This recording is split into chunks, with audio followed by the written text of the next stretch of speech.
That's a good boy. Very good boy.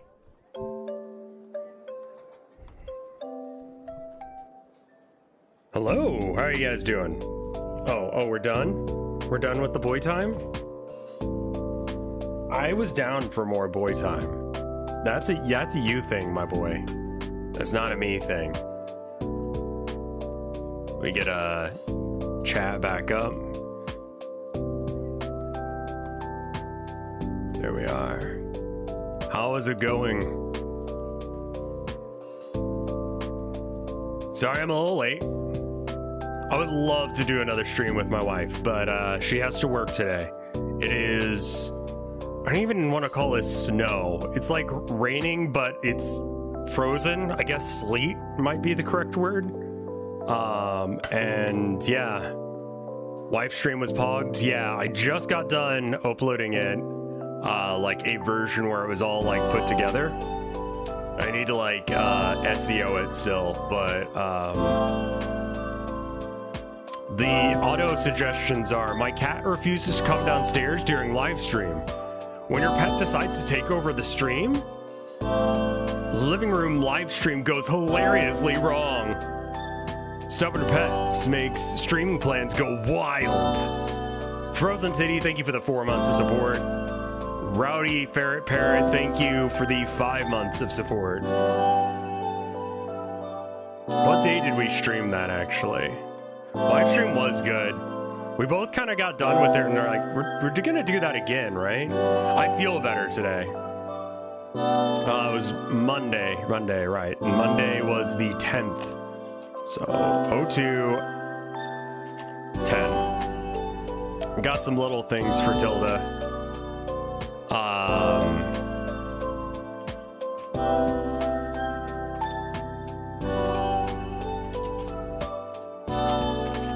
There we go.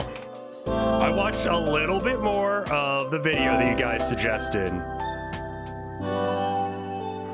Well, the thing is, like, vidIQ it's vidIQ giving me the, like, AI recommendations, but I don't want to use it for that. I want to use it for, like, every other feature that it has.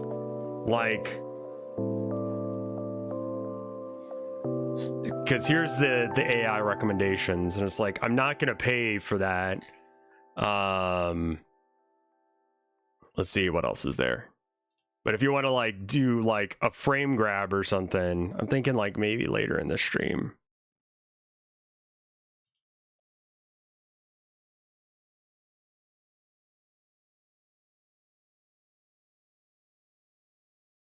One where we don't look like we hate it. Like the service is good outside of that. I originally got it not because of the AI, but because of other stuff. Where's a bit where we're like smiling? Do I do that?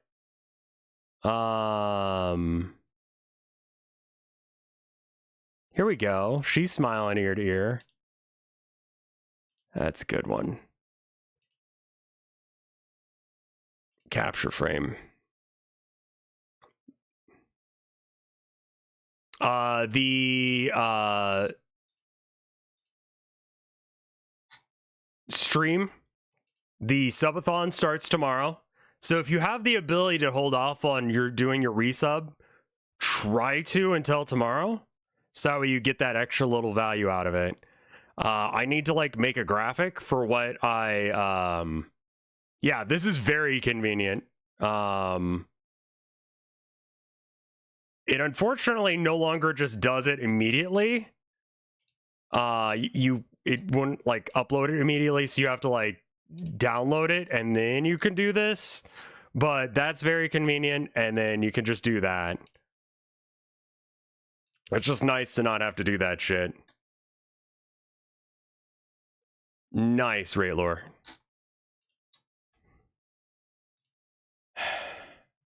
Yeah, we're not going to name it any of those things. But anyway, how are y'all doing? Please don't go into any debt for my sake. A subathon is literally just for the hell of it. I got on, I went to the doctor on Tuesday? Yeah, Tuesday.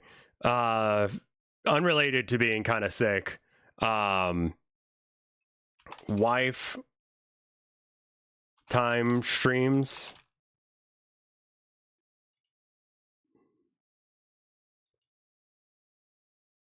You will make a porn game? It's gonna be like 10K subs.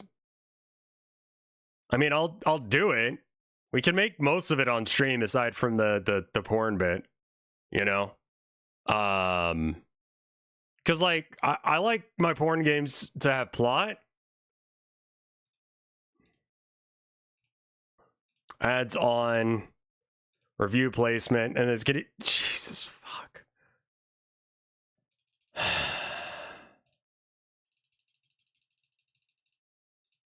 If we get to the porn game thing, then I'll have made as much in 1 day or in 3 days as I do in an entire year.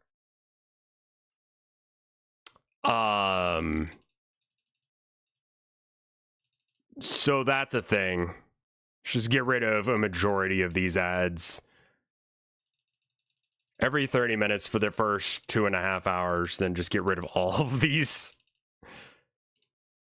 When I was still with Screenwave, they're like, nah, just like leave it to all of them. And then it's like,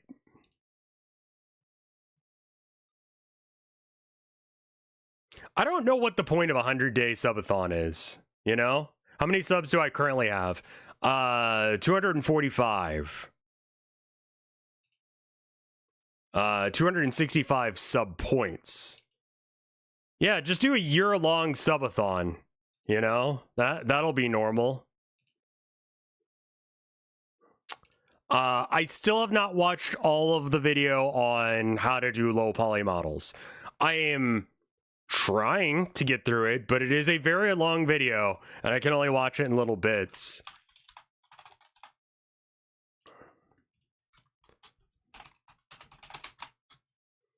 But I think while we're watching YouTube videos today, I'll work on like graphics for the sidebar. I'm thinking like we do maybe like a region, something like this, and then have the space below my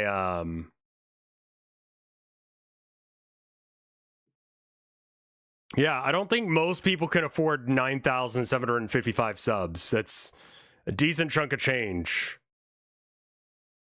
There's a streamers who had a subathon going on for 3 years. At some point, you just got to be like, it's over. Is that like they we'll extend it for X amount for every whatever? Like, it stops being a subathon after some point. Then it just becomes like,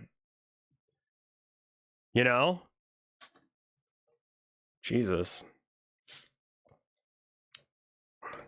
But I went to the doctor. I got some what's it called? The kind of the medicine for ADD that doesn't have the accelerant in it. It's just a stimulant. I got the non-meth light. It's the stuff that isn't like a controlled substance. So I'll actually be able to get it regularly. And I took it for the first time yesterday. And I was like, oh, it is in my system now. Very much so. I feel like I could give up coffee. Like, legitimately, I could probably just give up drinking coffee now. It feels like I always thought coffee worked on me, but I think it just gives me anxiety. You know? Like, I feel like, you know when you're in a dream and like everything kind of sort of makes sense? Like there's a coherent line of thought for most of it, but it's also a little bit weird.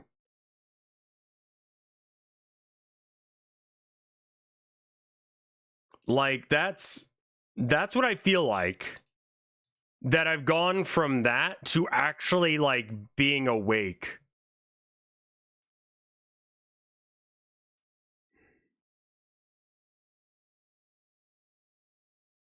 Like, it's wild. It is like, I don't know what it's called. Like, I'll be honest, it's a blue pill. It's the generic because it's cheaper.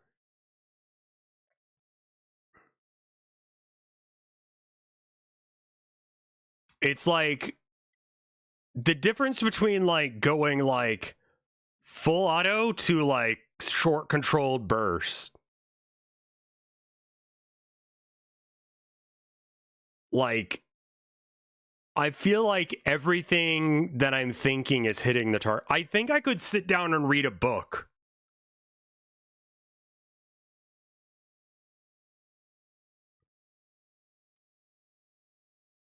I know. It's weird. You know what I did today? I went to the coffee shop. I sat down, had coffee, and I just had coffee. I didn't like fuck around on my phone. I just sat there. I was like, I'm right now just trying to see what I can do with this new level of focus. You know? Like, I just sat there and drank coffee. Like, I might be able to meditate. It is absolutely wild how much of a difference. I should probably get the name of it for people who are ADD. Give me.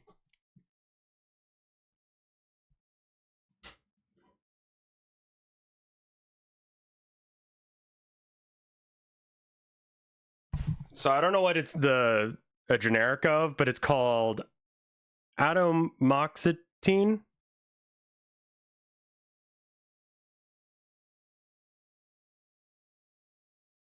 ATOMOXETINE.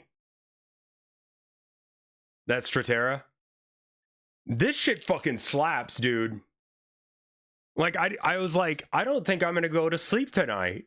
Because I took it like halfway into the day because we like went to the grocery store, like, you know, like you do to get the meds and stuff. And then I took it like when we got home and I was like, uh-oh, I'm going to be awake for days. And no, it just, I feel like I'm fully awake and not fatigued, which is just like, what the fuck? It's weird.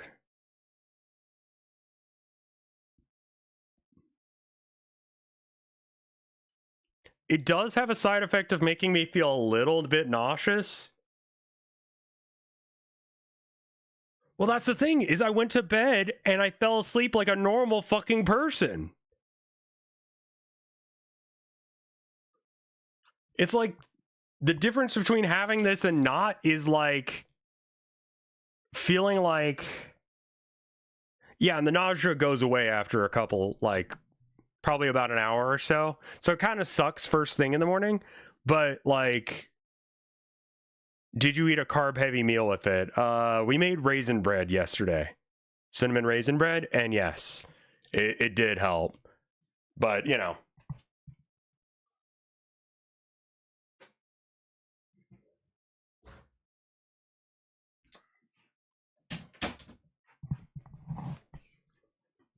was there a difference in how long it took to go to sleep? Not really. No.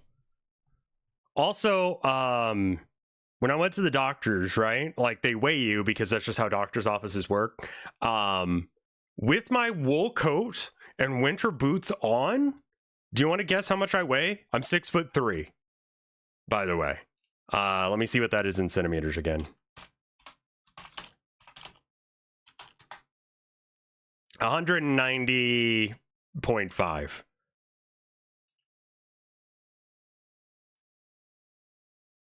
At least 3.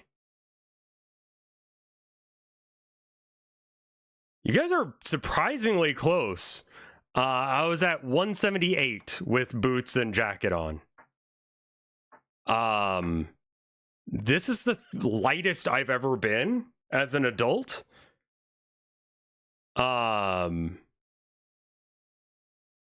I know, it's fucking weird, dude.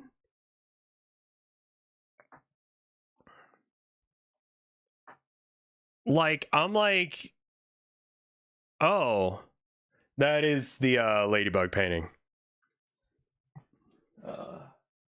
I did this the other day for arcade.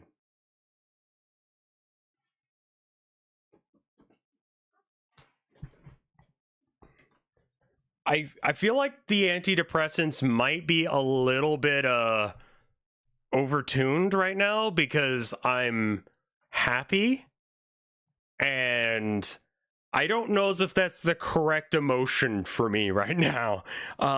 Like, you know, I do have like a lot of things going right in my own personal life.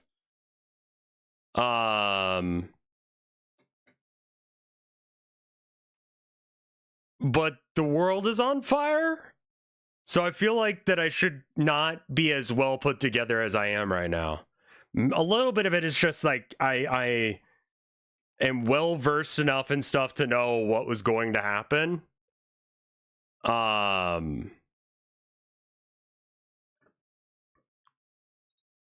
Yeah, so I'm like gonna not tell them to back it down because it's like I need to function, so I might as well just be overtuned and just sort of like be able to process the bullshittery that's going on like human.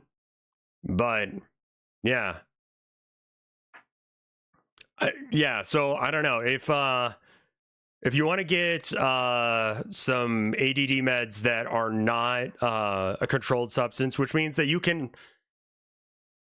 get it regularly. Try Strattera. Because it worked for me, you know? I feel like such an American recommending drugs. Ask your doctor if Strattera is right for you. It's not over the counter, but it's not like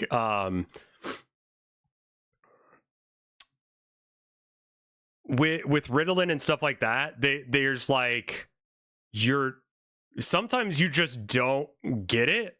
And my doctor was like, yeah, in order to make sure that I could get it to my patients, sometimes I'll give them like, you know, 220s or a 40 or like 410s or something in order to make sure they can get their like 20 milligram dose or whatever the fuck, right? It's just like, Jesus fuck. Yeah, Ritalin and Adderall are controlled substances in the United States. There's a nationwide shortage because of the weird regulations they have on it. What's up, Joseph? How you doing? Let's see. So we've got the subathon tomorrow. And then what else we got? We got Tophoundor with 80 months of support.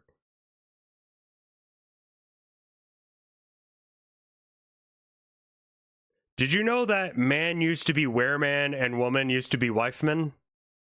Or wiffman? I didn't know that. It sounds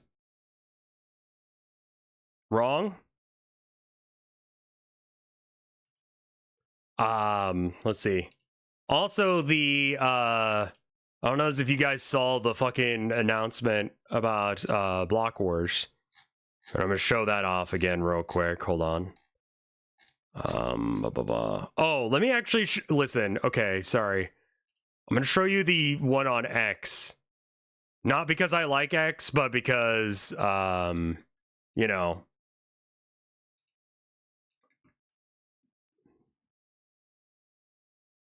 I have no idea what's going on and why they're dunking on this guy so fucking hard. But check this shit out. Green team announcement.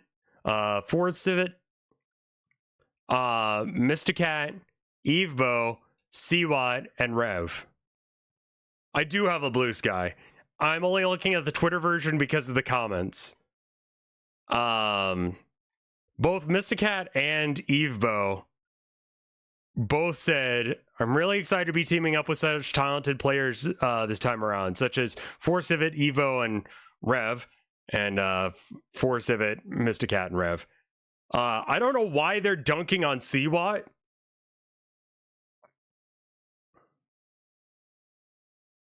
But if you're not aware, Evo is the main character of Parkour Civilization.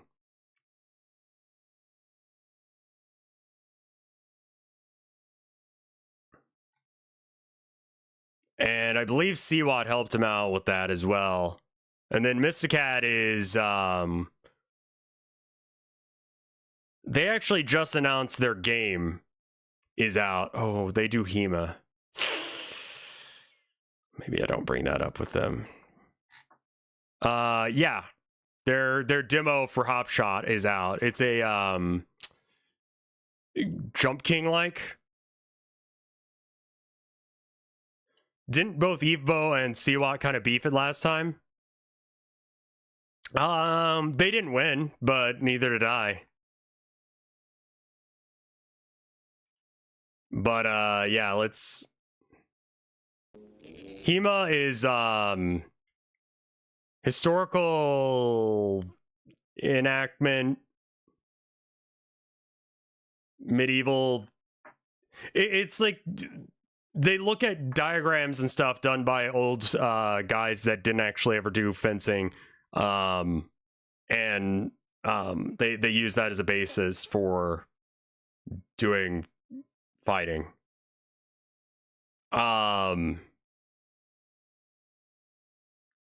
Weapons LARP, yeah, it's a bit better than just straight up LARPing, but yeah. Did I see any of the Mega 64 MLK stuff a few weeks ago? I saw there was some beef with Mega 64, like they're having some issues, but I didn't see what happened. So I'm not going to claim to have like any idea what's going on.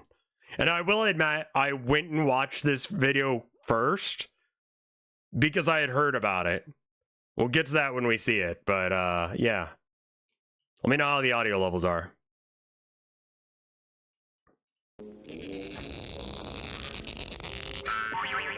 Oh no, I gotta get away from that girl for good. Since the beginning... Amazing. Good. There are times like that. Dungeons and Dragons has featured all manner of fantastical creatures. Elves, dwarves, hobbits, trolls, dragons, and many more. However, in the fall of 1976, an exciting new mythical creature was introduced to the game. Oh, this guy, yeah. Women.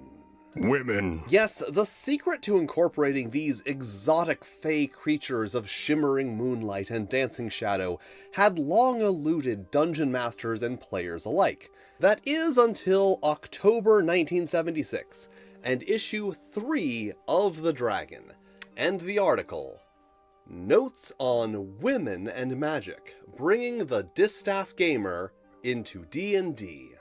And for those of you who, like myself, are not familiar with the word distaff, it is a tool used in spinning, which then became a noun adjunct for referring to something as being related to women. And I do not know enough about the language that was in use in the 1970s and also sometimes the Midwest offensive to know if there was any specific connotation to this word choice. Now, variant rules for female characters are and have been a thing since, well, I believe October 1976, and an issue of contention for just as long. I feel like... And I am not going to get into maybe maybe it's just like the modern person in me, but why not just make women the same, but fluff-wise, you're a woman for whatever that means. I mean, it...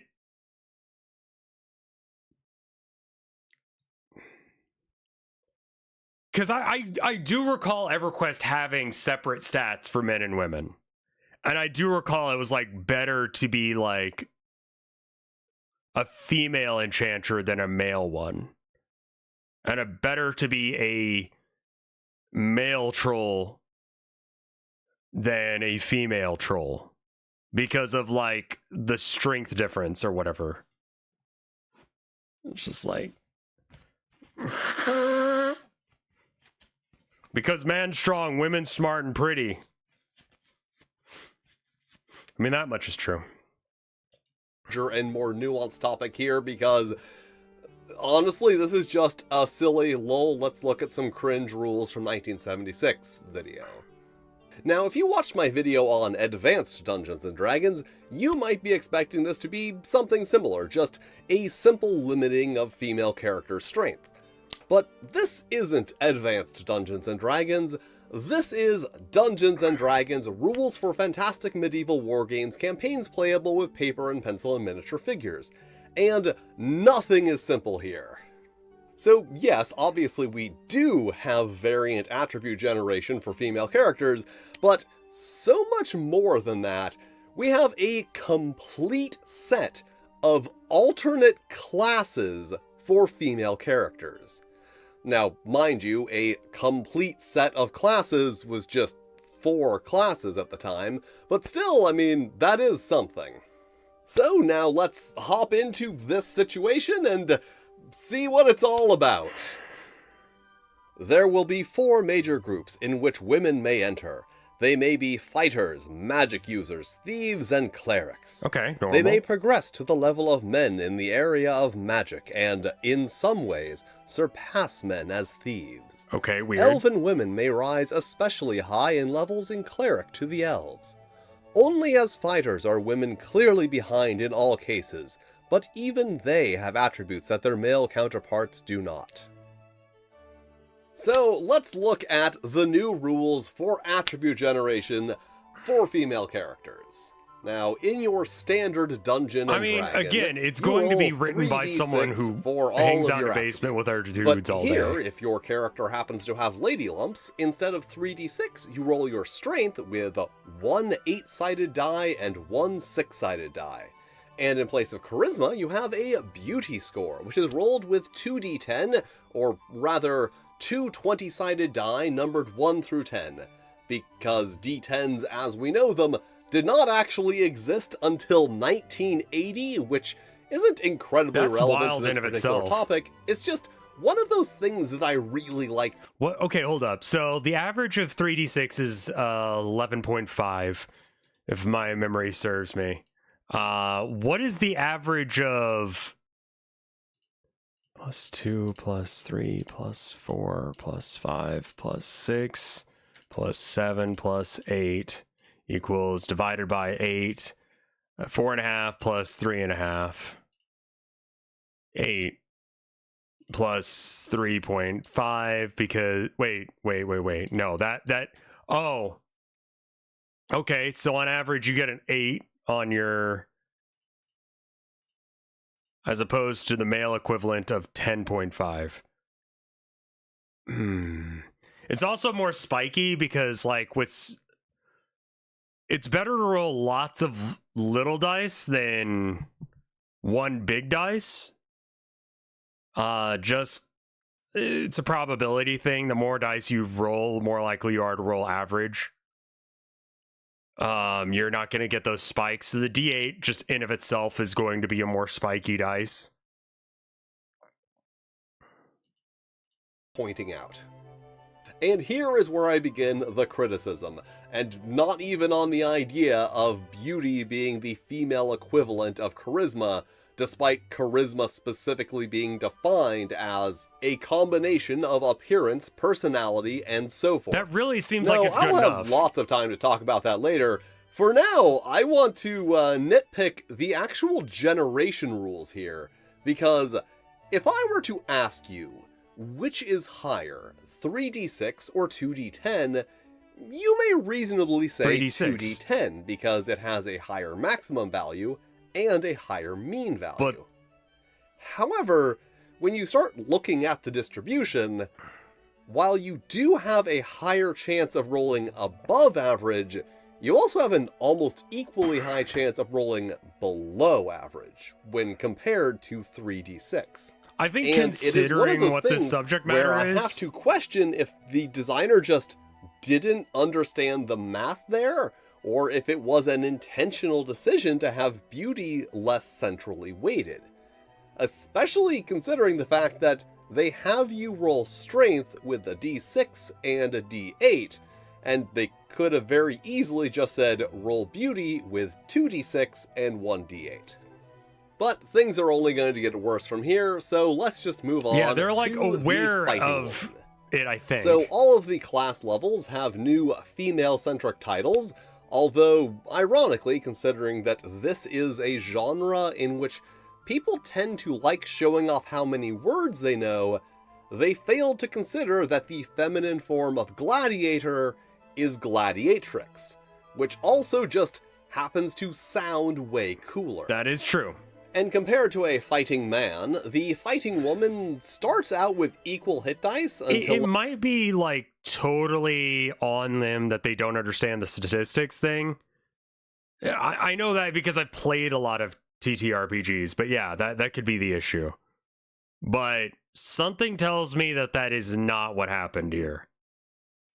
Level 4 when they fall to a weird variant that puts them about one level behind their male counterparts, and also have a fighting capability which is one level behind that of a male fighter. Except at level 8, where they have the fighting capability of 7 men instead of a superhero -1. And if these values seem a little weird to you, that's because this is a very weird thing. This article was published in late 1976, months after the final Advanced Dungeons & Dragons book had been released. Why is Rev not using for layout? For some reason, it uses the original chainmail rules for hit dice and fighting capability. And for those of you who are not intimately familiar with Dungeons & Dragons rules for fantastic medieval war games campaigns playable with paper and pencil and miniature figures, well, I've done 3 videos on it so far, so I should probably be good at explaining it. Gladiatrix is a The original cooler game, word. by default, ran on the combat mechanics of the war game Chainmail. Right. However, that original book also had an alternate combat system, which is the earliest form of the D20-based system that we are Hey, all Sir familiar Nicholas, how with. you doing? The very weird part being that while the chainmail rules were default, they were not included in the book, but the alternate rules were. So it all came down to, I guess, do you have chainmail or do you have a D20? However, with the release of the various supplements, the alternate combat system was the one that got further refined with new optional rules, and the chainmail rules just kind of were still there. And this article does take the new rules into consideration, stating that if the chainmail system is used, tables are wholly correct. If the alternate combat system is used, subtract 1 level from all levels over 1 in every combat. If this is not done, females would fight as well as a man at the same level for far fewer experience points. And that is another thing. The female variant classes do have lower experience point values for their levels. What? Kinda. The big exception to that rule being magic users and thieves, who do progress faster than their male counterparts up to a specific level, 5 and 8 respectively, at which point they actually progress slower. Like And I want you significantly to keep slower, that in yeah. mind, because remember, according to that blurb, that faster progression is supposed to be the thing that makes up for them being overall physically weaker. And while it does take into consideration the alternate combat system, it doesn't take into consideration I will be real. Like, I can see a reason to have different leveling points for different classes. That makes sense to me. Because, like, I feel like learning how to do wizard shit should be different than learning how to do, like, fighter shit. Like, how much do you really learn about how to do wizard shit when you're just casting, like, fireball all the time? Whereas, like, a fighter should be able to learn a lot from every single combat. Like that, the being able to mix up strategy, footwork, all that jazz. I'm not really sure how much you can change one move that a magic user would have. So I get that. And for balance reasons, I get that you would want to do it differently for females in this. But have you considered just not making them different? And maybe just going, here are alternate names for the female classes, like Gladiatrix. and stuff like that. Especially because gladiatrix is like a word, so it's like, that's cool, you know? Like, that's really all it needs to be. I don't think I'm preaching to the choir, man. Point system, which once again had somewhat become the standard at the time. Like, this same issue of The Dragon features numerous other articles that do treat the alternate hit point rules as standard. So it is a little weird to see this article from after the entire run of original Dungeons & Dragons defaulting back to those original rules and largely ignoring all of the refinements that had been made to the rules since the original release. Anyway, on to the other differences. Women are allowed 1,000 points of encumbrance, plus 50 times strength rating at no movement loss. If you are not familiar with original Dungeons & Dragons, encumbrance was given in coin weight at the time. Sure. And here's the funny thing, the standard rules for encumbrance just set the default amount at 1,500. Meaning that a female character with a strength score above 10 actually has a higher carrying capacity than a male character. Although taking into account the strength bonuses to carrying capacity rules from Greyhawk, a male character will eventually outclass a female one in carrying capacity, and female characters also have a maximum load equal to 1.8 times their encumbrance score. I don't remember what the max load is in the base rules. I'm just going to assume that it's 2. Female characters with a strength score of 10 or lower also take a -1 penalty to attacks with Flail, Battle Axe, and Morning Stars, and -2 to Polearms, Halberd, Pike, and Two-Handed Sword, as well as a 20% greater fatigue rating on plate armor, with a score of 11 or 12 reducing those by 1 and 10% respectively, and female characters with strength of 11 or lower increasing the fatigue rating of chainmail by 10%. Also, all women wield a dagger at an additional +1, which means that if you are using the alternate combat rules, female characters will at times, even with their -1 level penalty, have a higher attack bonus than a male character with a similar strength score. And if you are not using the alternate damage rules from Greyhawk, all weapons just do a d6 damage, so that's a weird thing. And I'm sure that spells column on the table is really piquing your interest, but that is a thing I will get to later.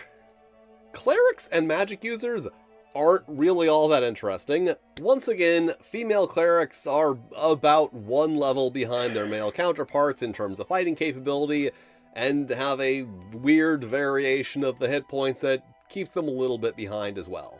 And the weird part, they get more and higher level spells earlier, but then pretty soon start falling behind a male cleric.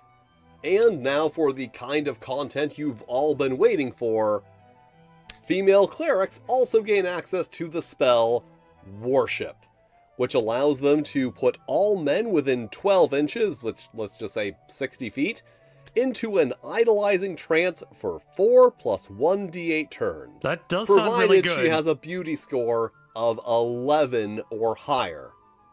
And also is chaotically aligned, as neutral and lawful clerics are never permitted to use their female charms, and in fact retain... Women aren't allowed to do shit.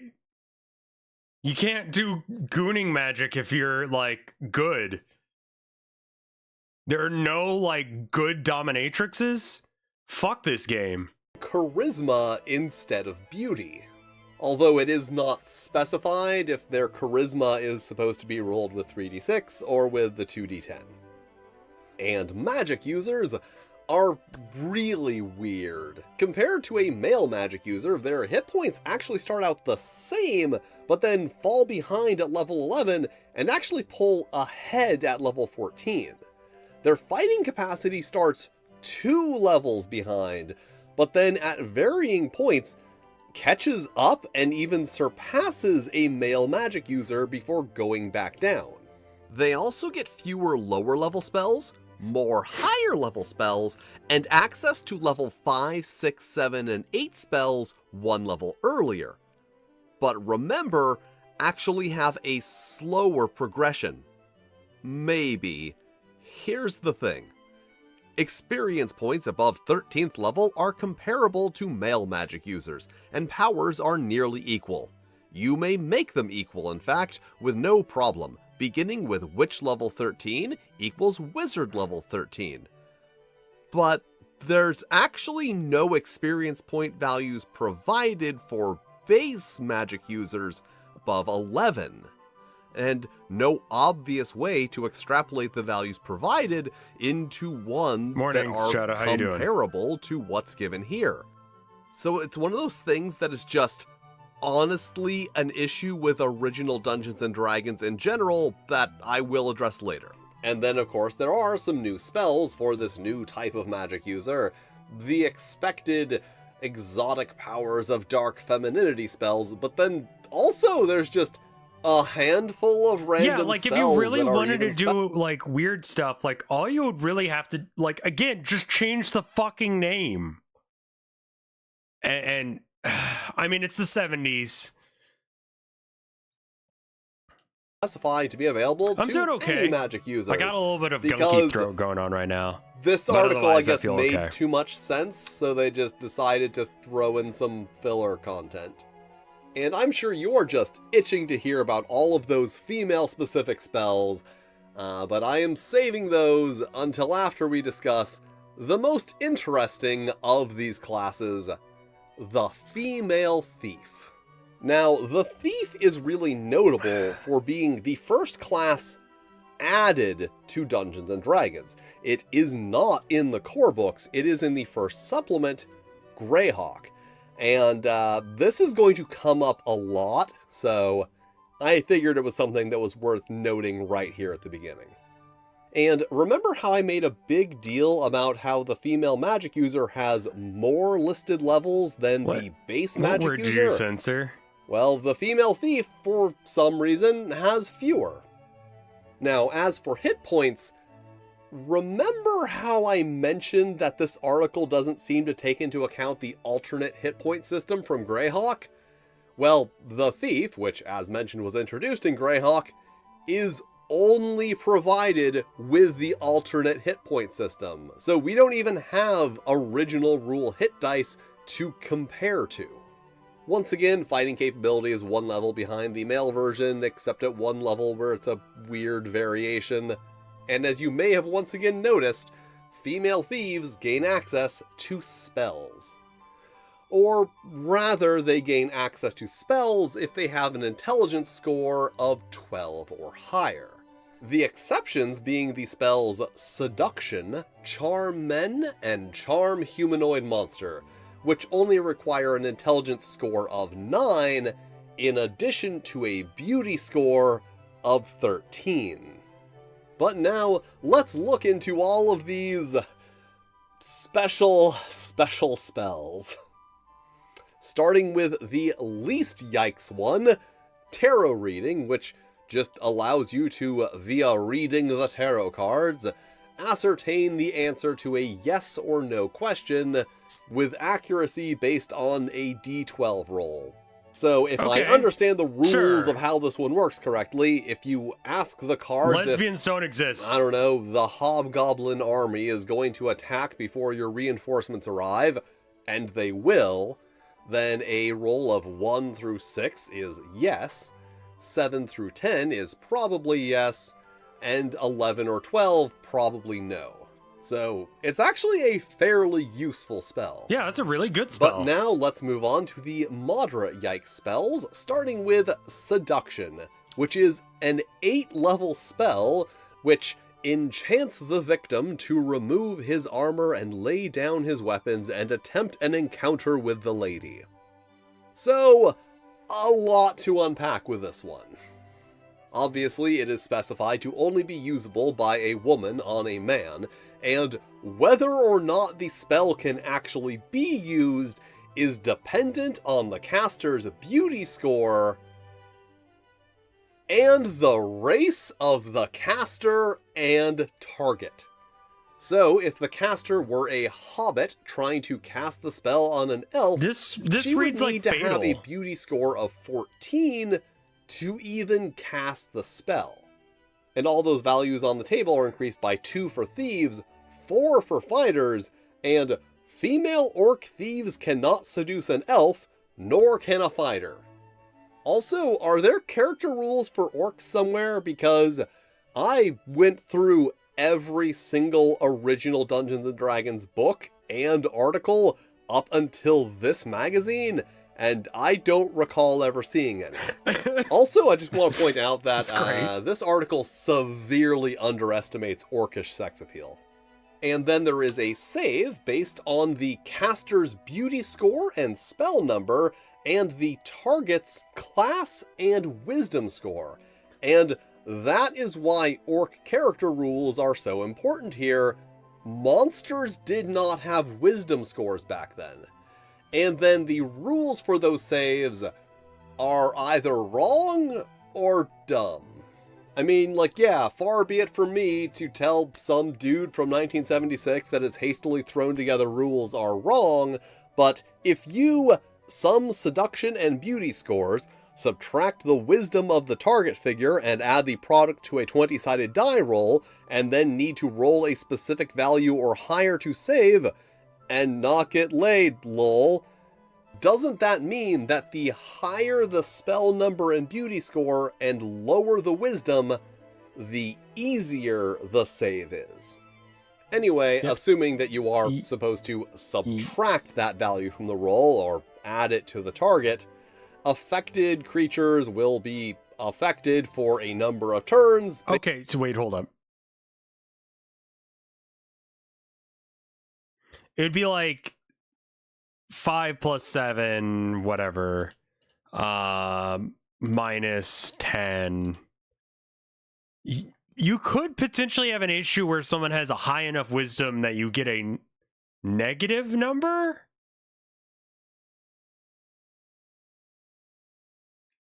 Like if you're... But then it's...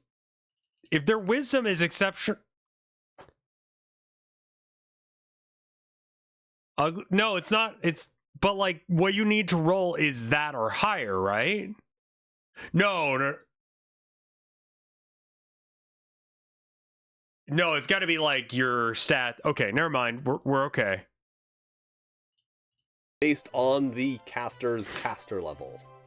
So moving on to Charm Men, which is used versus hirelings and low-level fighters, thieves, and magic users, which has 3 versions, and as far as I understand, has a range of 16 inches and affects a number of targets with a number of hit dice for a duration, all based on spell level.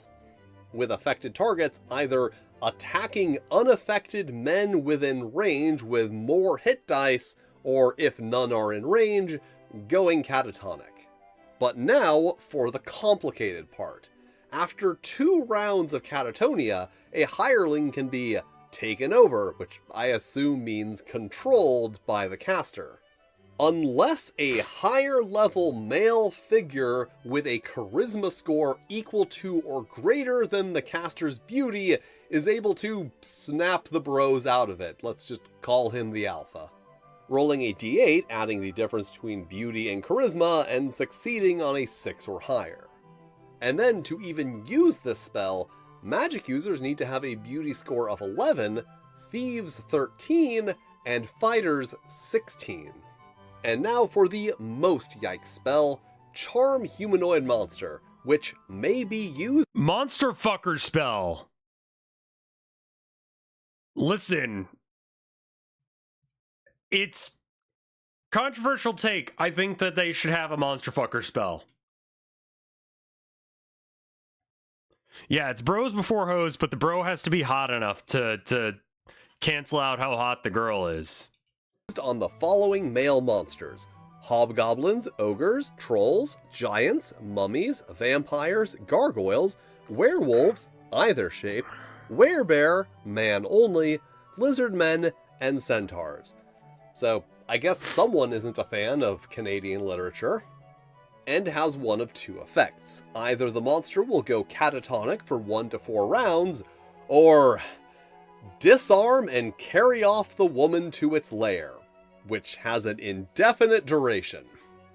And if she tries to fight, an 8 or higher on a 20-sided die will mean that he'll try to kill her, or if a 9+, he will try to grapple her and may harm her, 50% chance. I would really like to criticize the writing here, but honestly this isn't bad by the standards of original D&D, unfortunately. The specific effect being determined by adding the caster's beauty and spell level, and then subtracting the Imagine monster's casting a level spell with and it causes your vampires, character to gargoyles, and effectively centaurs treating die. their level as 2 higher, and then adding that value to a d20 roll. Being carried off on a result of 12 through 16, catatonic on a result of 17 or higher, and presumably no effect on an 11 or lower. Of course, there is the small problem that monsters, humanoid or not, do not actually have levels in original Dungeons & Dragons. The Wandering Monster tables are separated by level, or rather the dungeon Wandering Monster tables are, the other Wandering Monster tables are not. So some of the monsters that are listed here do have listed levels in one of the books, and the others don't. And also, the very specific getting what she deserves aspects of the spell are a thing that I don't think I really need to go into, because either you understood it immediately, or no amount of explanation is going to convince you why this is bad. Yeah. And finally, Horrid Beauty, which compared to the other spells, doesn't seem that bad. Yeah, comparatively is not that bad. And notably, is the only beauty-based skill that you can actually use if you have a below average beauty score. And also gives you convenient ratings for those beauty scores, with grotesque and ugly witches either scaring a target to death or making them flee, and then, of course, beautiful and gorgeous witches seducing them. Sure. And ordinary witches do either effect on a 50-50 basis, which is weird because I was under the impression that there were 4 effects because there are 4 effects listed, but I guess I was wrong. So those are all of the spells, and now let's go back to the very beginning and look at the fighting women and their spells that they may or may not have. Magic users have spells per day and a spell list. Clerics have spells per day and a spell list, with worship being specified that it's added as a 4th level spell. Thieves have spells per day and a spell list. Fighters of 4th level and higher only have special for beautiful women, with the only specification being fighting women may incorporate the spells of seduction, charm men, or charm humanoid monster, depending on their level and beauty scores. See spells of seduction at all. And then the only specification given in the spells is those minimum beauty scores that I pointed out. So, how does a female fighter use these spells? Because seduction and charm men work on spell number and charm humanoid monster spell level. But we don't have any indication of what level these spells might be cast at, or which numbers of the spells the fighter would have access to. Only that they can access those spells with a sufficient beauty score.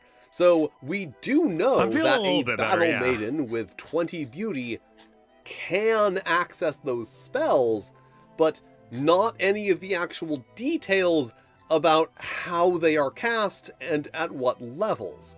Which I don't know what Night Rain is, so I have no idea. They can't cast the spells until you sit down and figure all of that out for yourself. And let's be honest here, are you? Is this content worth the effort it would require to house rule it. I mean, honestly, just again, just maybe don't fucking do this. Maybe just go, your character can be female. Like, were people literally just not playing with female characters back in the day? Like, they were like, well, it says here that I have to be a dude. And I have to abide by that rule to the fucking letter. Because that's what we do in D&D.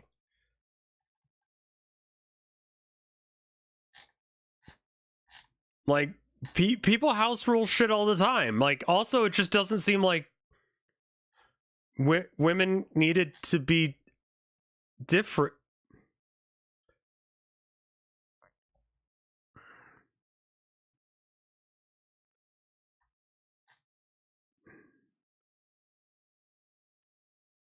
Yeah, I would assume that anyone who, like, didn't mind, like, this rule set sucks. It would be better to just go,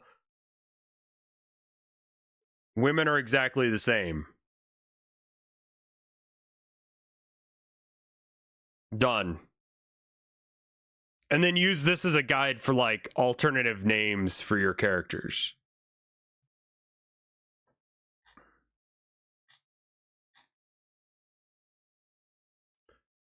I'm trying to find something on Stream Elements to use as a way of showing where we're at on the subathon, and just not seeing anything that I'm, like, happy about yet.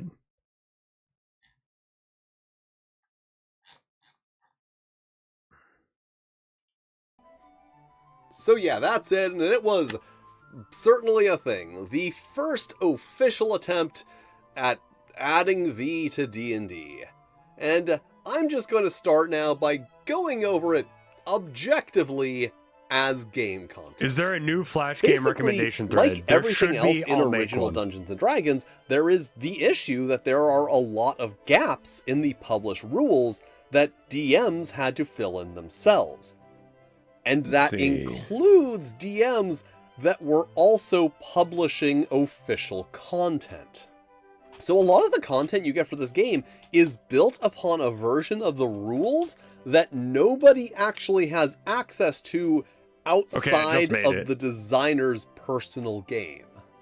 As I pointed out, it uses the Thief class from Greyhawk, but also just ignores the alternate hit die and hit point accumulation rules also from Greyhawk. Which once again I'll check through the game recommendations section as well. Unless this is based on the original version of the Thief that was published in the Great Plains Game Players newsletter. Or perhaps even some earlier version of the Thief that only existed in playtest materials. Which I guess could explain how the Thief was mistakenly attributed to Blackmore twice?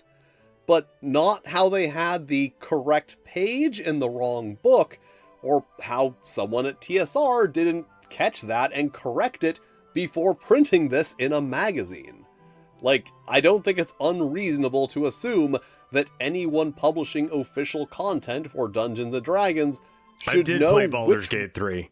I didn't finish it because it didn't seem like it was vibing with chat. But I played a decent chunk of it, yes. I just got word back from Audio Micro, so I need to real quickly find a couple videos. So that way I can, okay, so cooking with Rev quesadilla. That video I need to find. That cardboard thing that everyone is into.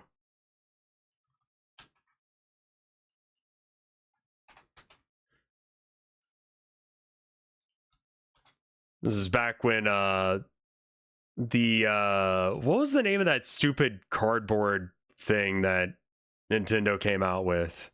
I was working at GameStop at the time. RPing with and showing an AI my not safe for work folder.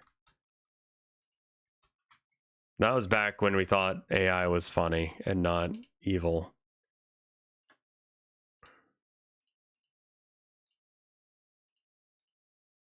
My old channel manager from YouTube is helping me out with getting the claims removed.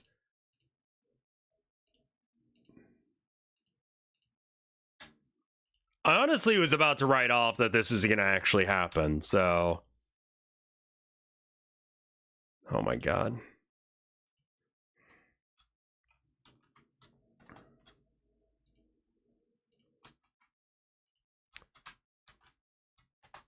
I have no idea how he was able to get into contact with them, because, like, I had been messaging them.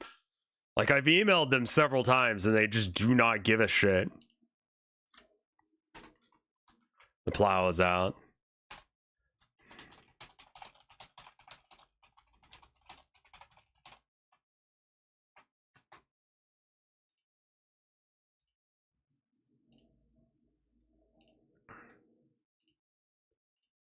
All right, now I can close that.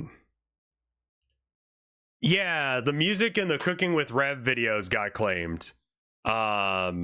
Because I used a service called Audio Micro when I was with Screenwave to get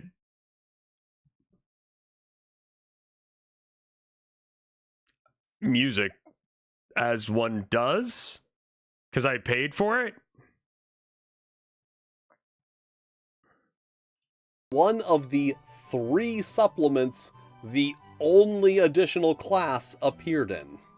Like, I'm sure centaurs do have a level somewhere in the notes of the designer's home game. Yeah. Or maybe at their table, hit dice and level had become interchangeable terms. Having orcs as a player race would be super easy to just house rule on your own.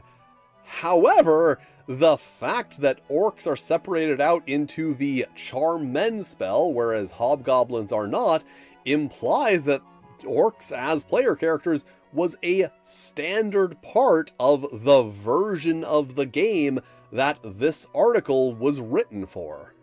And I'm sure that the levels and uses per day of the Lady Fighter spells were so obvious to the designer that they just overlooked putting them in. Or, I don't know, cut them for more filler content. And I don't want to say that at this point the Dragon was basically just a vanity publication for Gary Gygax and his friends, but it kinda was. Quality control wasn't really a thing, more so just, we'll print whatever you give us. And you know what, just for funsies, why don't I rate all of these variant female classes? I mean, so, it's a Lady bad rule Fighter, set. 1 out of 6.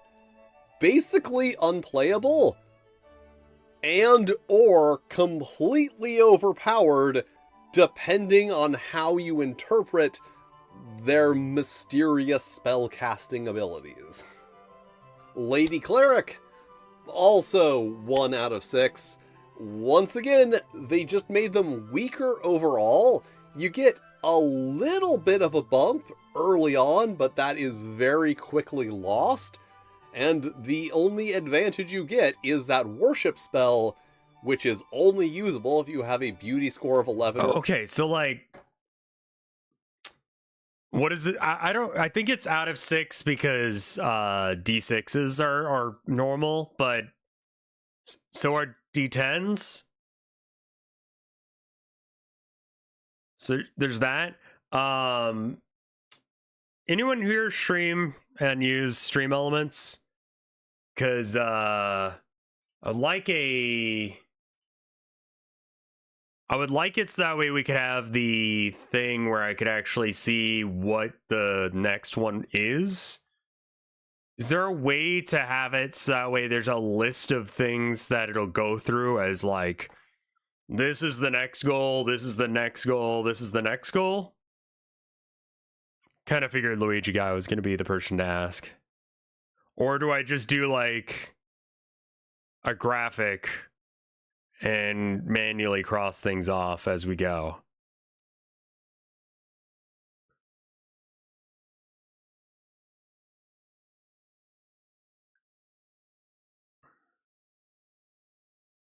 I think I probably just want to like edit an image because I can get like a progress bar like this puppy here, But like, it would be cool if it did it by itself, because otherwise I got to change this every time.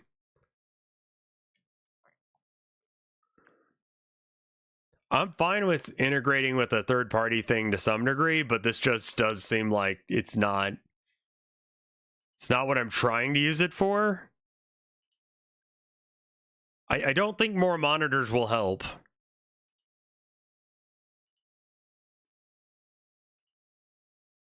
Oh, I can change the color. Let's go like orange. That'll probably look all right.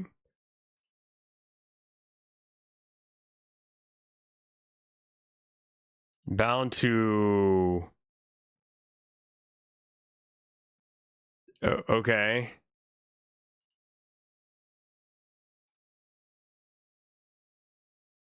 I don't have a reason to have that many monitors. I don't have that much desk space.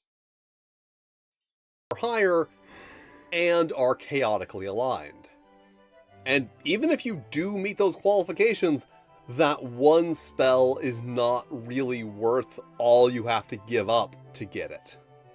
Lady Magic User, 2 out of 6. The downsides here are not as severe, but neither are the benefits. You basically just get an additional handful of spells that you can use, if you have a sufficient beauty score. The only guaranteed benefit you are going to get from being a female magic user is horrid beauty, and even then, that's not great. And finally, Lady Thief, 3 out of 6. This is really the only class that seems to have any actual thought put into it. Like, regardless of how coded it is, or rather, because of that, it really does seem like there was a clear vision that's the G of word. what I get it female now. thief was when it was being designed. I forgot about versus that all slur. of the others that seem really like an afterthought more so than anything else.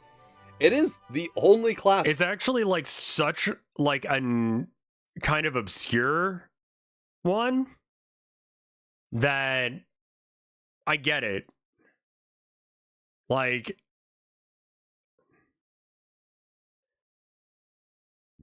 yeah, all right.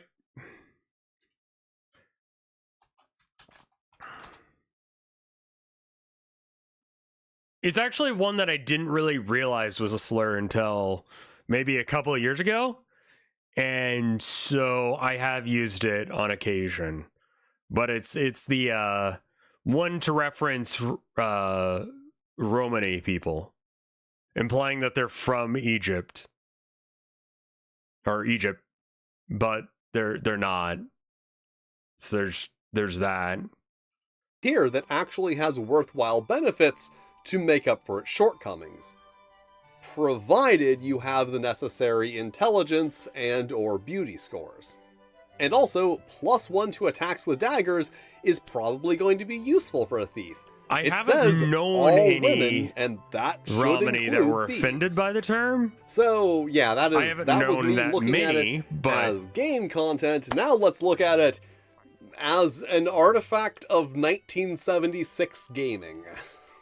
Like a lot of problematic content in TTRPGs, even today, I am willing to give them the benefit of a doubt here and say that the intent was not malicious.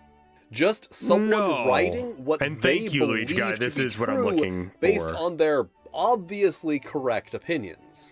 It just happens to be that those views are from the perspective of someone whose experiences with women seem to be primarily with female characters written by male science fiction and fantasy writers. Or even worse, female NPCs played by DMs who are angry about the fact that Jerry doesn't come around as much anymore since he got that girlfriend. And that perspective presented here is one in which women are inherently immoral and manipulative. Except the good ones, of course. Remember, it is explicitly stated that lawful and even neutral clerics are not permitted to use their female charms. Not just cannot use the worship spell, but female charms at all. It is a perspective that clearly views femininity not just as a weapon, but as a deceitful weapon, one that a virtuous woman would never even dream of using. And I know I've been using this word a lot in this particular video, Female? but it is weird how the vision weird. of female characters here boils down to being physically weaker and compensating for that with not just female charms, but supernatural seduction powers.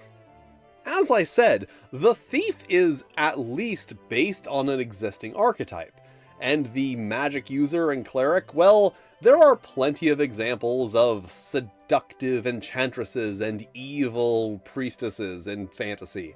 But why does the female fighter have magic seduction powers? You know, if you can figure out how to use them. Because the beauty score is really one of the most interesting aspects here, and one that I think reveals a lot about the perspective behind this design. Like, even putting aside the whole beauty is the female equivalent of charisma thing, pretty much all of the unique benefits that female... Yeah, like washboard abs, tomboy supremacy kind of shit. I get it. Yeah. Strong women. Large women. Characters get are dependent on having an above average beauty score. The beautiful woman of any class is given the supernatural ability to manipulate men with their devious femininity, but a woman with a below average beauty score can, at best, be ugly enough to scare someone to death. Essentially, it seems like what they're getting at here is that an unattractive woman is one who has been disarmed of her only advantage. And remember, we are talking about magic seduction here, that for some reason only works with a sufficiently high beauty score. Like, charm person does... Why would you choose to roleplay as an ugly person? You wouldn't. Point buy systems were not a thing. You had to roll. So, good luck on your roll, my bitch. You better not be fucking ugly as fuck. Nah, you gotta roll, was it 2d10? Not require you to have a minimum charisma score, because it is a magic spell. It is not dependent on your natural charisma. But in these rules, a woman doesn't even have charisma. Her personality and strength of character deemed insignificant compared to her appearance. Appearance that is so central to the female character's power that it somehow supersedes the normal rules of magic. No, I get or the tomboy rather, thing. is a form of magic in itself? And something that I feel is an important note right here, there is literally nothing preventing them from just adding beauty as a 7th attribute in addition to charisma. I just don't get why it's a separate attribute if charisma already covers that. Or in the Book of Erotic Fantasy with appearance. In fact, I'm sorry? If anything, there was less restriction back then telling them that they can't add a 7th ability score. Overall, this whole thing just feels like it's way more interested in meeting expectations that male players have about female characters than it is in actually bringing the distaff gamer into D&D. A thing that I feel like it would not be controversial to say was not a priority at the time. I've been accused of being a old and sexist male chauvinist pig for wording in D&D the way it should be. For wording in D&D isn't the way what it should be. There should be more emphasis on the female role, more non-gendered names, and so forth. I thought perhaps these folks were right and considered adding women in the raping and pillaging.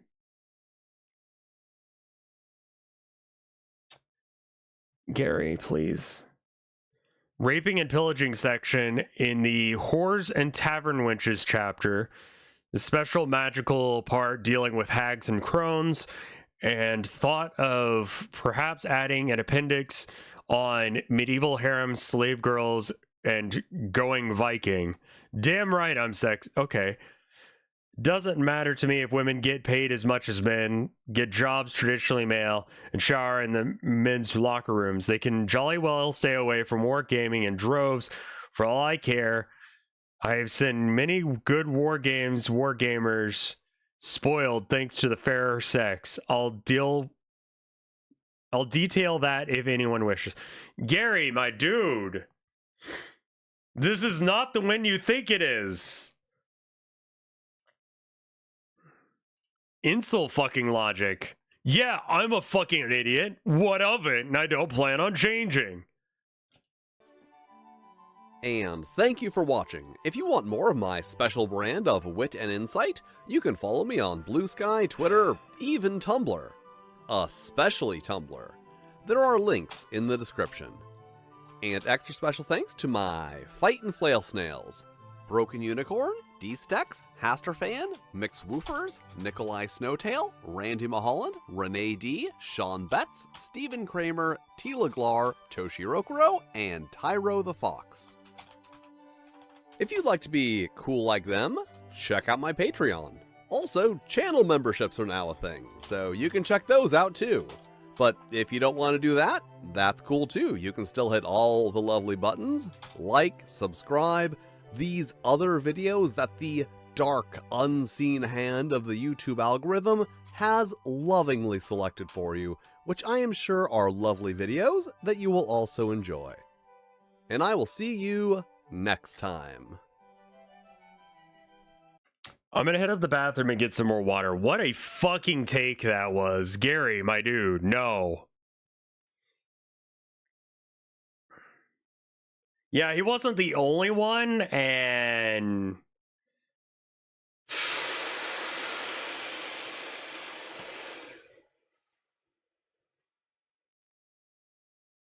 I was in a D&D group and people thought it was Magic IRL. It depends on who thought that. I'm gonna go pee. I'll be right back. 2 minutes. Let's make it 3. I'll find something to eat as well.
I'm back.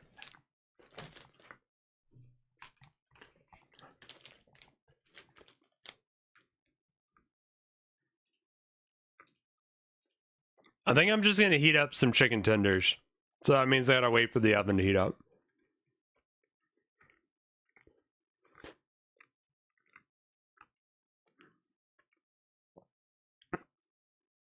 This next video, I don't have the full context for. But I do recall that Joe Cat almost got canceled for this video. Which, when you hear that, you think he must have said something really fucked up or it was really fucked up. Did get canceled.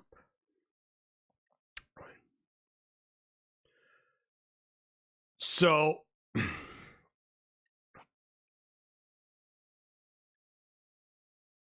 I will say nothing he says in this video actually deserves that.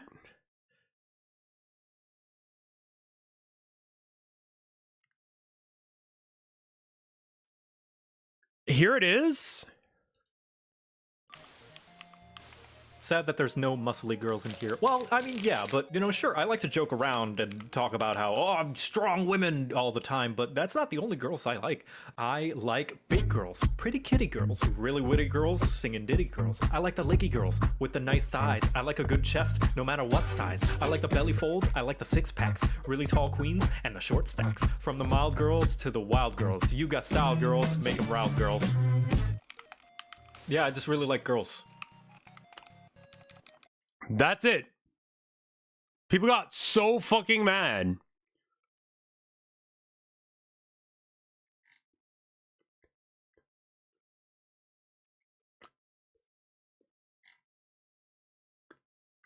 What was wrong about that?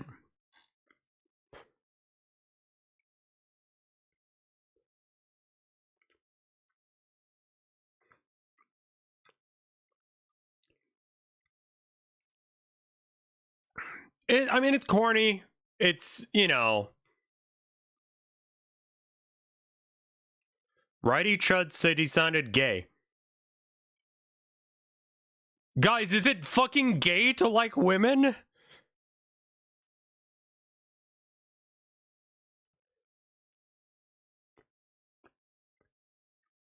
Fucking what?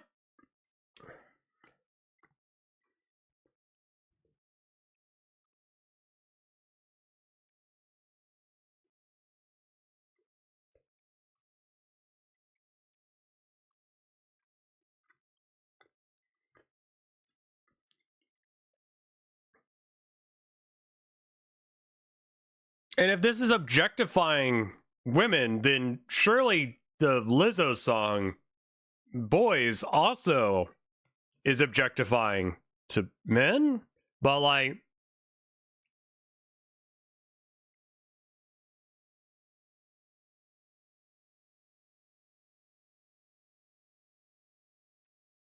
reason he took a break was for all the people on the left that he actually respected, though. It's fucked him up. They were giving him so much shit and calling him an incel. Like,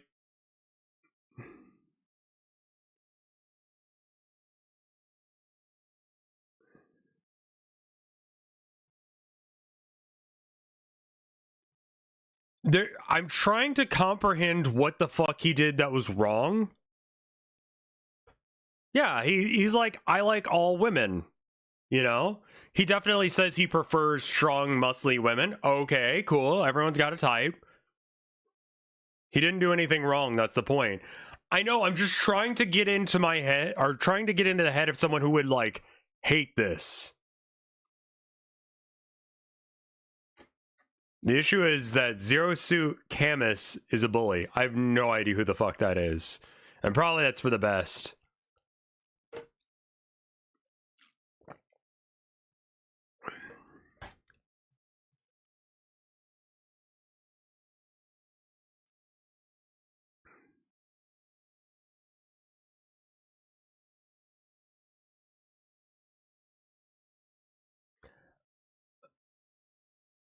Man.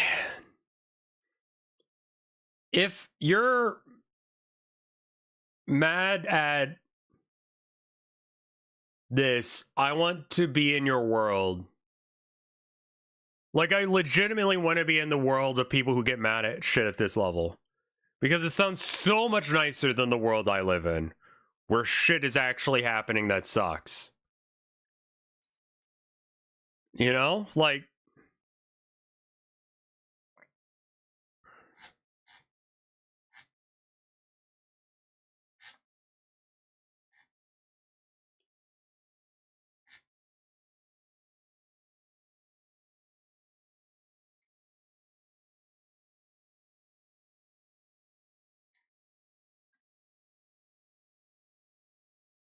I like how Iron Mouse had the imp fall off to reveal the what? Iron Mouse was in this? I mean, yeah, but you know, sure, I'm strong. The girls I like big girls, pretty kitty girls, really witty girls, singing ditty girls. I like the licky girls with the nice thighs. I like a good chest, Oh, no matter what size. I like the belly. I see. I got it. I'm just trying to comprehend what the fuck is wrong.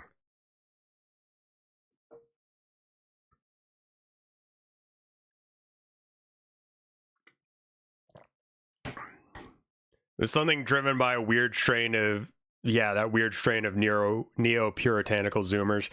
Yeah, like,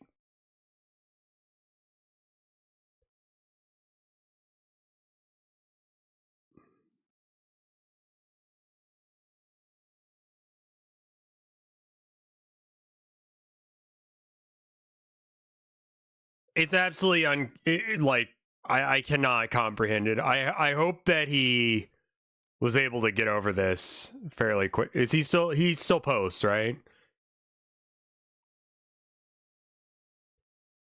2 months ago. Seems like he, sure, yeah, no, that's yeah.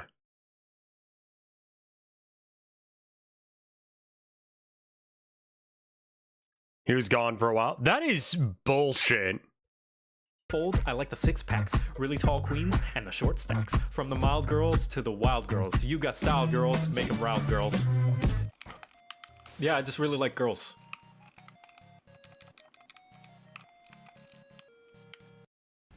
Hi, my name is Carla Shaw. You can stop at 5 or 6 stores or just one. One. I don't need friends, they disappoint me. Hi, I'm Todd LaRue. You could stop at 5 or 6 stores, or just one. I feel like a deer in the headlights of love. Honey, you've got a big storm coming. You could stop at 5 or 6 stores, or just one. You could stop at 5 or 6 stores, or just one. Can I ask you kind of a weird question? No. Oh, okay. You could Good. stop at 5 or 6 stores, or just one. Why is her mic so crunchy? I am the queen of the universe. The waves part, and they engulf me, and the water is warm. What? Or just one? I can see the Statue of Liberty from here.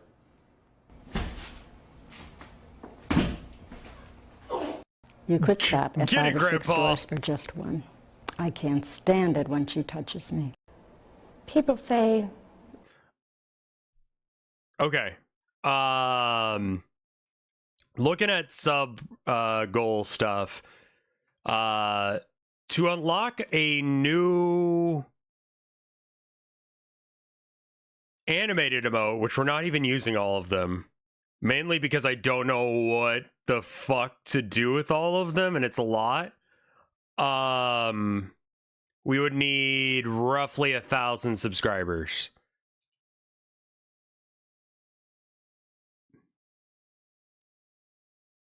We already have duck ass. We don't need duck ass again.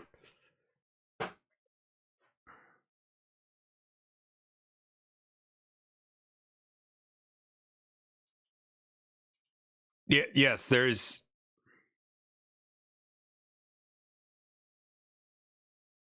Make one of them a little avatar fellow, your little avatar fellow falling over, and yeah, okay. Rats breakdancing.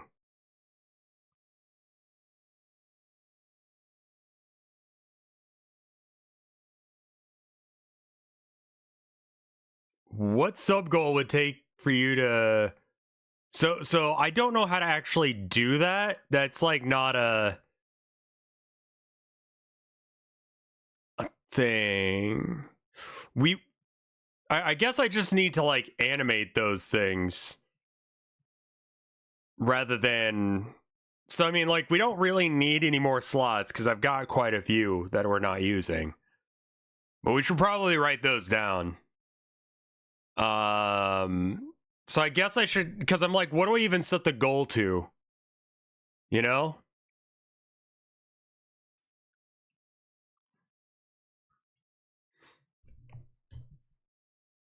What would be a good amount to set it to?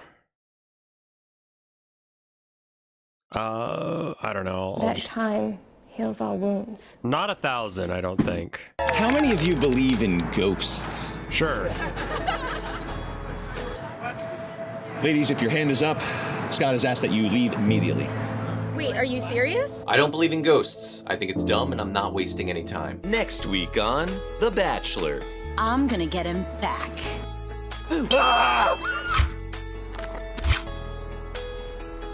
What have I done? Hey, give me that camera. You seem distracted.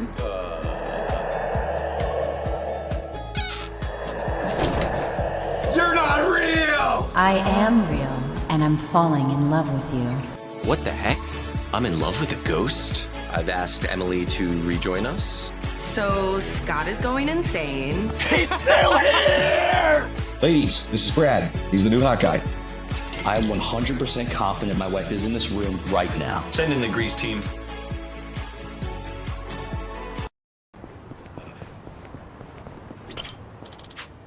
Yeah.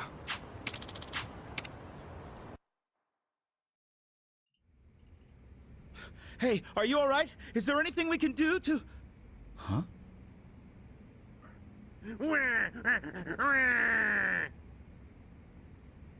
Oh, Susumu-chan, you're so needy. Okay, time for Baba.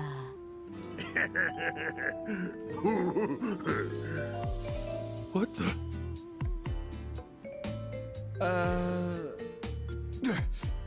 You're the fuckers with the baby formula.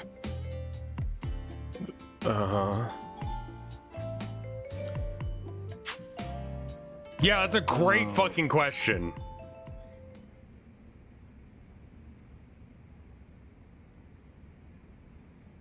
Sorry to bother you, boys. Yo, let's go. Yes, goodbye.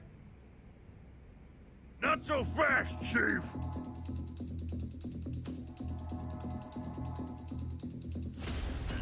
You got balls stepping into my big comfy crib. Think you can waltz in here and spoil our fun?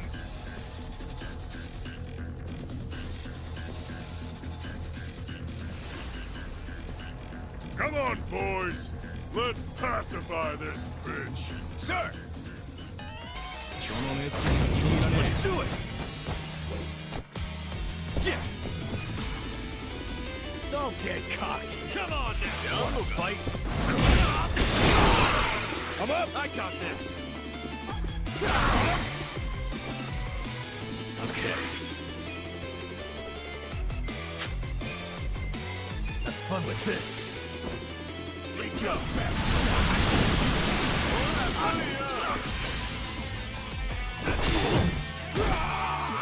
Weak. Cool.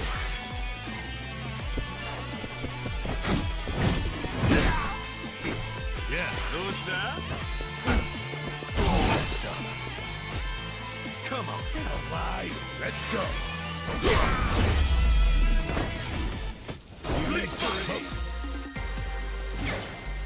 Nice. Yeah, Like a Dragon was turn-based combat, I believe. I mean, it was, apparently. Not bad. Apologies for barging in here, but this is all just a huge misunderstanding. Huh? I'm listening. Well, actually...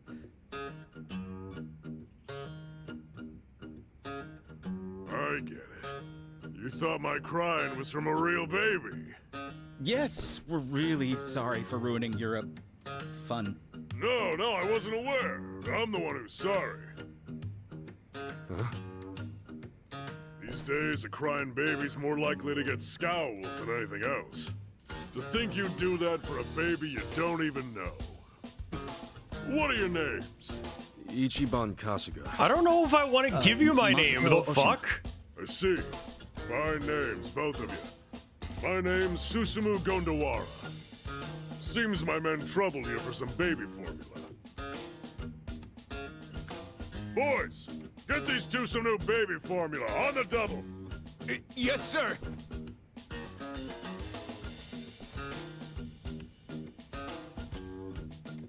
Let's just make it like an Well, even we're 1,000 actually rather than quite the all right on 1,000 baby whatever. formula. Please, no. I step out of the house for a quick errand, and I'm gone for an eternity. Ah, come on. You'll just be a little late. You're old. No, she's just been a little strained lately. We'll just make it I've been working my butt off for 50. the sake of our child, but all she does is nag at me. Masato-chan, do you understand how hard it is to raise a kid? Have you ever bothered to help your wife, even just a little? What? Like, just holding a baby's a lot of work. You have to support their neck until they can keep their head up on their own. Lots to look out for, no matter how small the task. Babies are weak, delicate creatures, very fragile. You can't blame your wife for being a little stressed out. Huh. That's right. Saya-chan's telling the truth. When us babies get our milk, we gotta burp, so we need a little back pat. There's all sorts of shit like that. Now that you mention it, she is always doing those things. When they start crying in the middle of the night, I have no clue why, nor do I know how to stop it. Hey, it's our job to cry. Doesn't matter if it's the middle of the night. We'll cry when we feel like it.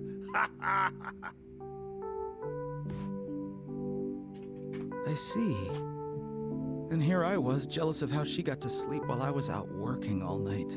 Your wife probably hasn't had a decent night's sleep since the little one came into the picture, you know?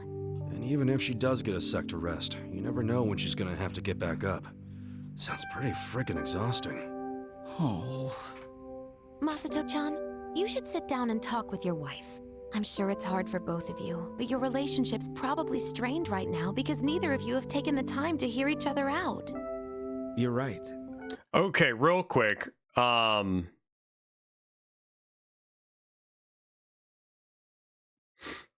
many when Mike did his subathon, how many subs did he end up getting? That might help as well. Yeah, I mean, babies are a lot of fucking work.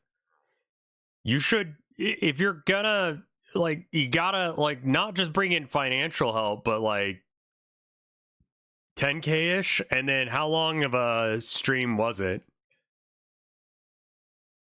Like, how many days? I might try and start a little early tomorrow in order to help with it as well.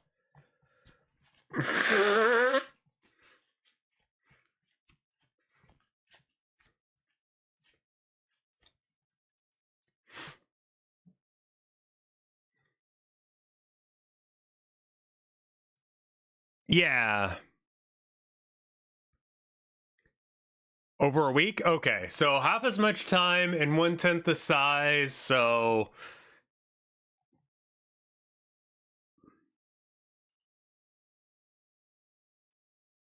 Yeah, 10,000 subs is like what I make in a year. 1,000 on the high end seems fair. So if you can full screen the videos, by the way. Yes, I will try and remember to do that. So he got 10,000 in 7 days. He's 10 times my size. So let's like divide. So that's 1,000. So 1,000 in a week.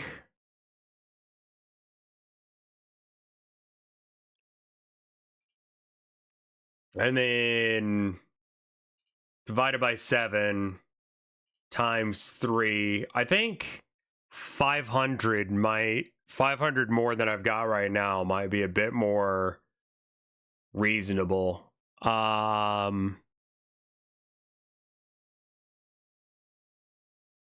It's mostly because it's my birthday. And I think it would be nice to have like a celebration of like birthday. Basically. It's not really to fund anything specific, though I will have to buy a green screen. I'll probably just buy a sheet. So yeah, if I set her at 500 instead, that might be easier. And then we can hit a majority of these goals. Now, I'm going to keep the porn thing at 1,000 though. So if we're going to 500, let's just say 500 for now. Minus 264. Yeah, 10K. If I get 10K subs, then sure. You know? So like every 20 subs, roughly, I should do a new thing. So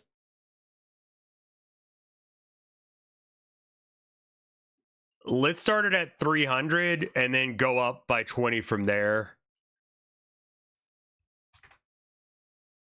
I think that'll be easier than trying to do weird ass math. The first hurdle is going to be exceptionally hard to meet for not a particularly good reason, aside from it's less weird to...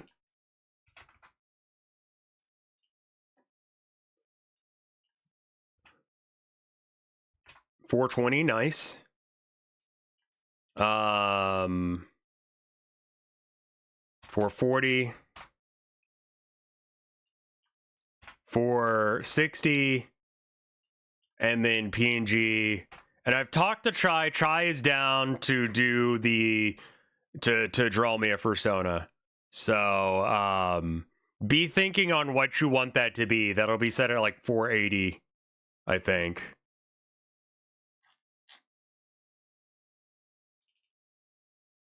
All right.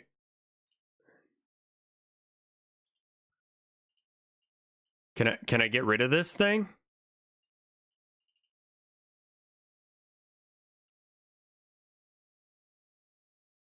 Okay.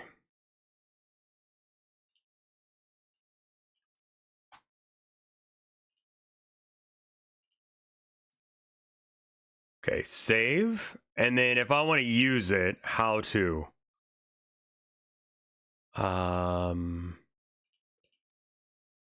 Not layers. Link. There we go. And then I can add it to a screen region like so. Browser. I don't expect us to actually hit all of the marks, if I'll be honest with you guys, because of the why does it already have check marks on all these? I swear to fuck, I never understand how to do this thing right.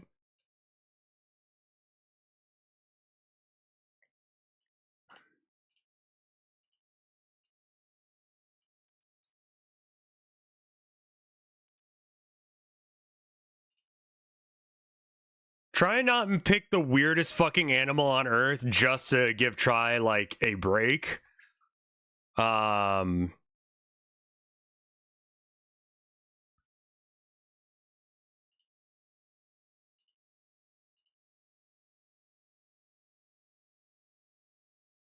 I think it's because I've gotten to those sub marks before. I just haven't.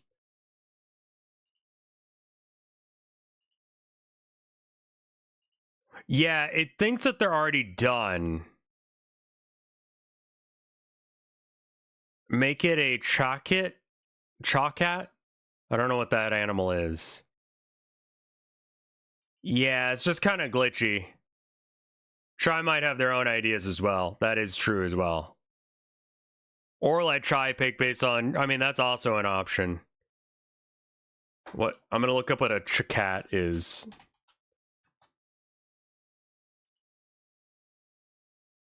Oh! It's like a centaur, but that sucks. It's a centaur, leopard, or lion, or large cat. Try putting the overlay on stream. So it's just got like green. Like they're considered completed all the way already because of a sphinx. No, there's extra arms in there. It's like that.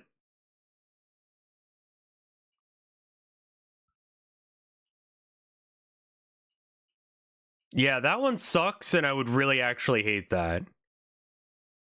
I recall there being a setting related to that. I'm sure there is. Yeah,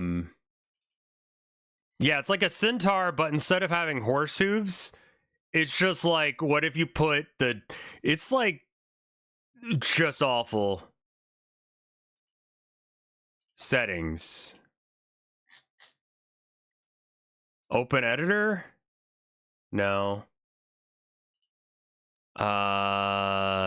Goal subscribers total. There we go.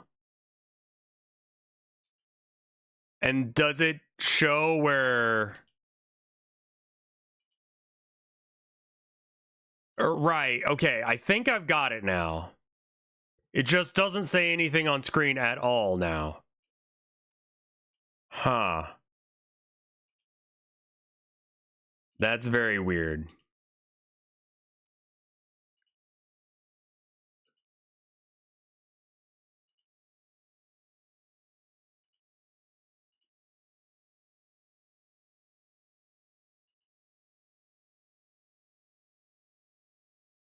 A centaur, but it's all horse. Like, yeah.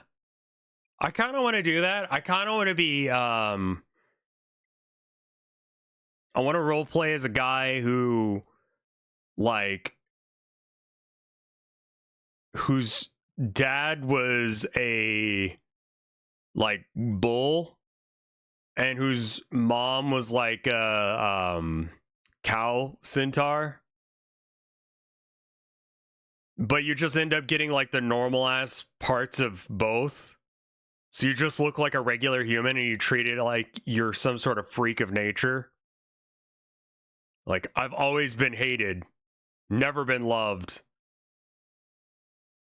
outcast by both societies. And it's like, you just look like a normal fucking guy, dude. I think that would be great. Like, just call it variant human. They always hated me. Hey, dude, you want to hang out later? What was that? I forget which movie that was. I'm gonna go put the chicken tendies in the oven. Give me half a second to do that. 2 minutes. Boop. And I'll actually put music on this time. Meet the Robertsons. Meet Robbins. Meet robots.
I'm back.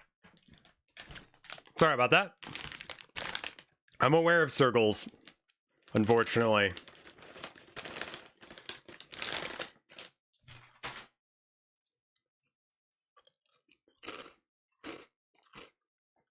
I don't know what a proto is.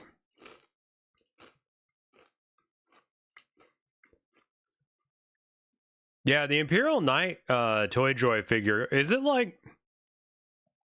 Jesus fuck? Are you kidding me? $700? How big is it?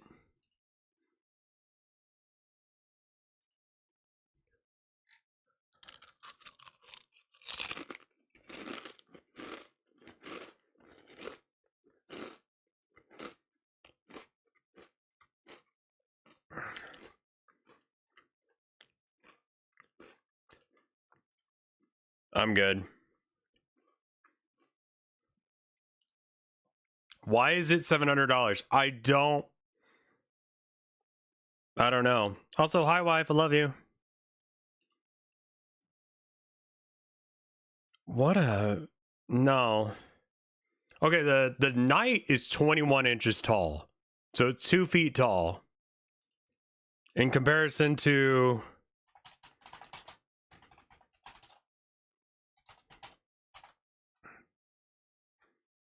height. Model height.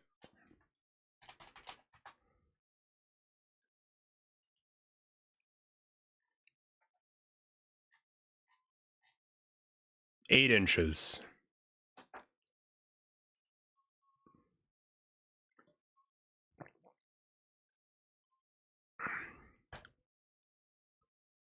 So it's a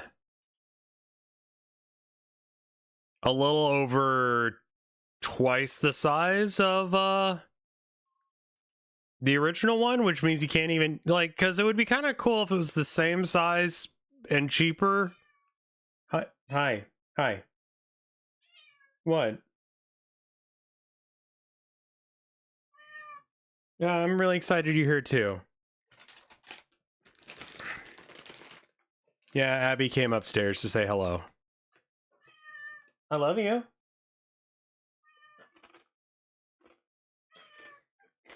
Hi. Abby. Abby, would you mind entertaining them while I'm gone? I see. I also need to remember to put a timer on, so I don't burn the house down. Seems like a good idea. My wife probably does want to come home to a warm house, but probably not that warm.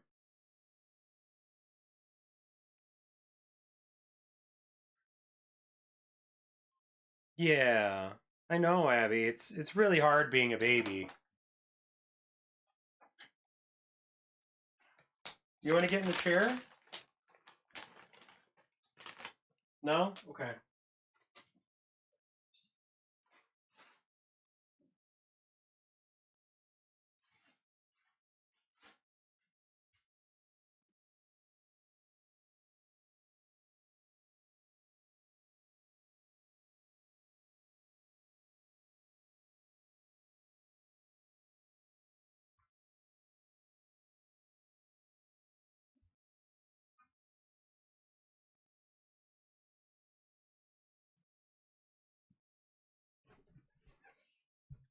Abby, come here.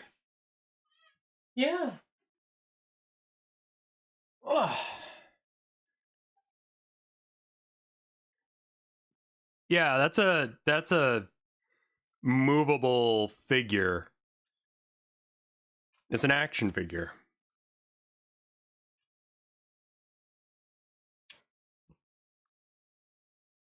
What a good girl she is. Hold on.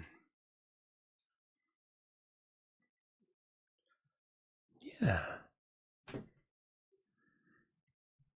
There's the Abby. There's the Abby. No, it's not a $700 proxy. It's just a $700 action figure.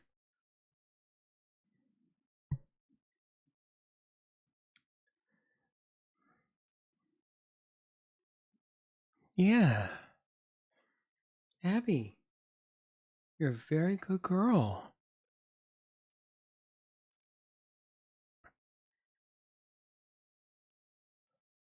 Yeah. Hi. She's so full of love. Purring like a little motorboat right now. See, isn't lap time good? Yeah.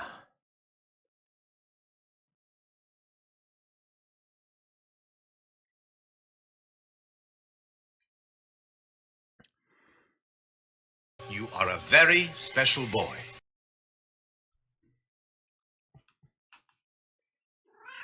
Yeah.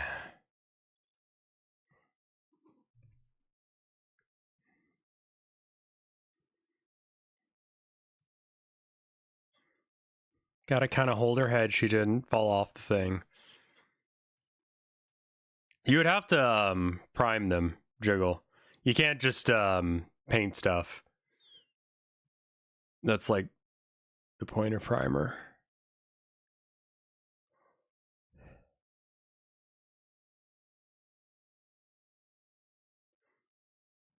Yeah, Yakuza is weird as shit, y'all.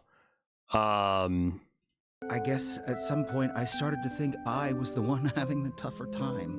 But I never thought about how my wife was feeling. I'm gonna talk to my wife when I get home. I'll make sure we raise our kid right.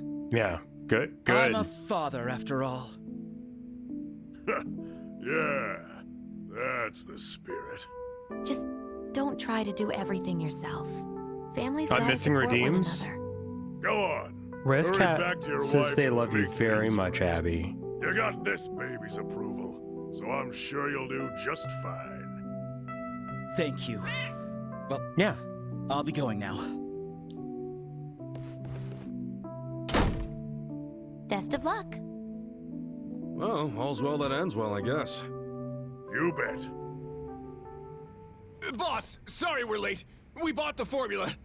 Ooh. Well then, why don't we drink to the man who became a proper father? Join us, why don't you? Huh? Me? That's right. No need to be shy. Sure. What the hell? Yeah, baby. Yeah. You're getting two-hand attention. Ah, that's God's work right there. What do you think? Good shit, ain't it? Yeah, ain't half bad. Right. Boys, 2 more baby bottles. Room temp. Yes, sir.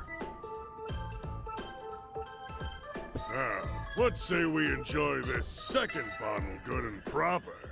Huh? Boys, get this man a diaper. Yes, sir. Yo, hold up. I didn't say shit about wearing a... Hey, what the hell, man? Let me go. Yo, if you don't cut it out, I'll... Oh.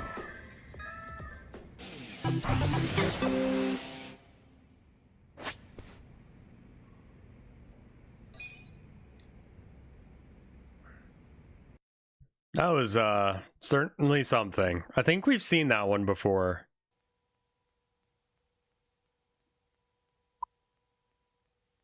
T-Bone's World of Clowning. This is apparently very important.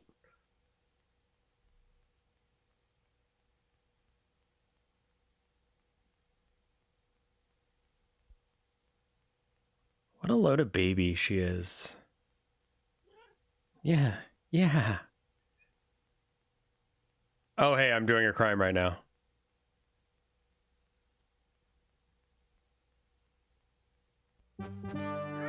Yeah.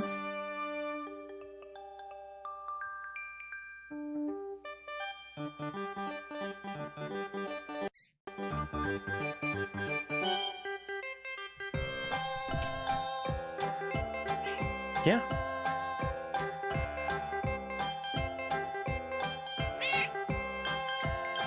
I love you. Two Blue, thank you for the 9 months of support.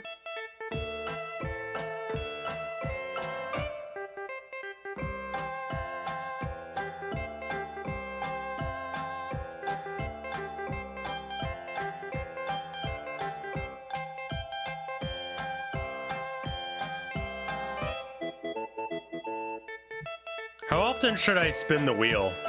Should it be for every sub or for like every 5 or what?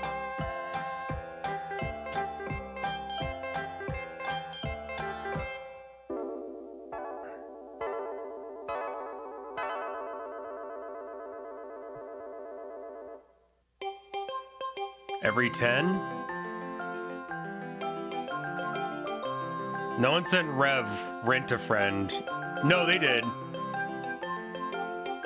Every 5 or 10.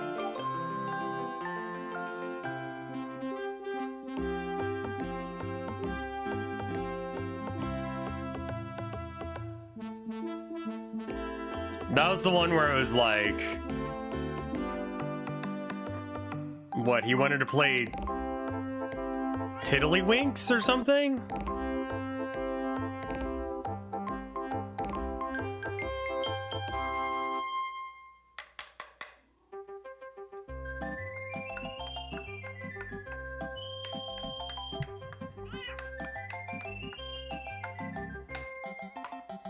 That's very good, actually.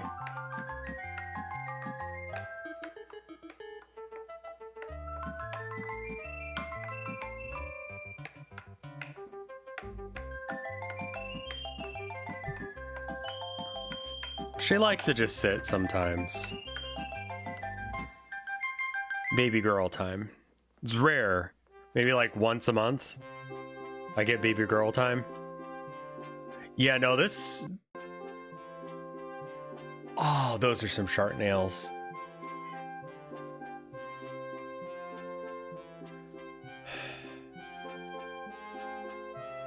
This is less impressive to me. She's such a good girl. Yeah.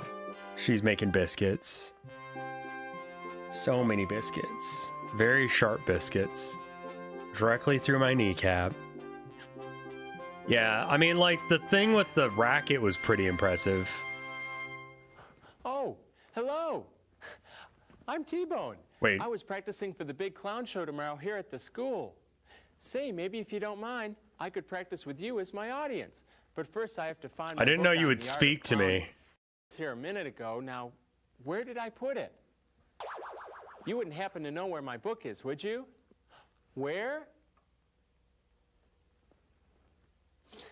I don't see it over there. It's where? No, I don't see it over there either. Now, where could it possibly be? Where? Up there? Oh, no, you're not going to fool me again. Ouch! I guess you were right after all. And now, on with the show. Did you know that clowning has been part of our history for a long, long time? Some of the first clowns, known as court jesters, entertained for kings and queens. They brought lots of smiles to their audiences, just like the clowns of today. Are clowns a subclass of mime or are mimes a subclass of clown? I think mime is a subclass of clown. Interested in becoming. There are 3 basic types. The white face, and the Auguste, and the character. Just like playing a musical instrument or learning a Anasi, new thank you for the sport, 5 being years fun of support. but also Is that math involves right? Holy hard shit. work and practice. Some people are Are really clowns a unhappy with what they protected do group for a of living. people? No. Not me. I love being a clown. It's good for that. Beats working for a living, huh, kid? Hi. What did I tell you about happy people? Here comes one now. I've got an idea. Let's cheer this guy up. Clowns It'll be should have hard less work, rights. but fun. I say this as a clown.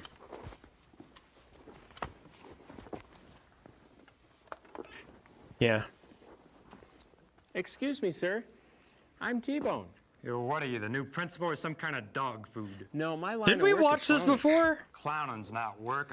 It's a red nose, baggy pants and 50 midgets jumping out of a car.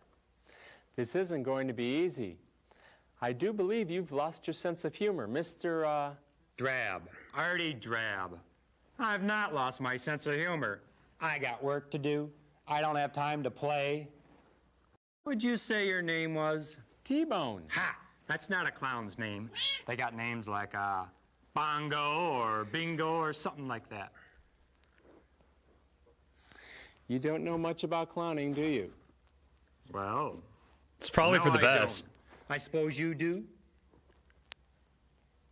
Okay, Mr. Smarty Pants. What have you got on anyway? A You're clown not a real outfit, you clown. jackass.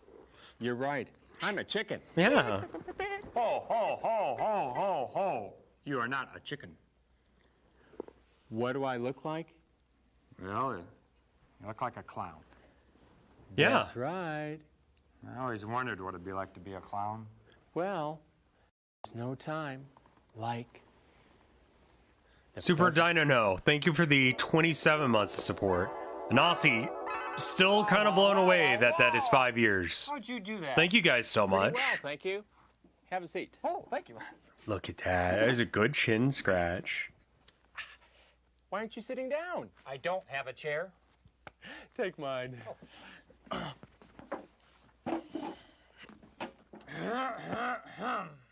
What's the problem? You see this? If I know. hold my hand like that, then she'll force her face into it. Wow. Okay. That was really Thank you. neat. Oh, And this is really Aussie, fun. 5 years is a lot of time to put up with my bullshit. No, I understand. Thank you. Wow, look at all this stuff. What does that make your first stream of First, you mine? have to decide what kind of clown you want to be. You mean there's different kinds of clowns? Oh, yes. 3 types. The first type of clown is the Oh, white face. COVID. The white face is sophisticated and graceful and has an elegant costume. The Yeah. next type is the... Augusti. No, silly. A goose. The goose clown is the silliest of the 3. They have very bright colors and silly outfits and exaggerated mouths and faces and use pink and red as their colors. And the third type is the... Juggalo. That's right. The character clown. They dress like different people. Oh, like a policeman or a fireman or a cowboy or a hobo. Artie, I do think you're getting the hang of this. What type of clown do you want to be? An Auguste. Yeah, that's a type of clown for me. I like the white face makeup. Is it possible to combine the two? That's the style of many modern-day clowns. Oh, goody, goody. Oh, what's next? Oh, I like this nose. And this one. That one's funny. How about a wig? Do I need one? And what about those big feet? Slow down, slow down. Remember, one step at a time. First, your face. Lesson number 1, make sure your hair is out of your face and your eyes. And that can be done with a cap and pins. Next, make sure you get something for around your neck, because you don't want your neck to be all makeup-y. I like this. Artie, are you sure you haven't been a clown before? Because you're a fucking Yes. joke. And this. That didn't get the hair out of your face. Next, take a gabagoopa of white clown makeup with these 2 fingers like this and rub it in your palm like this. A gaba what? A gabagoopa. Hey, it's turning shiny and getting warm. That's how you know it's ready to be put on your face. Rub your hands oh. together like this and then put it on your face like this. Oh boy. Hey, I'm really getting the hang of this. Ooh, now for the nose. Slow down, Artie. You should look into the mirror. Huh? My face is all streaked. How do I get to look like you? By tapping your face with these 2 fingers. Gee, my face is getting smooth. That looks good. Now you have to decide where That's you want actually your mouth pretty to good be. advice. It's right here, silly. No, Artie, your clown mouth. Where do you want your clown mouth to be? And what kind do you want to have? You mean there are different kinds of clown mouths? Yes, there are. Man, you sure worked out There this are design mouths before you that started. Make you happy. There are mouths that make you sad. There's small mouths and mile-wide mouths. Yeah, I mean, like, he I like evened one it out really well, actually. How do I put it on?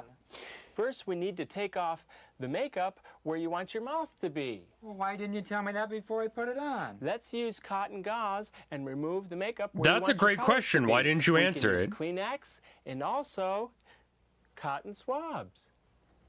Like that. We can also do the same thing with eyebrows and anywhere else you want your color to be, like stars, Joker tears, 2 is and really bad? flowers. Hey, Yeah. I look like a pumpkin. Am I ready to put colors on now? First, you need to powder your makeup. The powder sets the makeup. Oh, here's the powder. Like this? Not exactly. Try this. This is much better. Now, take a deep breath and hold it. We don't want to breathe in the How do you do powder, corpse we? paint? I don't It's know. I've important never to be worn corpse safe. paint. I have too Isn't much that right, beard Artie? for corpse paint. Artie? I mean, there are Artie, people with it's okay to beards take a and breath corpse once the paint, powder's but on. Abby's done being here.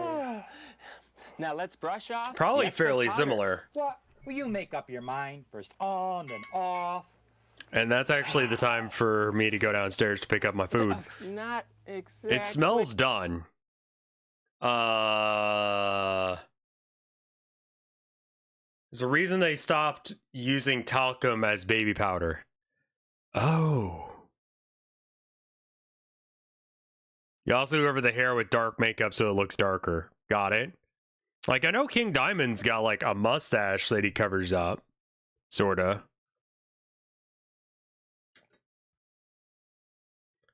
You've tolerated this better than I'd imagine. It starts off really cringe, but then it turns into, like, actual advice for someone who wants to be a clown, which, like, is not me, but, like, the advice isn't bad. You know, like, if you want to know this. Death Mask Bread. I've never even heard of it. Give me just a moment. I will be right back. I gotta stop my food from burning.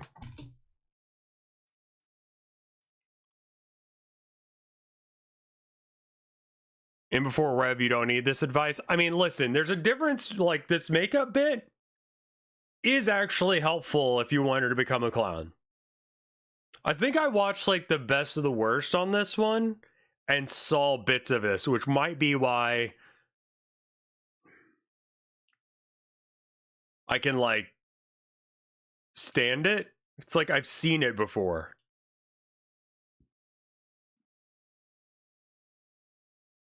There are actual clown rules and clown code. All right, I'll be right back. Sorry. Again, another 2-minute ad because I'll be gone during that time. Be right back.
Abby, you kept them entertained the entire time I was gone, right?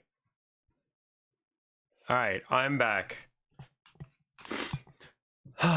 What was this? The clown passes away and wishes to be buried in makeup for funeral/burial. The mortician isn't allowed to apply the clown makeup. It has to be applied by a fellow clown. What the fuck kind of rule is that?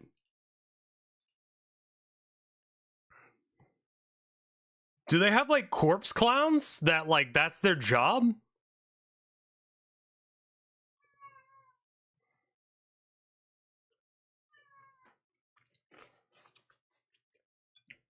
Clown graveyard, but only one tombstone. But if you dig it up, there's like a billion fuck.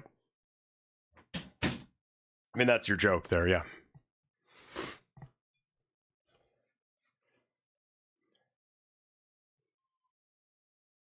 Corpse Clown is a great band name. It is. I was just thinking that too. Hey, try this. Oh. To put the colors on, you can use your fingers, a brush, or an eyebrow pencil. Like this? That's right. After you get your colors on, you can use the Dead Mime is a good one to too. outline everything, and the colors will look neat, even to put on your eyebrows. There. What's next? Ooh, don't tell me. Powder, right? I bet it's a good idea to use different powder socks for the different colors. Right, T-Bone? Good point, Artie. Can you tell me what part of your face is next? Oh, jeez, I don't know. That's it. You know. Well, there's so many to choose from. Oh, I like this one. Hey, how do you get these things to stay on? With fish line, elastic string, and spirit gum, which works like glue. There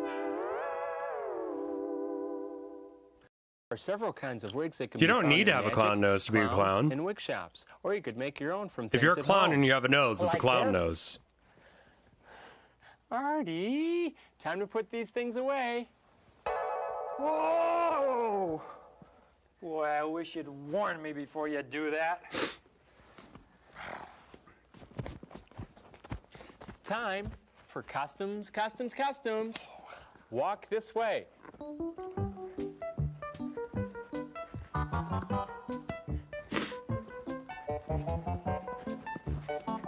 I probably should wait a second to eat, but Wow, look at all these costumes.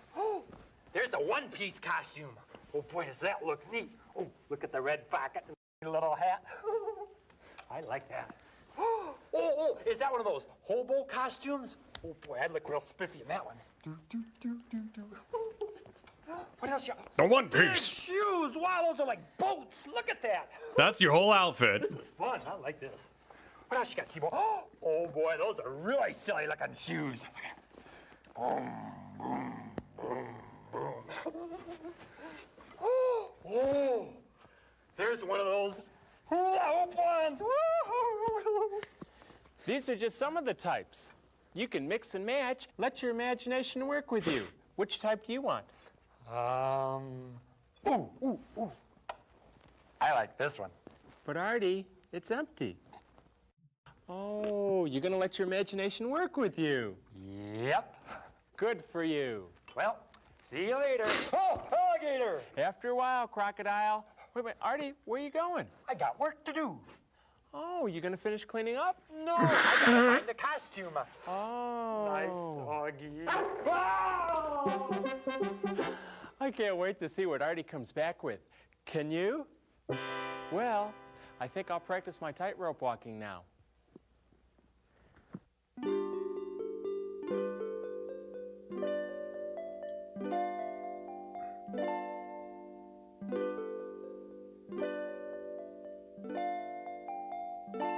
This is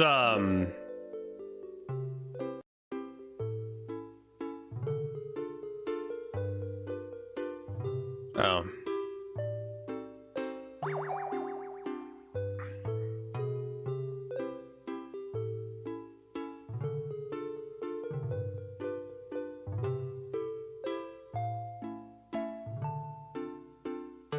Imagine paying this asshole to show up in your house and do this.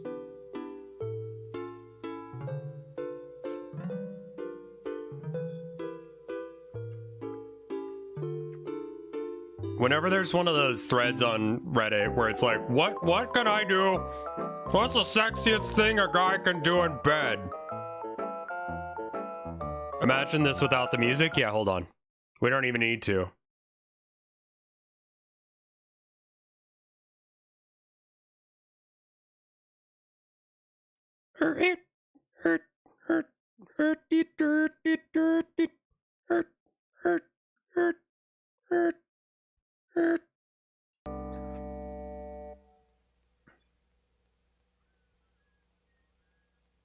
What's the sexiest thing a guy can do? And I always just say, like, hire a clown to just get cucked.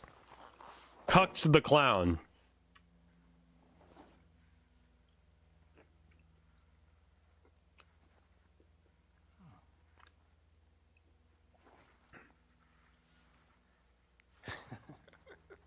Hi. You're and a clown too. That's right. And you're an acrobat. I'm really Brian, the gym teacher. Acrobatics is my hobby. You must be here for the school show tomorrow. Right you are. I'm T-Bone. I've always wanted to learn about clowning. Really? Acrobatics is a skill I'd really enjoy doing. Let's make a deal. What's this, some kind of a game show or something? I can't be a clown. I can't do anything clownish. Sure you can. Many clowns specialize in just one thing, like playing a musical instrument, storytelling. Do you specialize in not being funny? And even magic. You could be an acrobatic clown. I never thought of that. I wonder what type of clown character I could be. I'm fairly certain of that as well. But I get really detailed with it. Like, bring some mustard. Ladies know that's what it's about.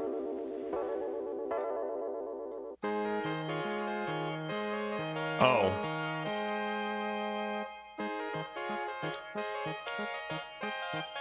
How did you get a black man to put on blackface? I'm quite ready for cartwheels yet. We'll begin with the basic forward roll, like this.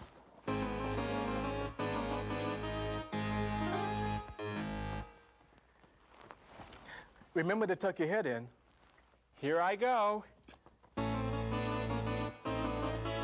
Perfect!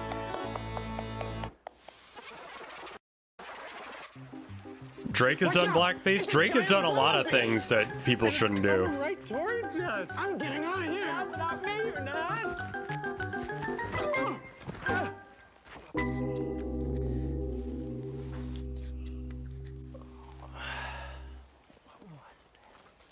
You silly clowns. That was just a balloon. She thinks I'm a clown too. You are, asshole. Lady, you're under arrest for letting all of those animals out of the zoo. Who are you, anyway? I'm a new student, Jennifer. T-Bone here, and this is Brian, the gym teacher. Say, where did you get all of these balloons? I just looked in a telephone book under balloons, stores, and magic. If you teach us how to make balloon animals, we'll teach you about clowning. It's a deal. First, you'll need a balloon. Stretch it. And inflate it like this.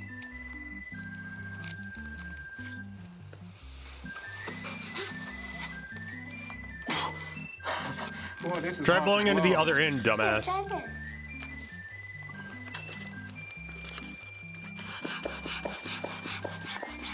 This is a lot easier. Now let a little air out before you tie a knot. Let's work in groups of 3. Squeeze it here and twist so the air can't get out. Make 2 more bubbles, then twist them together here. That makes the first group of 3. Hey, I can see head and ears. Make another bubble, the neck. 2 more, make the front legs. This is actually pretty good advice. Oh, no. Like, this is actually legitimately good how to be a clown. two smaller ones for the back feet. Twist here, and you have The dumpy. a doggy. If the bubbles and tummy were a little smaller, it'd be a squirrel. That's right, T-Bone. There are all sorts of animals you can make, like a horse, That's still a dog. a rabbit, Weird dog. even a mouse. That's also a dog. Time for our part of the deal. Wow! How did he do that? Pretty well, if you ask me. Say, Jennifer, I'll teach you some acrobatics if you teach me some more about balloon Bro, animals. what? Oh, I'm sorry. I forgot that you're in a wheelchair. Don't feel bad. I know I can't do it myself, but what I learned from you, I can share with my friends. So come on, step up and follow me. Boy, I haven't had this much fun in a long time.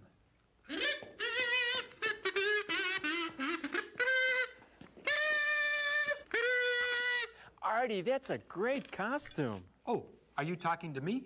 I'm not Artie. I'm the magnificent, charismatic Arte, the juggling clown. Why don't you do a cartwheel, I didn't loser? know how to juggle. No, I don't. That's why you're going to teach me. Okay, first thing you have to do is put both arms up in the air. Now you know where your imaginary points are. Next, you need to take one ball and to put it in your right hand. Your other right hand. Now, let me get mine too. Good. You have one and I have one. Okay, let me put it in my right hand. That's great. Next, throw back and forth like this. Hmm. A little higher. Make sure you hit those imaginary points. That's good. Okay, next, let me get you another one. There. Back and forth like you did before.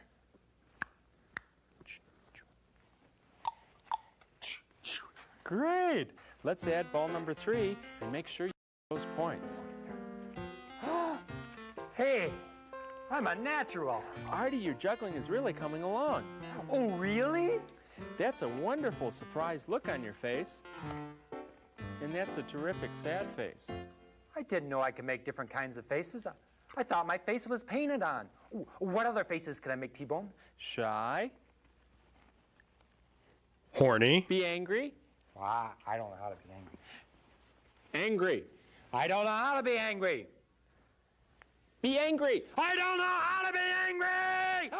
Hey, I was angry just then. Oh, boy, this is fun. Oh, Artie, you look scared. What's the matter? What are those and where did they come? Those are balloon animals, and they come from balloons like this. Jennifer and Brian must have left them. You mean one balloon can make a critter? Now, you ready to start? I'm ready to yeah. Now, start. the first thing you have to do, hold on to it. Okay.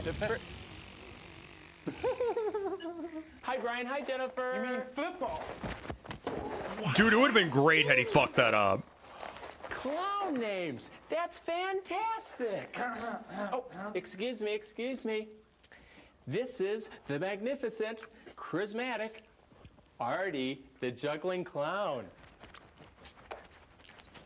You guys look so great. I can just imagine you in the center ring of the big top. Clown that fucks up flips on purpose. Can you imagine a clown that just sucks ass at being a clown? Performing some of the Hey guys, breaks neck. routines of all time. Yeah. Here are the stars. Can't make balloon of the animals, show. can't juggle, can't do flips, can't do magic tricks. That's his bit. Yeah. Just...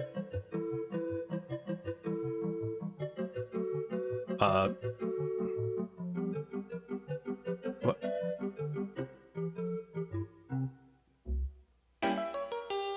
Okay.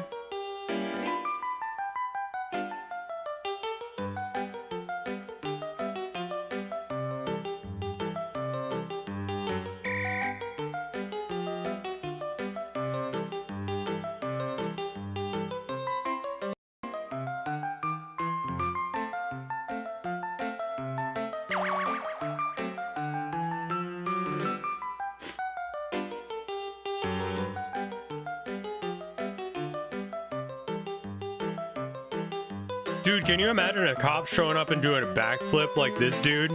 Like this fucker showing up to a SWAT situation.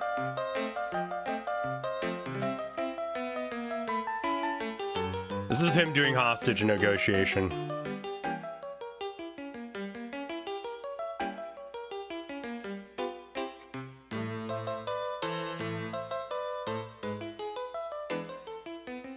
That was actually pretty cool.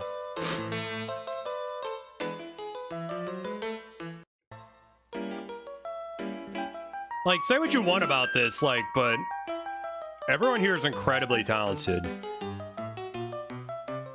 Don't like his face still.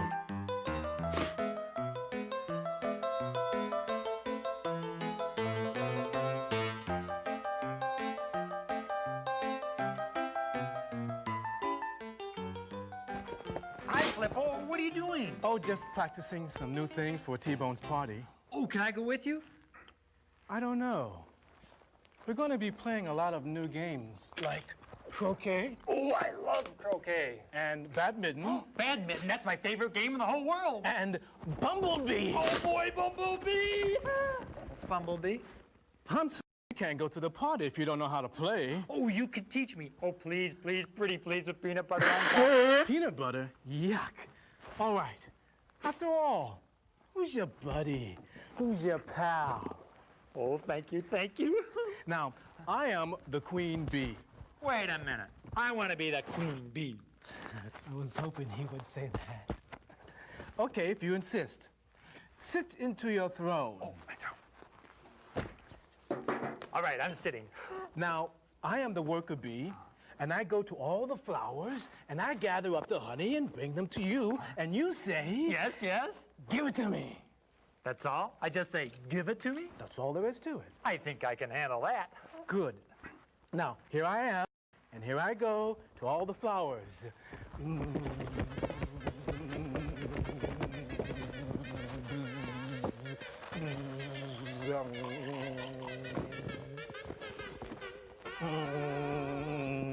Give it to me. Give it to me. I said, give it to me. I said, give it to me! Oh, I'll get you for this! Wait. Here comes Speedy. You can play the same thing on her. Are you sure she doesn't know how to play this game? Cross my toe and hope not to Yes, cut it. Peach Drink, but After all, he's also black. Who's your buddy? Who's your pal? You just spat in my face. Okay. Here it goes. Hi, Speedy. Want to play b? I don't know how. Oh, I'll teach you. Okay. Now, I'll be the queen bee. Okay. You're supposed to say you'll be the queen bee. Okay. Now, I'll be the What? worker bee that goes from flower to flower, gathering up all the honey. Okay. And when I bring it back to you, you say, give it to me. Okay. Are you sure you haven't played this game before? Cross-eyed big tone, hope to stub it. After all, who's your buddy? Who's your pal? Okay, here I go, gathering up the honey. Kabuzz, kabuzz, kabuzz, kabuzz, kabuzz, kabuzz, kabuzz, kabuzz, kabuzz, buzz, buzz, buzz, buzz, buzz.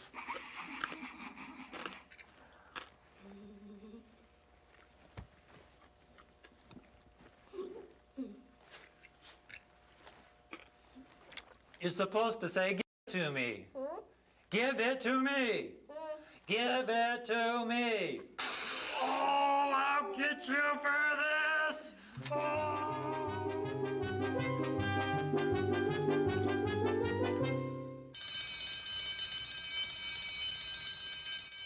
Well, looks like it's time Oh, for us that to leave slug before they thing. lock us up in here. I get it now. Just one more question. It involved before less we go. spitting, though. What's that, Speedy?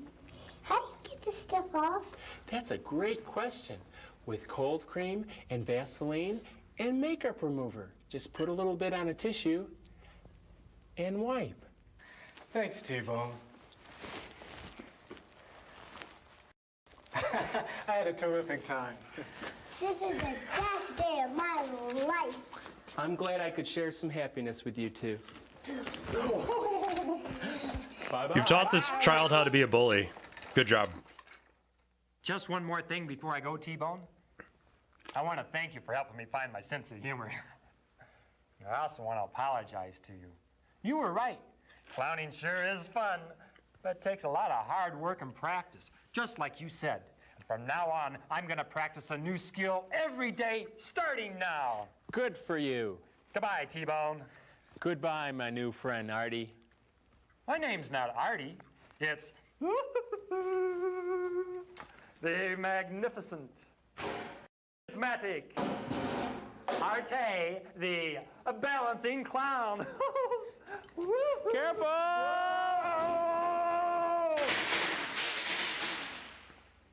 I think my balancing needs some more practice.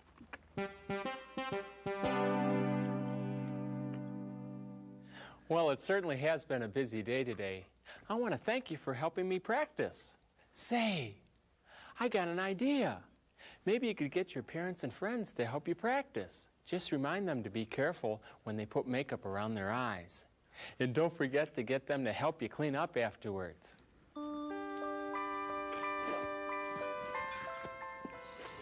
Remember, you don't have to have a real fancy clown to have fun. Just a simple dot on your nose, and you're on your way. After all, Nova, thank you for the raid. Is that clowning comes from the heart, just like yours.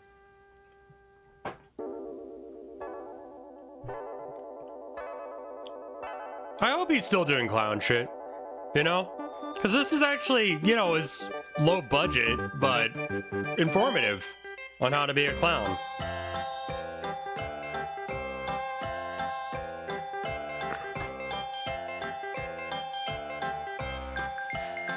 Like,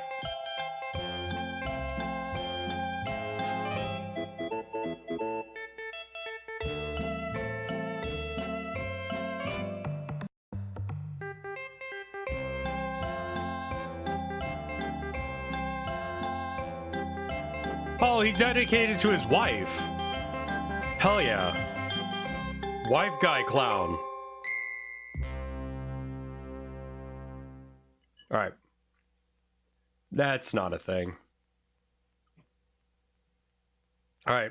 I'm gonna put my plate up. And give me 1 minute. BRB.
Ad over already? Damn.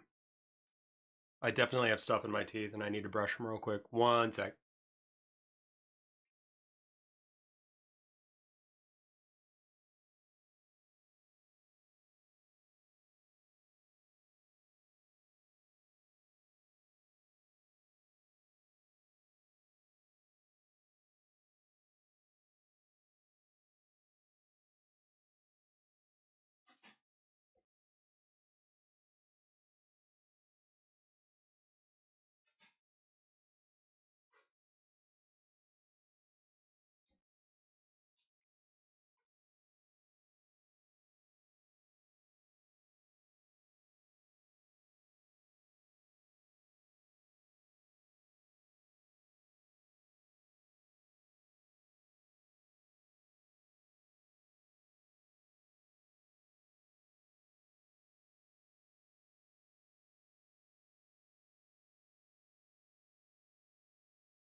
All right, I'm back.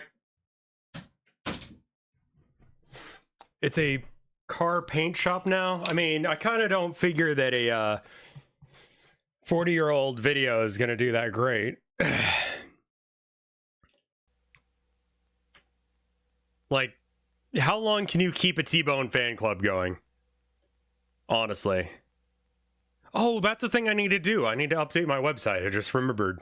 Tomato aspic from... Can I say something and I have no idea how to explain it?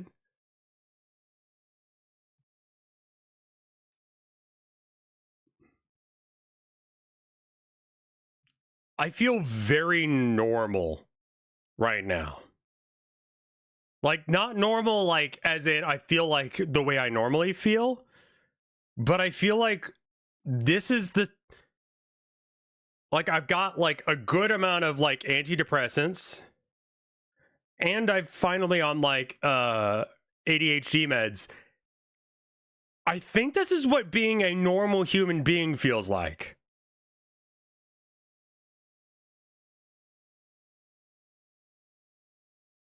Like, I can focus on things. I feel like it's, wow. It's really weird, man. I'm feeling neurotypical right now. It's very weird. Never felt that way in my life. I don't know as if I have either.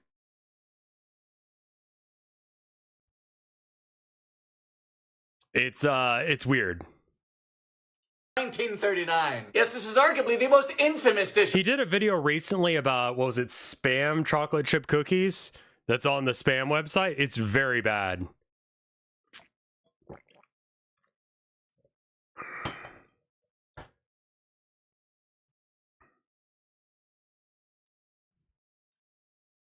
Of the 20th century. At one point, it was on every menu from coast to coast. We start with 3 cups of stewed tomatoes, then an onion. What is the size of this onion? This thing's heavier than my self-doubt.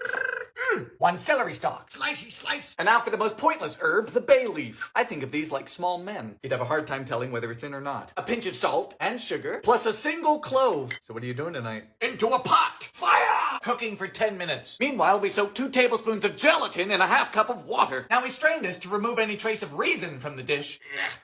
And the gelatin. I don't like the look of this at all. What the fuck are you making? What do you think we garnish this with? Did you guess mayo? Stop jiggling. And some paprika. Fucking shit. This is just a commendably daft idea. Tastes like somebody killed Italy. It's like geriatric ketchup. Yeah, that looks like, you know, when you, like, you close the ketchup bottle and there's, like, that little bit around the rim that you didn't, like, clean off quite right.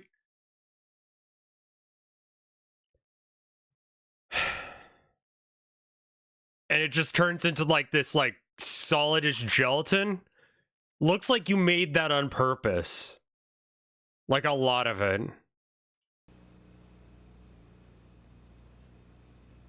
Just fucking heinous, man.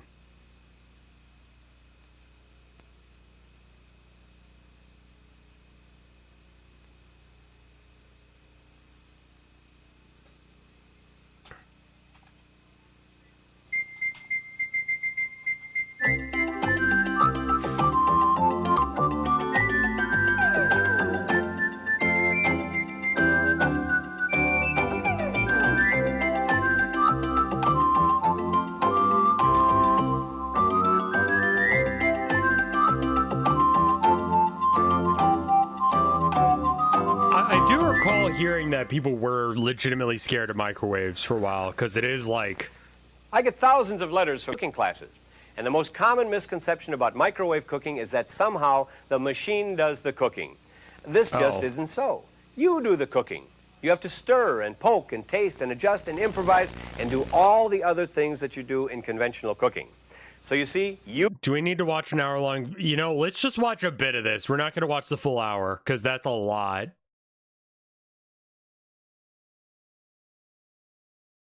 You are the cook, and the microwave oven is just a machine that heats the ingredients.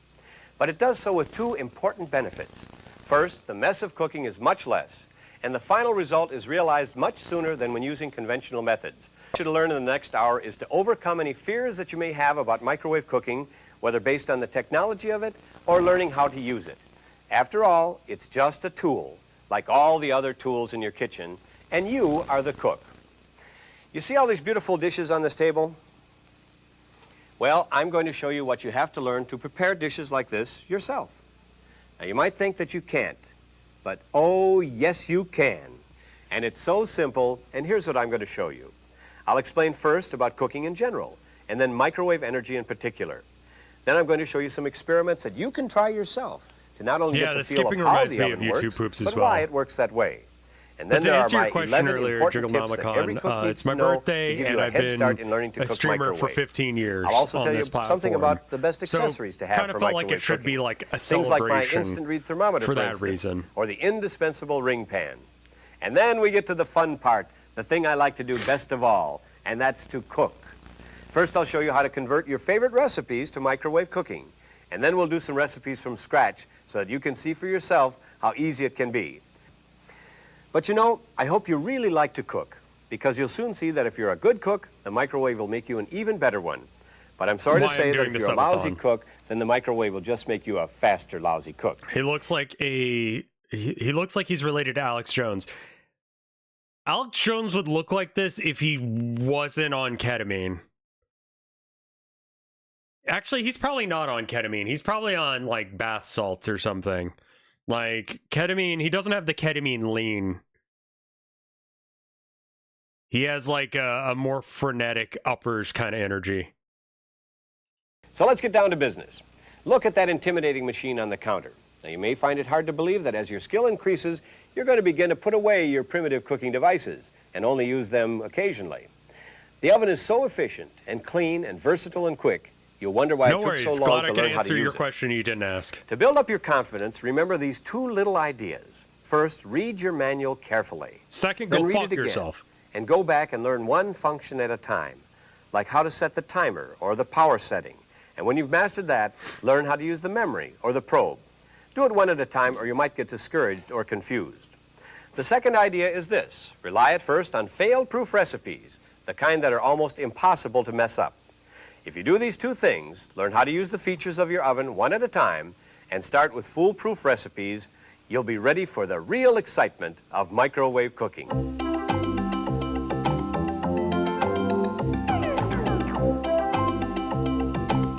Now, what is cooking anyway? Actually, it's nothing more than the application of heat to food. The heat causes the food fibers to break down, thereby tenderizing the food, and it also causes fats and sugars to caramelize, which adds color and enhances the appearance of the food. And when you've added enough heat, it also sterilizes the food by killing the bacteria. Now, heating is done in three ways. One way is by conduction, like when you cook something in a pan on top of your stove. The heat from the stove is transferred to the pan, and in turn is transferred to the food.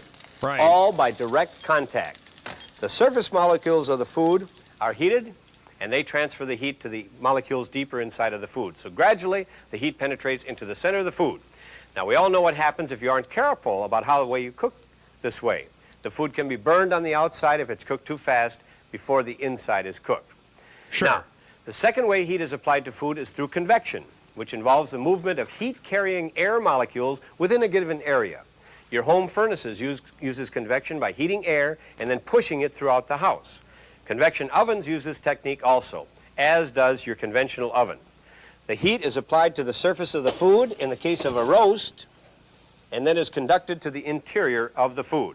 In the case of a casserole like this, you have two forms of heating. First, the hot air molecules heat the dish. The dish in turn heats the food by conducting the energy to the inside. Is not both. The third form of cooking is by radiation. Now, in this case, energy radiates from a source like the rays of the sun. And when you broil or barbecue, you're also cooking by radiation.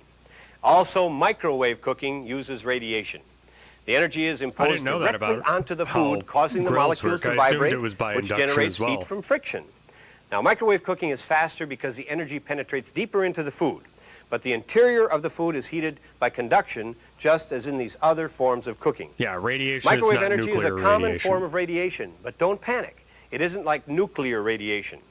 Right. There are basically two kinds of radiation, ionizing and non-ionizing. Non-ionizing radiation doesn't break up atoms and molecules like X-rays and nuclear energy do.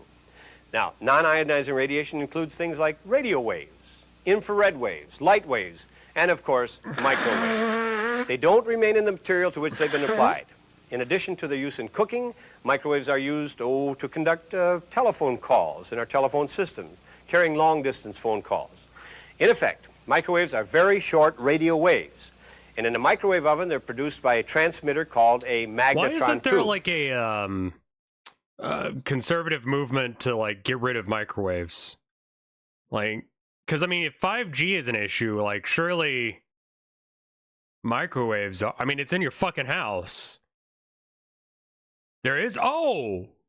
Well, I'm just like, is it like, I'm waiting for like a widespread conspiracy.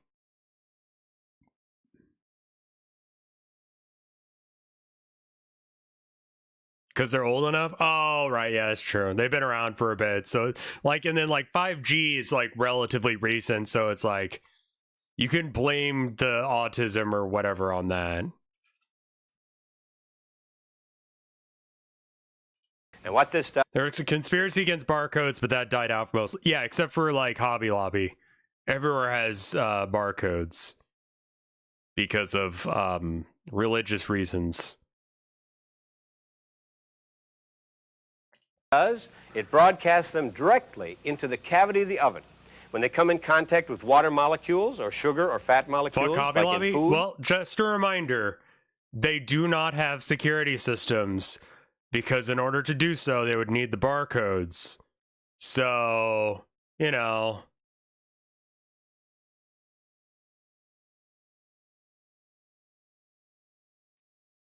Hobby Lobby is a great place to go and get art supplies, as long as you're not willing to pay. They cause these molecules to vibrate. The vibration causes friction, which in turn causes heat, which starts out as a radio wave, ends up as heat in food. Now, when you turn off the power... Pause? What? That's a penis. Yeah, in the background, I noticed. No. Like, sometimes you need a penis pan. Yeah, Hobby Lobby's about stealing shit. So why not? Source in your microwave oven, the energy travels so fast that they are gone instantly. Just like when you walk into a room and turn off the light. There's no more light in the room. The three properties of microwaves in microwave cooking are that they create heat in anything that contains water, sugar, or fat. They reflect off of metal, and they're transmitted through anything else that doesn't contain water or metal. Now, since a microwave oven is nothing more than a metal box, and since microwaves can't go through metal, the energy is confined within that area. Now, conversely, if you tried to cook in a metal pot in your microwave, since the energy cannot go through the metal, you couldn't cook the food inside. But that's not true of little bits of metal. And on my TV series, which is called Microwaves Are for Cooking, I intentionally leave a metal spoon or a fork in a dish. No. And somebody always says, hey, you can't do that. But that relatively small... I do what the fuck I want, though. ...amount of metal just reflects the energy off of it, which bounces around the interior of the oven until it finds a water, sugar, or fat molecule. And later on, I'll show you how metal can help you cook things even better. We're going to do some experiments next, but first I want to impress upon you microwave oven safety. No, wait, no, you can't be like, I'll show you how to use metal in the microwave, but first, let me tell you about safety. Like... What? No. No, I'm relatively certain you're wrong, my dude. If these things weren't safe, first of all, they couldn't sell them. But people still seem to be concerned about it until they're cigarettes told that this appliance is perhaps the safest one in your kitchen. And here's why. If you could put your hand inside of the oven, you could heat it up just like you heat up a roast. But you can't do that, because when you open the door, these interlock switches disconnect the circuits, and you cannot turn the oven on. It turns off automatically, and it's devoid of any energy inside. Now, if you're also concerned about being able to see the food in there, and people say, hey, I can see in there, that means that microwave energy can get out, that is not true. These little tiny holes here are smaller than the diameter of a microwave, which is about as big as my little finger or the diameter of this wooden spatula handle. Now, you I've can always see wondered why in they're like that. because light That's can go neat. in and out of these I'm holes, learning things but about the energy microwaves. cannot get out. Now, plastic, ceramic, and other prepared cookware don't have water or fat molecules, so they don't get hot from microwave energy. In fact, I have some here, and I can show you what happens with various materials in microwave. Here's a plastic dish made specifically for microwave cooking. I just never thought about it. Energy goes right through this to the food inside. No effect whatsoever. If I place this in the oven empty, you can put it on for 5 minutes, take it out. It will not be hot whatsoever because the energy is not attracted to anything in the material. This is a ceramic pot. The same thing is true. There is nothing in here that absorbs microwave energy, so the energy goes right through to the food and it heats up inside. Be careful with some dishes like ceramic and glass, because when the food gets hot, it in turn heats up the dish. Now this is conduction of heat the other way. Instead of from the dish to the food, it's from the food to the dish. And you could even use wooden utensils, but watch out because sometimes the glue in here and also from washing, the wood will absorb some moisture and it can be hot. Now finally, the thing is so safe because there's no open flame or heating element, so you can't burn yourself, and the danger of fire is virtually non-existent. We'll come back with some experiments that'll help you understand microwave ovens and microwave cooking even more.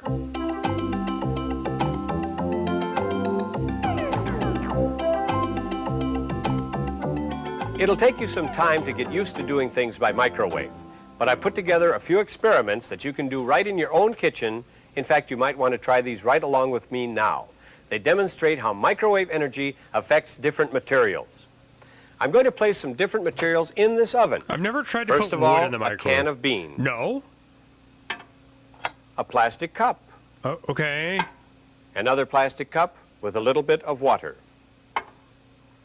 A potato. Okay. A made-for-microwave dish. How big's your microwave? A ceramic dish. A wooden spoon. And a cloth towel. Turn the oven on for a short period of time, and you'll see what happens to those materials. Now, if you recall, microwave energy affects water molecules by causing it to vibrate, thus causing friction, and thus causing heat. It is transmitted through any material that does not have water or fat or sugar, and it reflects off of metal. By feeling these various materials, you can see what has happened. The towel is a little bit warm. There's no water in this, but the humidity in the air has given it some moisture, so it gets warm. Okay. The spoon, likewise, has been washed, and it has water content. Also, the moisture in the air is here. Wait, hold up. So it gets... If it doesn't penetrate the metal, does that mean I can put bullets in the microwave and it not explode? Because it can't... It's hot. The ceramic dish has no water whatsoever, so it's as cool as when I put it in. Don't do that. The same is true of the plastic dish. Very cool. That's a waste of good ammo the glasses, for one. One without anything in it is as cool as when I put it into the oven. The other glass that has the water in it, you can see the water is hot, as is the bottom of the cup. And the potato, which is loaded with water, as are most foods, is quite warm. And last, the can of beans, a metal can which reflects the energy, is just as cold as when I put it in. Now, when you're doing things in your microwave oven,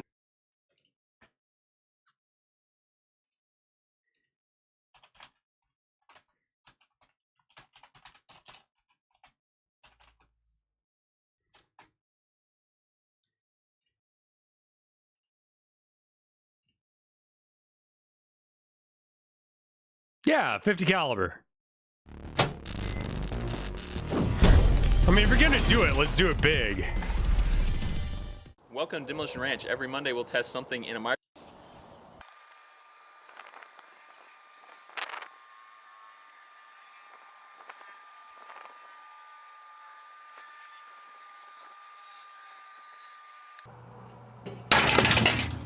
That one made me jump. I wasn't ready for that shit. Go check it out. Lots of smoke in there. I hope my DSLR camera is intact. If it's not, my wife will kill me. That was our Christmas present to each other. DSLR looks good. I think that's exactly my the camera I've GoPro got. looks a little owned. The door flew open. All right, I'm gonna tear this thing apart.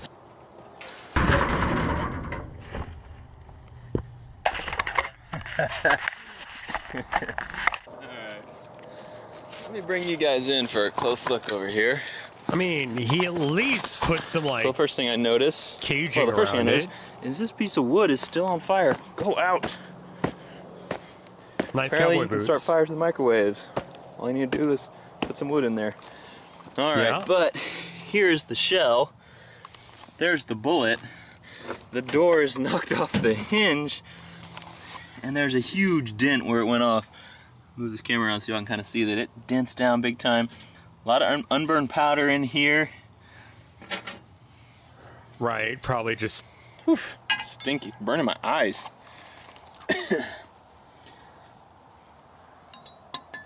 Oh, it's all sticky.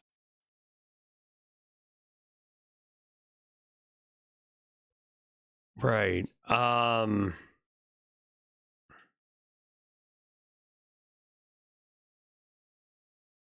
Okay. I feel like that's some actually bad advice that he gave. You can use the principle of leaving metal in there. For example, if I cook this sauce and leave the spoon right in there, nothing is going to happen to that spoon. But it reflects the energy to the other moisture in there. This is like the if I one leave it thing in there that I too know about long, microwaves is you're the not food is supposed going to get put hot and like, in turn conduct that heat up through the spoon. The same thing is true if you leave a spoon in a pot on top of your range. The water gets hot and conducts the heat up the stem of the spoon. The spoon in the microwave does not get hot from microwave energy. It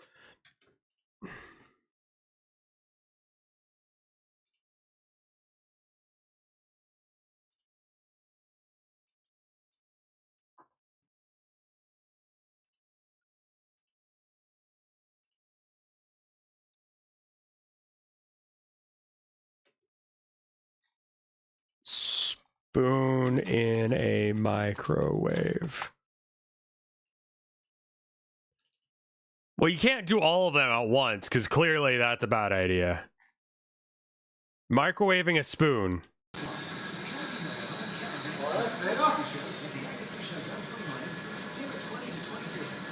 Looks like something out of the Poltergeist.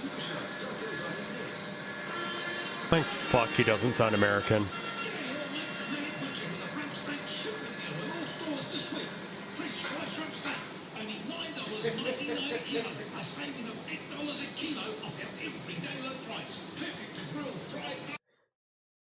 It's a 10-year-old video. All right, well. in there. If I leave it in there too long, the food is going to get hot and in turn conduct that heat up through the spoon.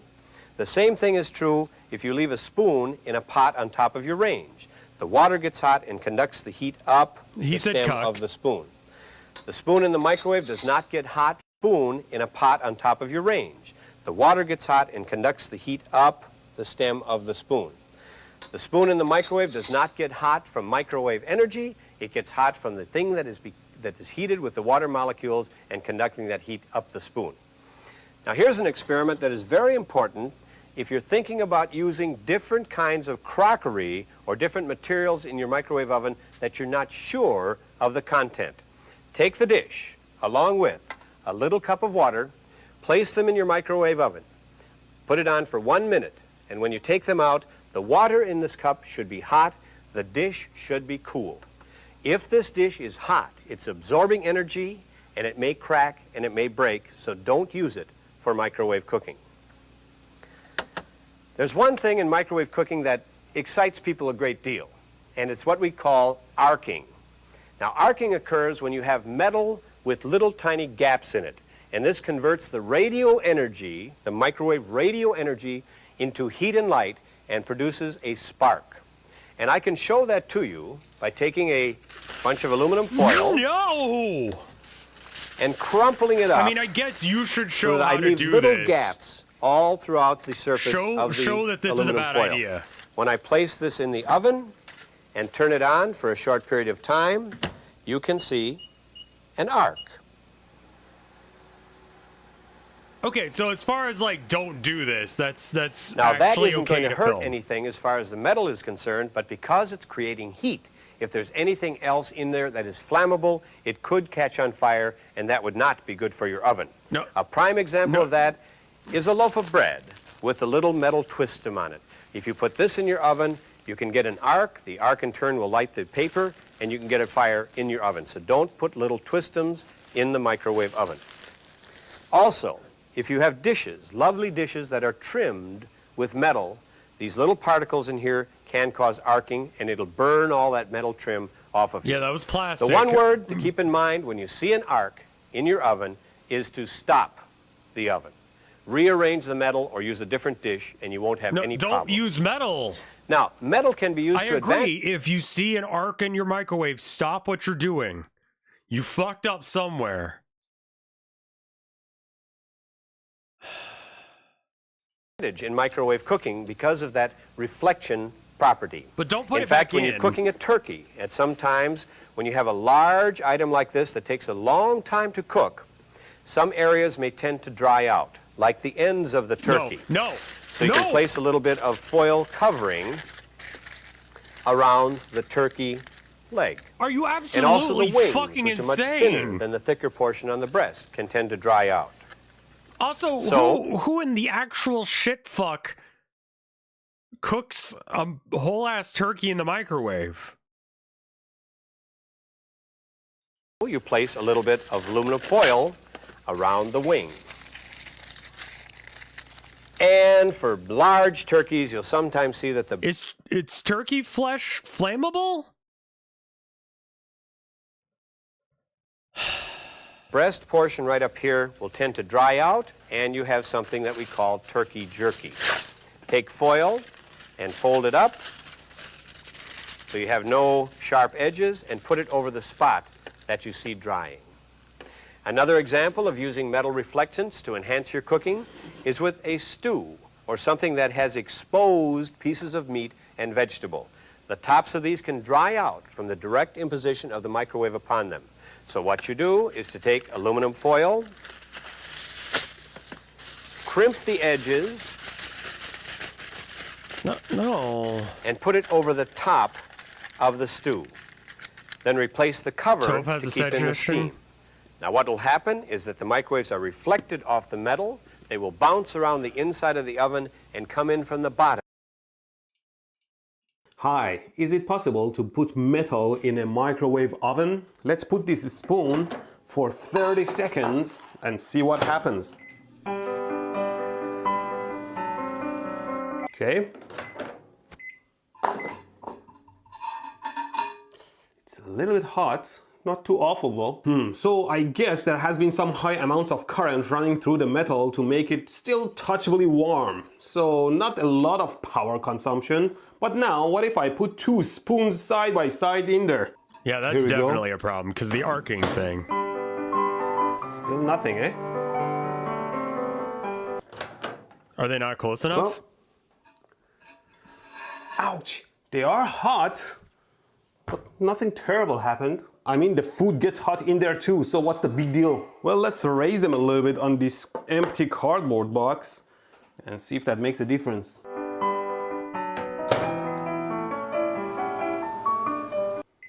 Still nothing. I bet these are pretty hot now. Ow.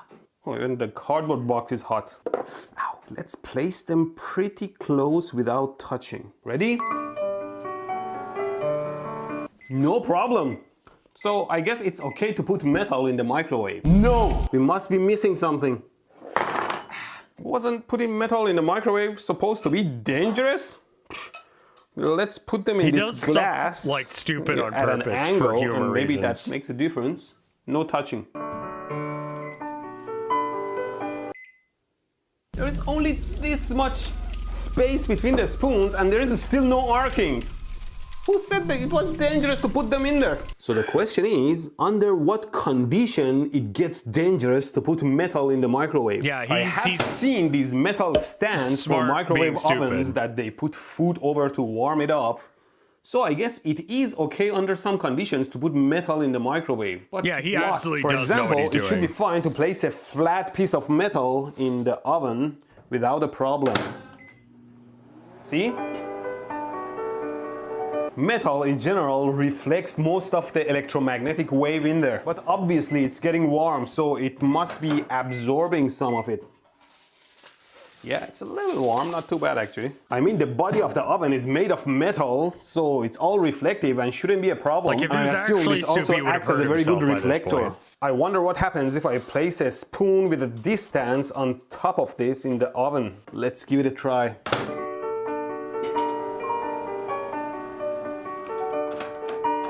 Yeah. Let's bring the spoon even closer to the aluminum sheet. Still no arcing though. I mean, but I'm bet just they're gonna all now getting put warm. metal in the microwave because Yeah, they are pretty hot. Let's try again. I put it the seems spoon like a- directly on top of the aluminum foil. I bet nothing happens again. like I'm Was just supposed gonna to be not use dangerous. metal in the I'm microwave. going to put these spoons vertical and parallel to each other like this in the oven. See what happens. There we are.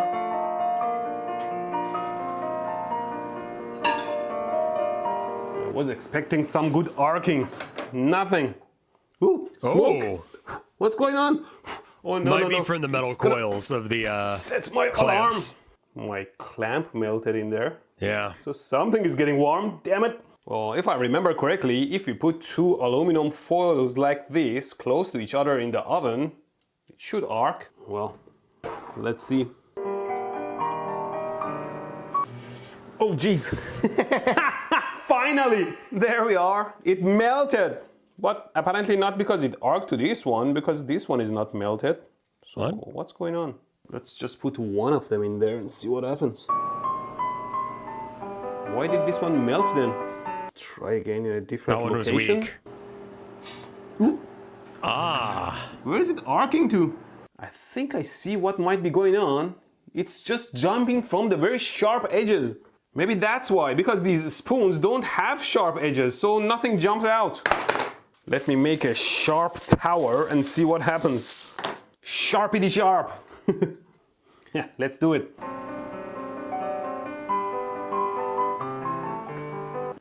Oh, yes. Yeah, see? The sharp tip is gone.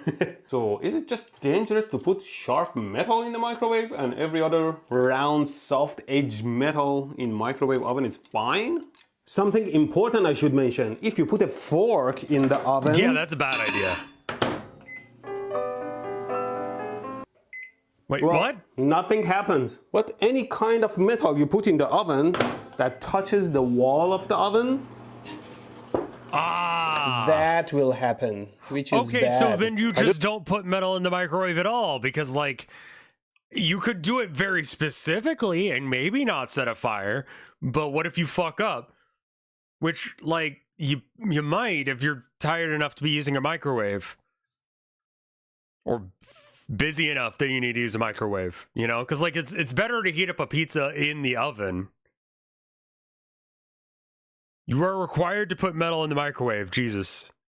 I don't know why I thought the arc would jump between two pieces of metal, but apparently not. So arc just happens with a piece of metal. This is one of those things where I like to be technically edges. correct. Yeah, I would just say don't. Not even this. Let's make it wider a little bit. I think the correct answer is don't. Does it have anything to do with the length of the piece maybe? Oh, this is long. I'll just lay it flat and see.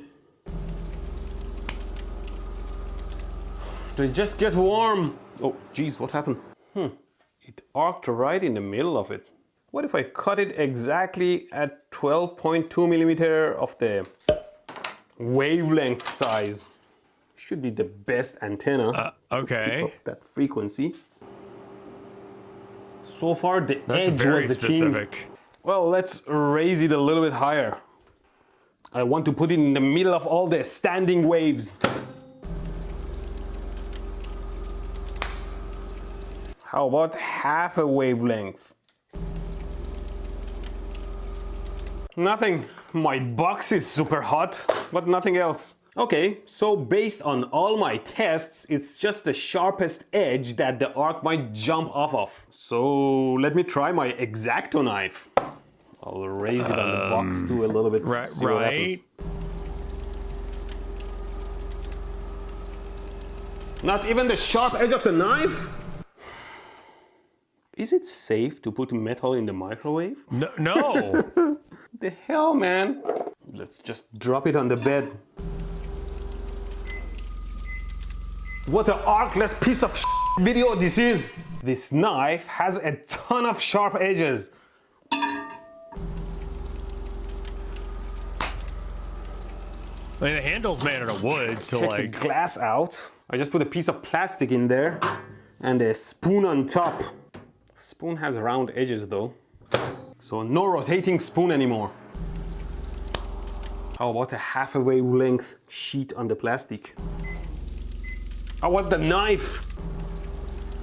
Nothing! I just have a hot, crispy knife. So it's all just about very sharp edges of aluminum foil? What if I make a ball? Hey, Clown Pubes, how you doing? My power level is at maximum, so there is no excuse for not arcing. How about a loose ball? Oh, I saw some arc. Now the bed might work because it might move the ball into a much more powerful area of the chamber. I might be just unlucky and put the ball in a low power area of a chamber in the low power standing wave side. I did show in one of my old videos that heating a box, you can see hot spots of the microwave standing waves. And rotating the box with the plate helps heat up the box more evenly. And so it's more likely for the metal to go over high energy spots. Here, just put it in there. I mean, he's making good content here. He's explaining shit. I remember the first time I saw an arc was when I put 2 sheets of aluminum foil side by side and they were in zigzag shape. Something like this. And I thought they were jumping to each other. Let's try it. Here's my foils. I heard something. Oh, there you go. This one has the bottom of it melted and the other one has the top of it melted. So they're not jumping to each other. They're just jumping. Let's put a single one in then. Yeah, there you go. So arcing in the microwave, which is not a healthy thing to happen in a microwave because arcs generate or consume a lot of energy and can fry your microwave, only happens when you have very sharp pointy edges of aluminum foil in your oven. And when the table turns and the foil goes over an area of high concentrated energy, I don't trust this, even arc. still. Hold there on. you go. Hey, stop it. So let's try one last time to confirm my theory. I made a piece of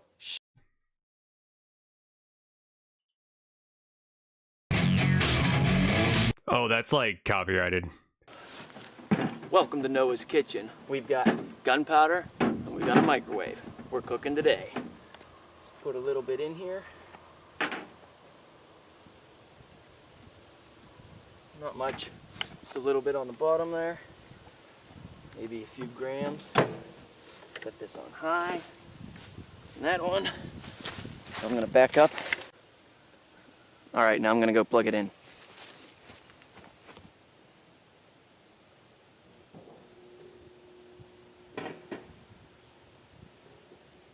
I like that he didn't clear any of the leaves from the surrounding area in case if something goes wrong.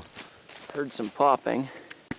All right, I'm kind of afraid to open this microwave up, but let's see here. Oh, the plate just fell off. So the microwave was working, but there's nothing to spark to catch the gunpowder. So I'm gonna throw some finished nails in there. No. I mean, you didn't need to. Now you're just creating a fire. Yeah. You've mailed a nail bomb. That is pretty cool. Let's go see what it did to the microwave. How to make gunpowder, hold up. Welcome back to Aiden's Workshop. Today, I'm showing you how to make black powder. What is black powder? Well, it's pretty much old-fashioned gunpowder, but when I say old-fashioned, I mean really old-fashioned. Black powder is a low explosive that can be used for many pyrotechnic purposes, like fireworks, cannons, and other things. The process to make black powder is a bit time-intensive, but it's super simple. Oh right, stump remover, because it's got you can also get all the materials to make it very easily. So yeah. Without further ado, let's get into the video. Your first question is probably, is this legal? Well, let's see what the ATF says. No. Individuals do not need a manufacturer's license if they manufacture black powder for their own personal non-business use, and the black powder produced is not a commercial product within the contemplation of the exemption. And Oh, must be wow, stored in okay. compliance with That's the appropriate weirdly accepting of the ATF. regulations. Well, that's good enough for me. Black powder is made from 3 ingredients: charcoal, potassium nitrate, and sulfur. This conveniently lines up with the 3 things needed for fire, which are fuel, oxygen, and heat. Charcoal is essentially pure carbon, and it serves as the fuel for combustion. For potassium nitrate, if we look at the chemical formula, we can see where the oxygen comes from.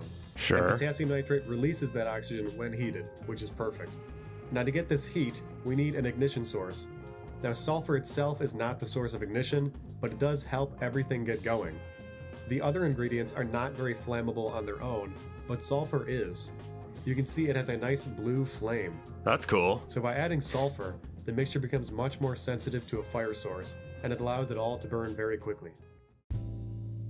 The first ingredient mentioned is charcoal, and it is the only one you can't buy. Now you're saying, Aiden, I can buy charcoal. It's at Ace Hardware. Yes, that is true. That is charcoal, but it's not pure, and you can't use it for this. Yeah. Charcoal briquettes You have to make it used for yourself. grills have clay added to them to keep their shape, and that would mess up the black powder. You could maybe try getting lump charcoal, which is pure, but it's actually made from hardwood, and I've heard that it isn't the best for black powder. So the first thing I'm going to show you is how to make your own charcoal. All you will need is a steel paint can and some wood. Yeah. What I'm going to do is carbonize the wood. This means I'm going to heat the wood in a You low essentially oxygen cook it too environment long so it all turns to pure in a carbon, pot. aka charcoal. What I'm doing first is filling the paint can with branches. I don't know exactly what type of wood the branches are, but I don't think it matters a great deal. Next, I'm hammering the lid on the can. As you can see, there's a hole in the center of the lid. This is very important. Right, You to need allow the punch air a in. hole in the lid to let the gases escape the can. You can easily make this hole with a screwdriver or a hammer. Now that the can is prepared, I'm going to start a fire and put the can in the fire. You can see that I'm placing the can on the logs and then putting more logs over the can. I want to get the can as hot as possible. After the can heats up, you're going to see something very interesting. This reminds me of the The can doohickey. starts hissing and shooting gas out of the hole. Initially, this gas is mostly steam and not much happens. But after a little longer, the gas starts igniting and making a jet of fire.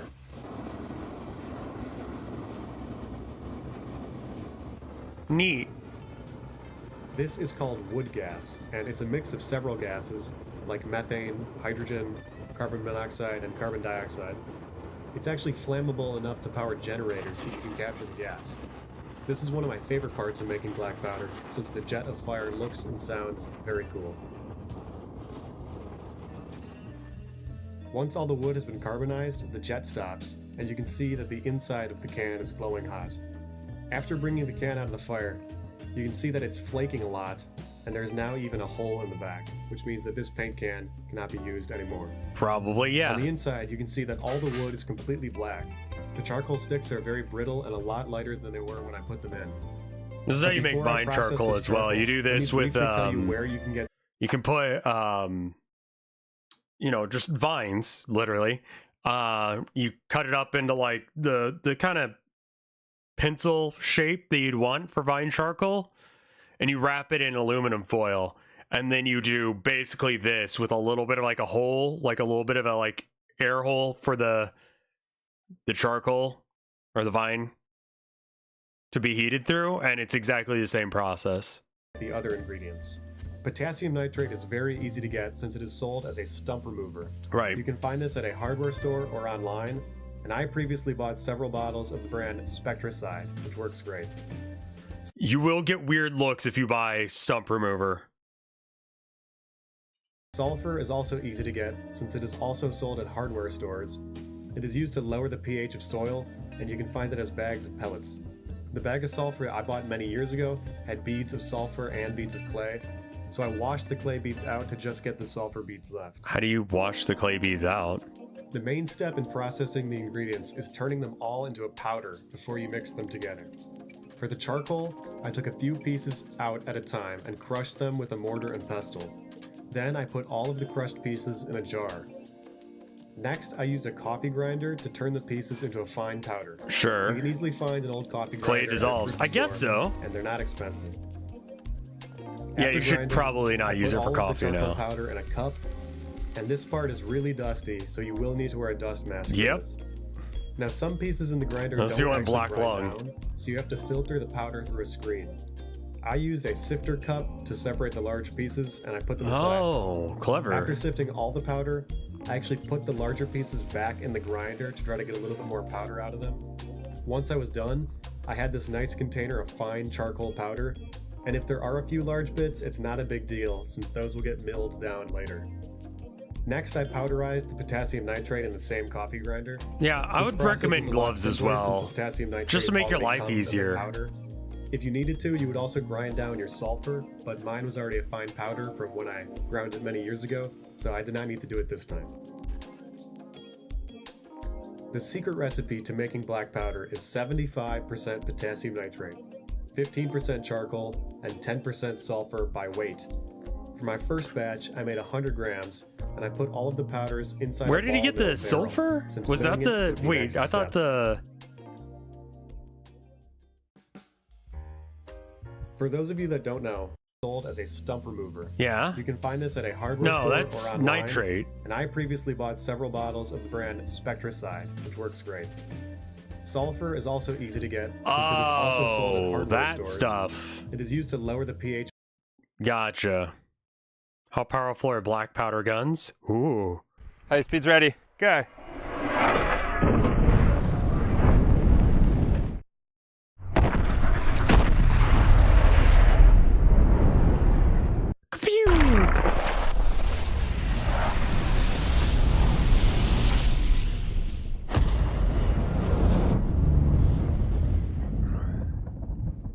Welcome back to Ballistic High Speed. Today, we're going many decades into the past to take a look at black powder-based rifles, pistols,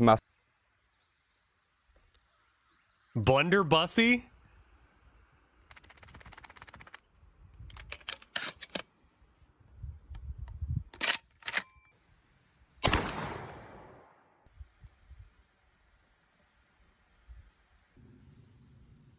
Do you have to call it that?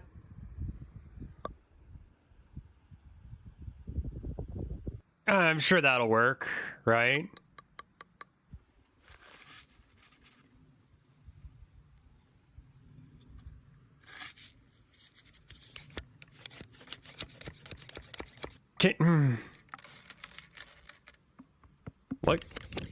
What keeps it from having all the balls just roll out?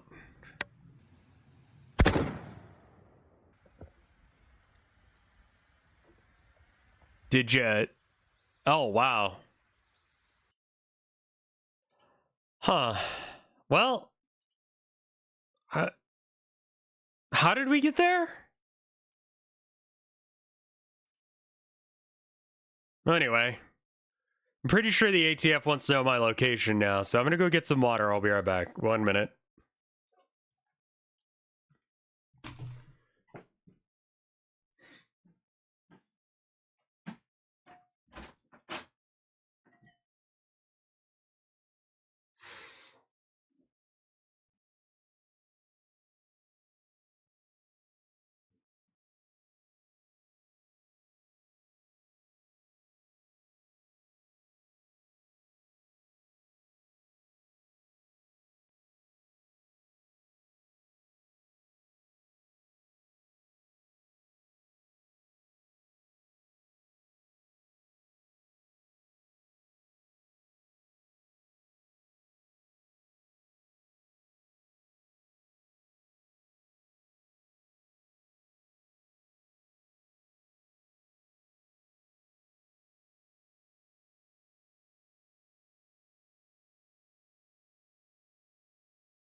All right, I'm back. So our water is like really hard, like absolutely erect, right?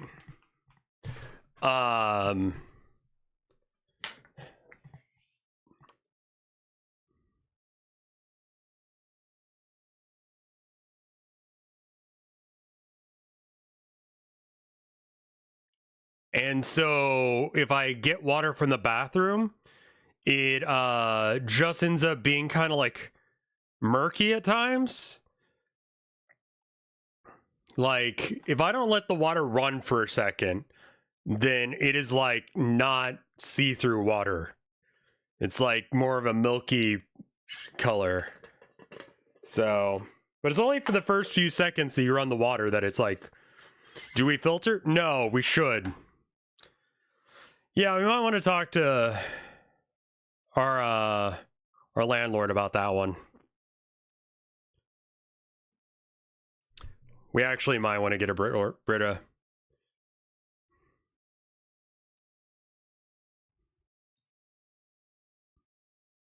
Let's hope it's not lead. The building is old enough where it could be. I drink a lot of water, so let's hope it's not lead.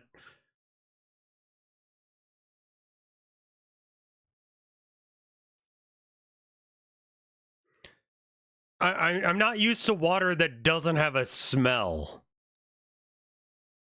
So I don't know, people from up north, like, when you get water out of the taps, like, or people who live in areas where there's water, I do think that water tastes brown, yes. It's not murkiness from the bubbles.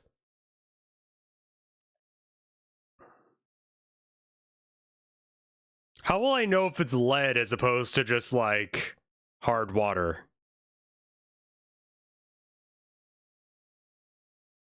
I mean, like, bottled water usually comes from a plant that's local to the place you are. Poison. Okay, what are lead poisoning symptoms?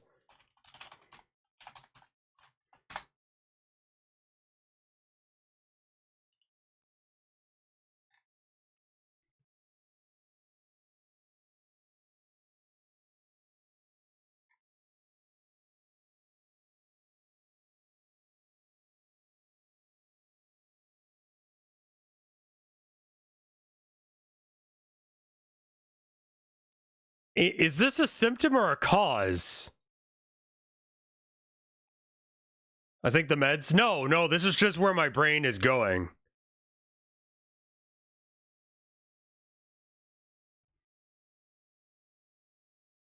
I don't have any of these things. How would you be able to tell with this?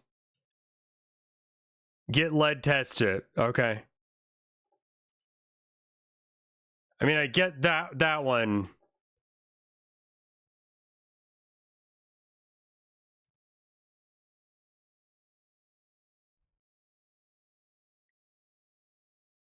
What's that timetable? Years?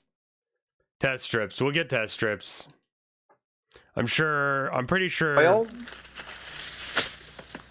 Crimp the edge. Here's some news that We're done with the microwave guy. New Domino's pan pizza. I think it's lime scale. Fresh from the oven and delivered in 30 It looks minutes more or like less. lime scale than anything else. I'm sorry to say that it does not appear lime scale in water. Yeah. It looks more like this.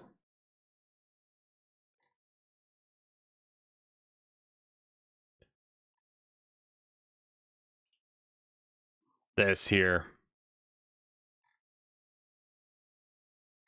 But if you just run it for a second, it stops doing that.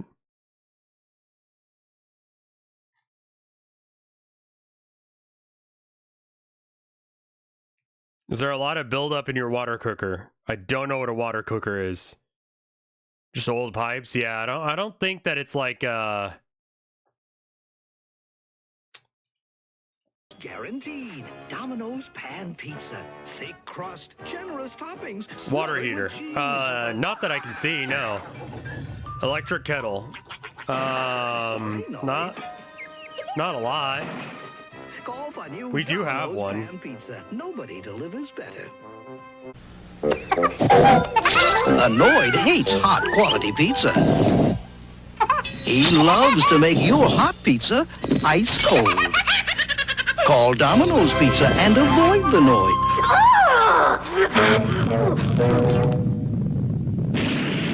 We keep the cold out and all this quality in. So when you want quality pizza hot and delicious, Domino's Pizza delivers. One call does it all.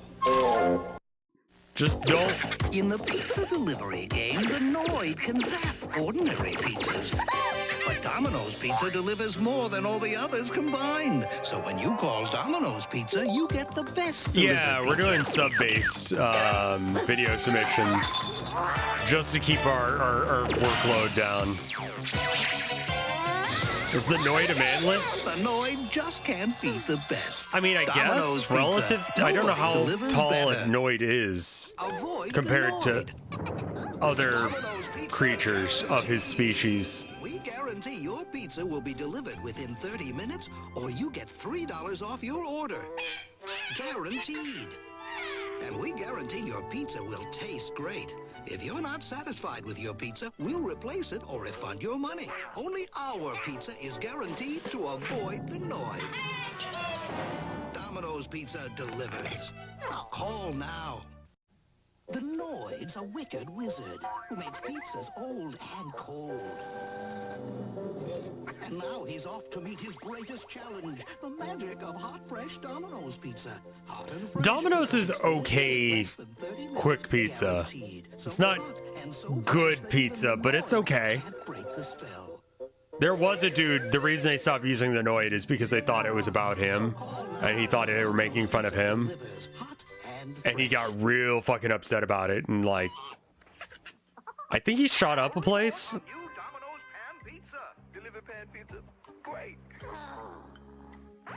love the thick crust. Oh, and the toppings and all that cheese. And I didn't have to pick it up. So if you want a great pan He kidnapped people. It was just hostile. I don't think he killed anyone. Domino's Pan Pizza. New Domino's Pan Pizza. But that's why they stopped using the Noid.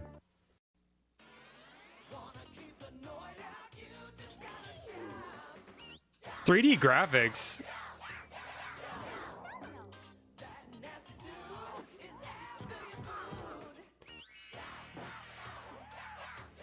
That's not how you spell schizophrenia, but yes. Yeah, my right ear is, Anyway, now they do Hatsune Miku. Hello everyone, I'm Scott, president of Domino's Pizza. Have you heard of Hatsune Miku? Today I'd like to announce a new collaborative project featuring Hatsune Miku. Domino's app featuring Hatsune Miku. Hatsune Miku. Hatsune Miku exists in a software called Vocaloid. Vocaloid enables you to produce songs. A character named Hatsune Miku sings the songs you create. A great feature is you can create songs as you like. I knew our talented Domino's Pizza crew could work together and create great I played that Vocaloid game. songs. The devs of it sent it to me, Vocaloid, especially for that Eshi, purpose. Chokyoshi, Furitsukeshi, everyone. Amazing Vocaloid songs have been created with the fantastic imagination of the crews from all over Japan. The challenge was successfully carried out, and this new collaborative app was produced.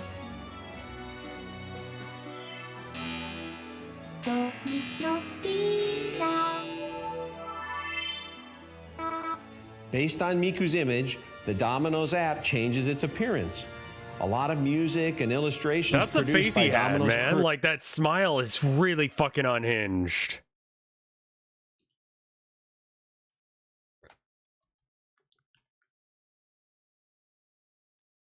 Hold on. I need to have it like side by side.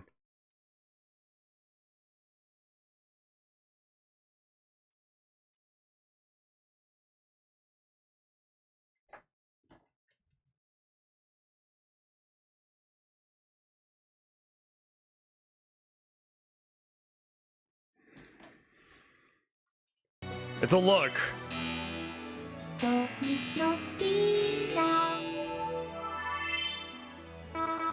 Based on Miku's image, the Domino's app changes its appearance. A lot of music and illustrations produced by Domino's crew are here. It's not From the menu Mr. to the Beast order. smile. The Mr. Beast smile is a slightly different thing where it's just like,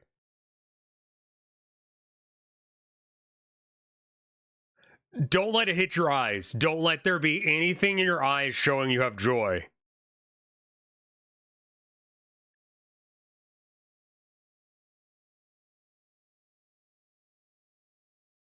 Like, make sure your soul does not come out your eyes, but try and show human emotions with your mouth.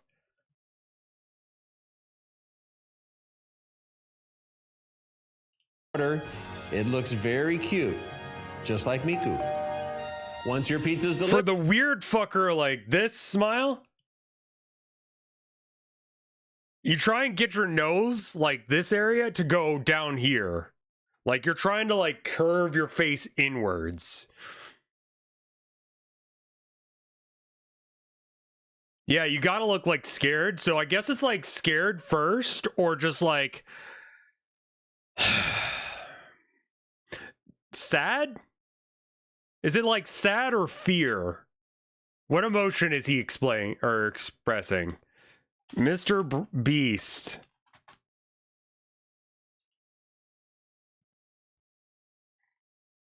Here we go. Yeah, there it is. I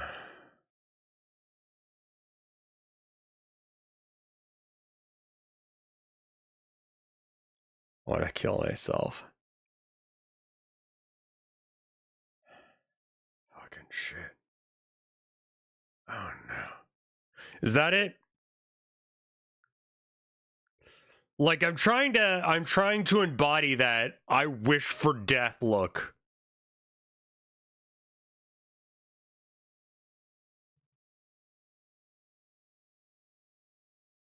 It's close. Hide the Pain Herald like is different. No. See, he's got like this like it's more of a wince than a smile.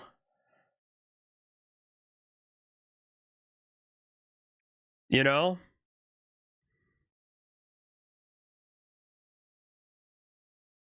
He's showing a lot of emotion, it's just not joy. It's just like, oh my fucking god.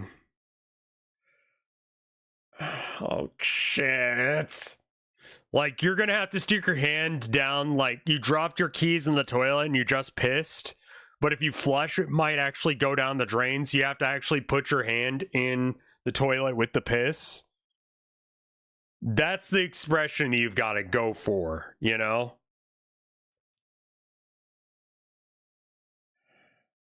Like, you were having a good day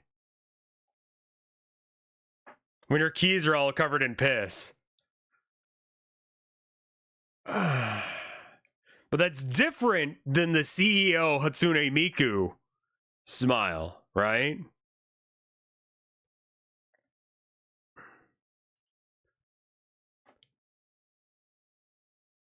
Like, this is gonna make me a lot of money, but also, I don't know what human emotions are. It's a little bit of like Jack Nicholson Joker as well. Or like some of the weirder Jim Carrey movies kind of thing.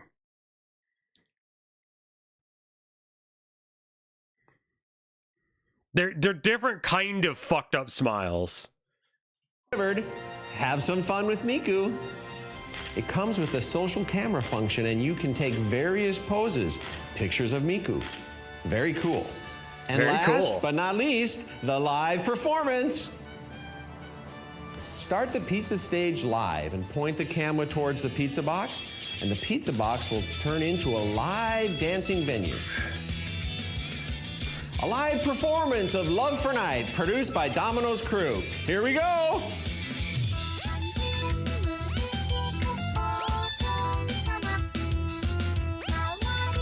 This song sucks ass.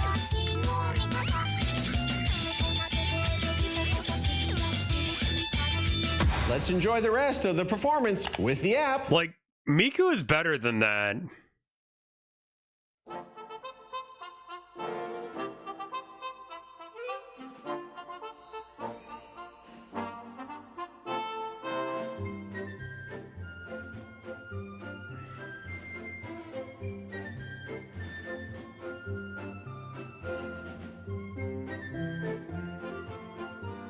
Planning a birthday party for your princess is a very special time.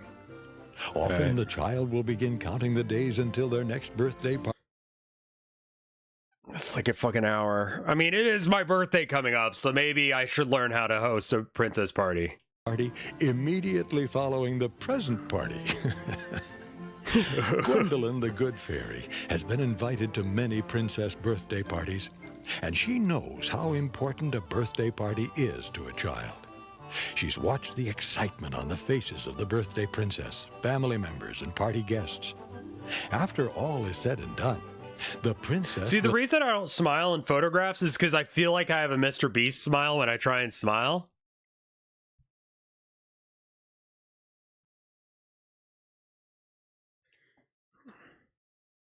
And it's just like, it would be better for me to just be like...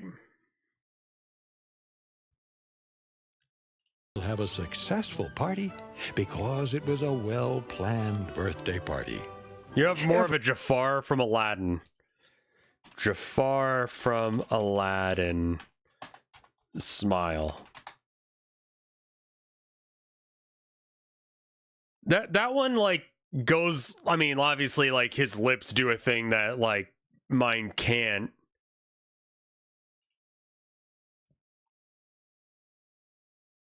Everyone will feel special and loved.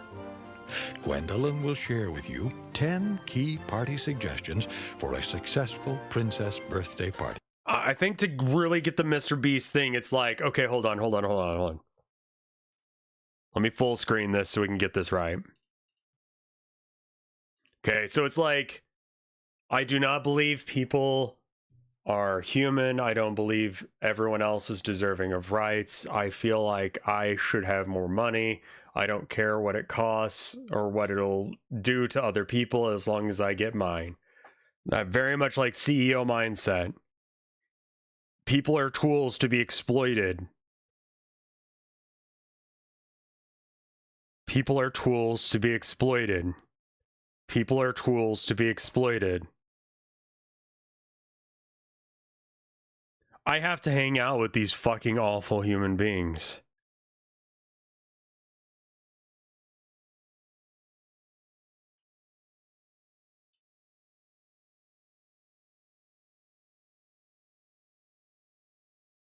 That's pretty... I think I got it. That's the trick. You really have to get into his mindset. You know? You just repeat that mantra a few times.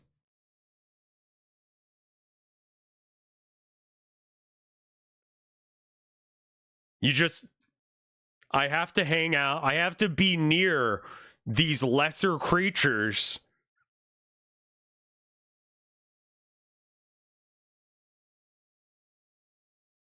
It's pretty good.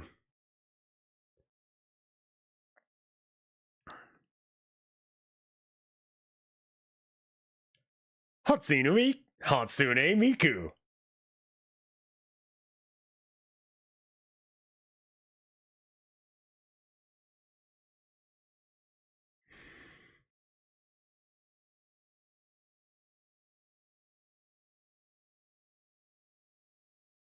Hatsune Miku.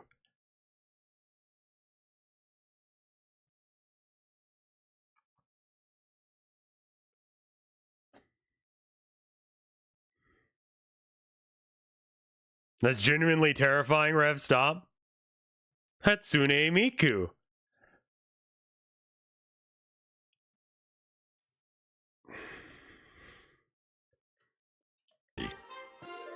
Those 10 key party suggestions are: 1. The party planning team. 2. Decoration. No, I'm trying to do the dominoes, like,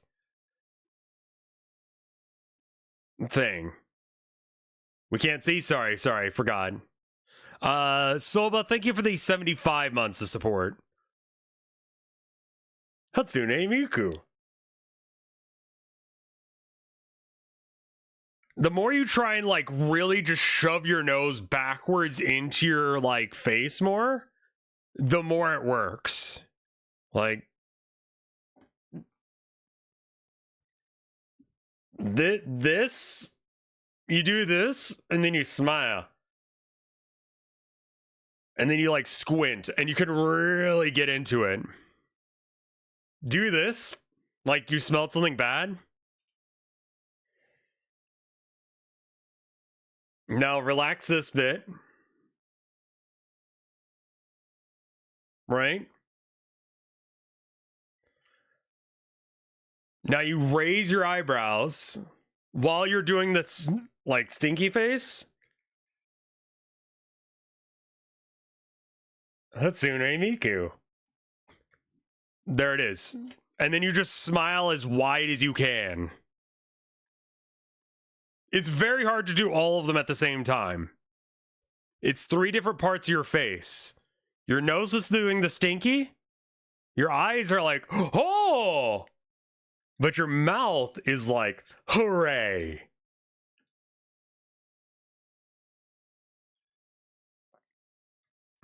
Again, that to get into the Mr. Beast smile, you really just have to think that people aren't worth being around. And that you're better than everyone else because you have money. Just pretend that's real. Like, repeat that in your head a few times. And then try it.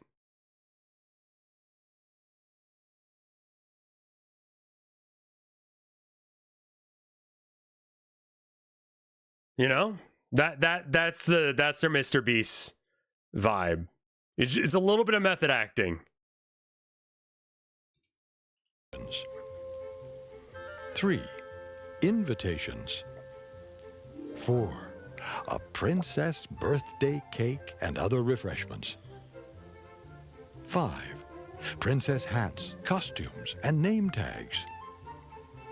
6. Goodie bags and magic wands. 7. A gift table and autograph book. 8. Party time, fun time.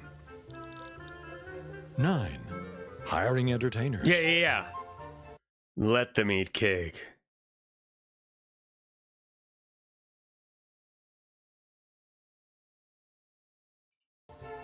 10. Hints for parents. Goodbyes and thank yous. Be sure to pause the video when you see something you like and jot down the idea.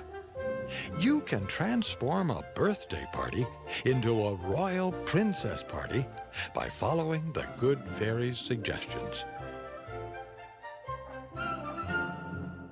Hello, princess, and hello. I just remember that Shadiversary has like a castle like this in his backyard.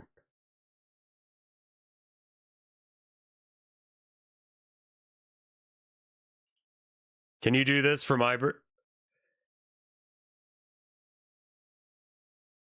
I could. That's a fucking look. Dear friends, welcome to my castle. I'm so pleased you stopped by to visit with me. What is that I'm emotion? Gwendolyn, the good fairy, and this is my puppy. Her name is Peeper. Peeper and I love going to princess birthday parties. Are you planning a princess party? You are? That pleases me very much. Because I've been invited to lots of princess parties. I have many ideas to share with you. Over the next several minutes, I will give you party ideas that will create lifetime That's a good one too. That's all. This stream is now just me making weird ass faces.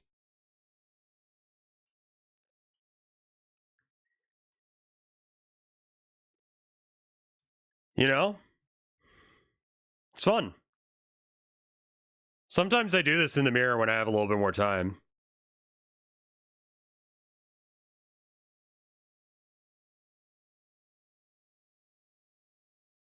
That's that really annoying Chad face.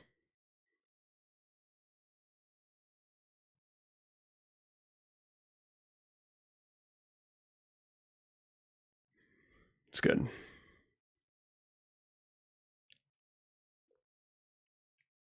Anyway.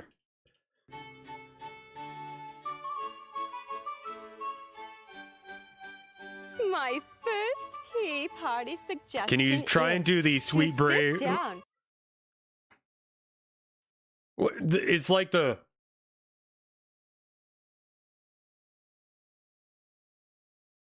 Nope, that's not it.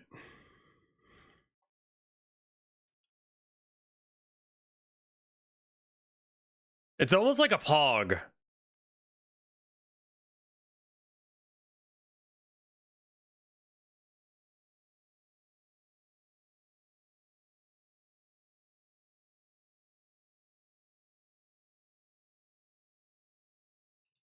With everyone. Is that right?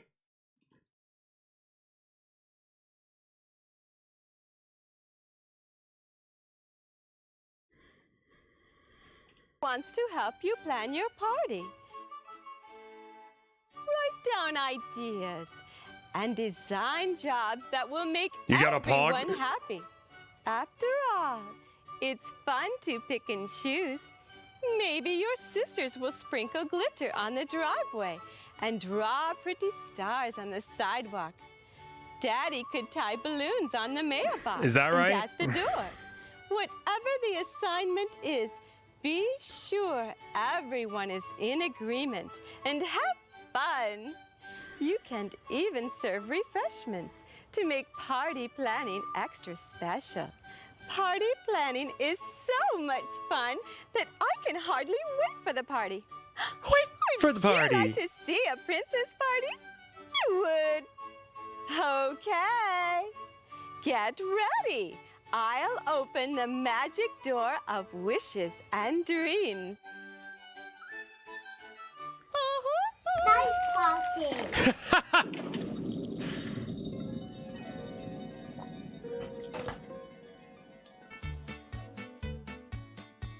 Today is a very special day. Why is this the music? Princess Ashley is 8 years old today. The princess 32,000 baked potatoes.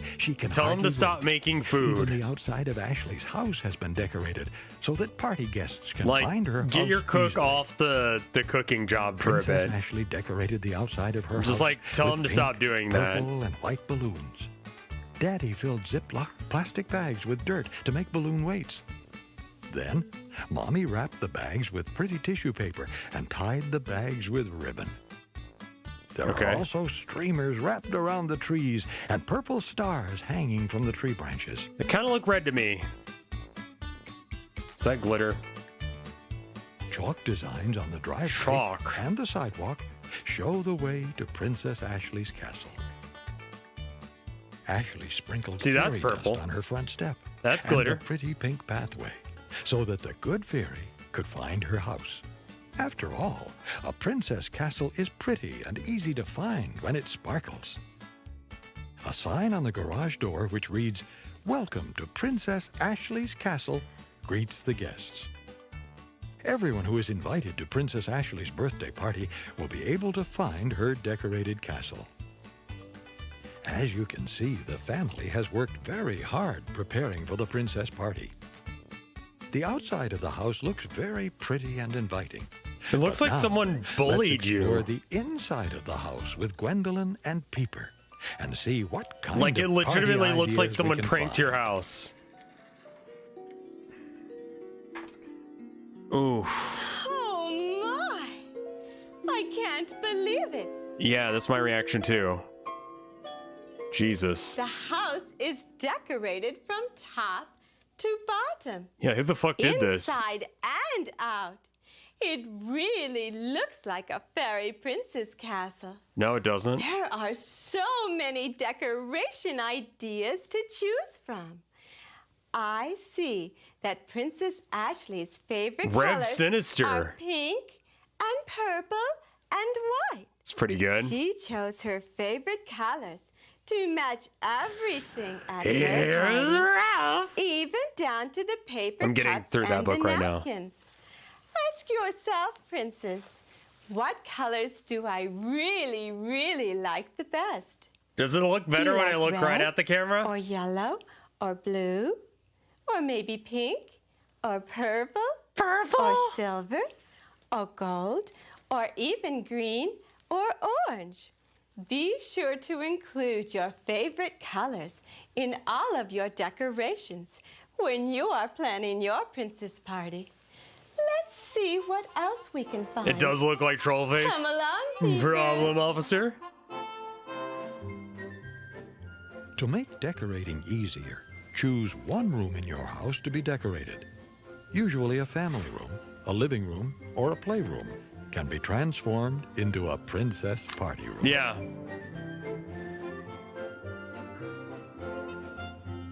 Looks like you're trying to sell Don't forget to microwavable decorate the hallway gunpowder. that leads to the party room.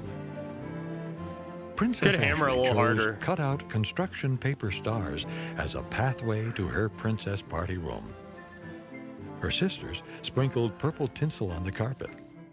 Oh my god, it's gonna be a Ashley even bitch to taped clean. cut-out stars to the Do you have a walls guest of the list? party room. Yes, I should probably actually make Everyone a server helped with for that. project. Ashley also placed the balloon weights that Mommy and Daddy made on the pink princess runway that leads to the party room. Balloons are really a fun, colorful, and inexpensive way to decorate. There are even helium-filled balloons covering the ceiling, streamers hanging down from the doorway, and a balloon archway add color to the castle party room. I mean, this is how to decorate a house and balloon also how design to of Ashley's age, just number really 8, make it hangs annoying on to the clean wall. as well. Wall pictures can also be wrapped and rehung to look like presents. A birthday tree decorated with lights, sparkly jewelry, pink marabou, and pink netting is sure to please every princess at the party. Ashley even has a special princess birthday chair to sit on. Why is it so bright? The Good Fairy suggests that all valuable and breakable objects be removed from the party room. Need we say more? After all, accidents can happen. If there's a coffee table in the center of the room, remove the table and anything else that would lessen party activity. When it's time to play games, the Good Fairy likes lots and lots of room. At least enough room where the guests can hold hands and make a big, big circle. I'm sure you can see why decorating and party planning are so very important. Your house will really look like a pretty fairy princess castle. I've only done a piñata once, and I was wearing... God, this is... Okay, so, like, technically I'm at the lightest weight that I've ever been, but also, like, this is mostly, like... there is some muscle, like, not a lot, but there is some muscle here, but, like, this is mostly fat that's putting that 175, 170, that I'm at right now. Like, so...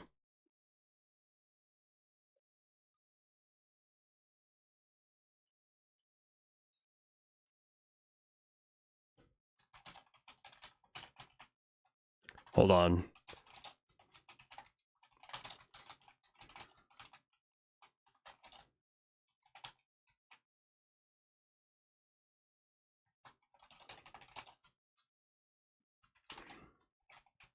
Someone's asking if I want to do a charity thing with them.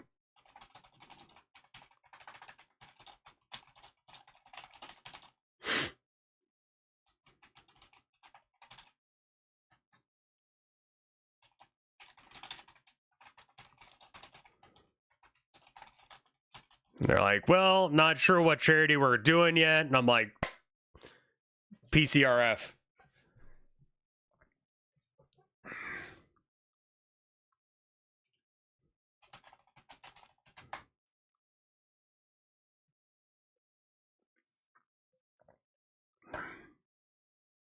Sure.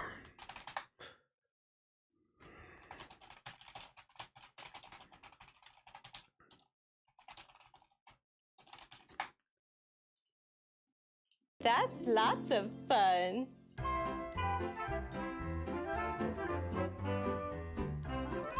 Invitations are very important Well, that's when nice. planning a princess party. They give the guest information about the time, place, event, and the guest of honor. Princess Ashley will be the guest of honor at her birthday party. Oh my Princess God, birthday this is old invitations school. Can be store-bought or homemade using colorful construction paper, or professionally printed or computer printed. Princess Ashley chose to design a computer invitation at home. The invitations were printed on pink paper. Mommy folded the invitations and put them in pretty pink envelopes.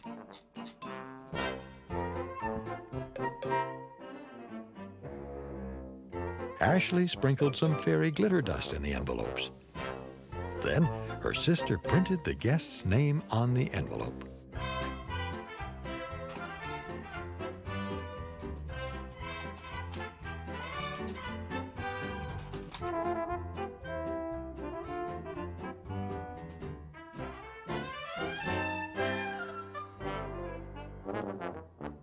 Oh God. With a touch of a stamp, the invitation. The other odd ready to merge be all mailed. your fucked up faces.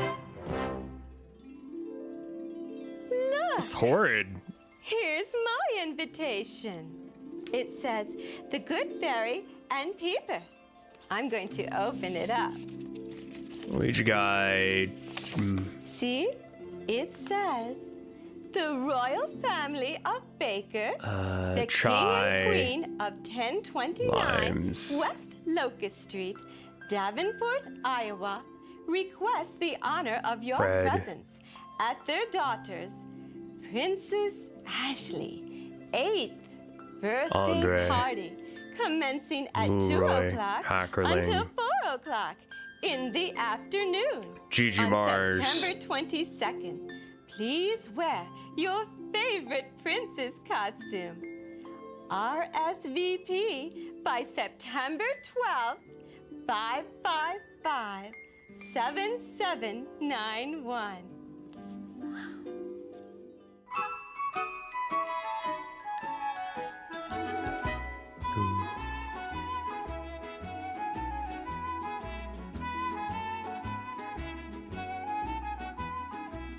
The yummy part of every birthday celebration begins. Call that number with a 555? princess cake. Wait, why were we Princess looking up the Ashley symptoms chose of to lead have a poisoning to princess see doll if there's cake. something wrong with my water? Ashley and her mom But there's bought a not. brand new doll and took it to their There's just favorite something wrong with me. Then the baker Oh, designed Mike, a if I cake haven't sent one to around the him. doll. The dress on the doll is colored with a pink butterfree Yeah, icing. 555 numbers aren't real. Her dress is trimmed in white and purple. I don't know what The baker wrote, "Happy birthday, Princess Ashley," on the skirt of the dress. Keep in mind that Princess Ashley is using her pretty party colors. It is truly a cake fit for a princess. Peter and I love to eat birthday cake. I'll bet you do too. Along with birthday Yo. cake, it's also fun to serve other refreshments. Lead tastes sweet. Ice cream with cake and fruit punch is always a hit at No, parties. it's not sweet. Princess Ashley picked vanilla ice cream. Mmm. Princess Ashley's mom will serve 2 kinds of ice cream toppings. I'm trying to think of who else I chocolate, messaged about this. And butterscotch. Oh, so good. She even has candy sprinkles, whipped He cream, got a and little too cherry. much into that. Mom has a neat time saver idea. Before the party, Hey, Gigi, she how you scooped doing? ice cream into baking cups and placed them in a muffin pan. Then she put them back in the freezer until the party. That saves I don't a feel like lot I know of Bricky well valuable enough to time. invite him for this. If you're concerned about a mess on your floor during cake time, place a matching tablecloth on the floor underneath the table and chairs. I to got catch Andre. party crumbs Oh, and Simple spills. Clips, sure. The Good Fairy also suggests that all refreshments be placed on the cake table only and not in the game room area. Gwendolyn has observed that when there are treats out, the party guests will tend to eat and not involve themselves as much in activities. We'll see who shows up. there are more party ideas to come. I'll show you when the princess and her guests 2 sit hours for a down kids to party sing does feel short, Happy but I mean, honestly, Birthday just and eat give them a whole cake bunch of sugar ice and have them cream, just too. freak the fuck out.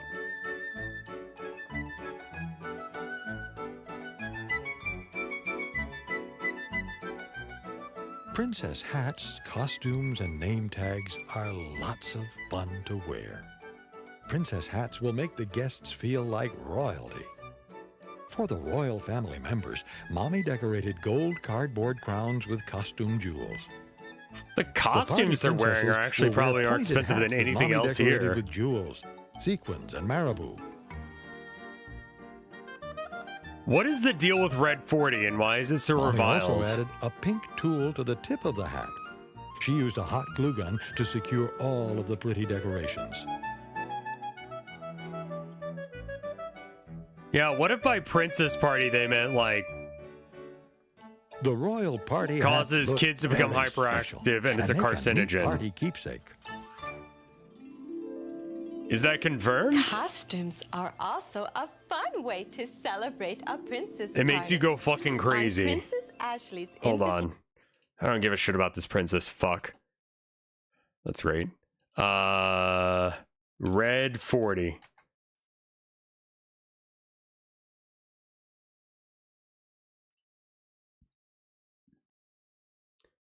Red dye number 3 is now banned in the US. Here's what studies show about other more common dyes.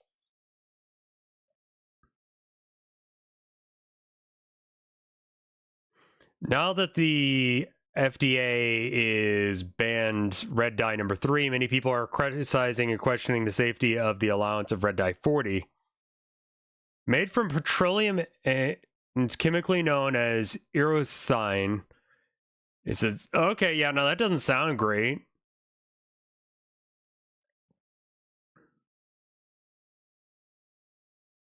The dye was found to cause cancer in rats more than 30 years ago. Okay. Red dye 40, also derived from petroleum, is considered to be a healthier alternative since it hasn't been extensively associated with cancer in animals. I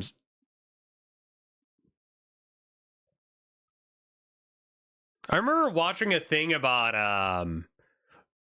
well, no, they brought in some like parents of autistic kids to my psych course to talk about how hard it is to be a parent who has a kid with autism, which like legitimately it is probably difficult because there's no guide on how to be a parent. There's no guide on how to, you know, help your kids through the hardest bits of, you know,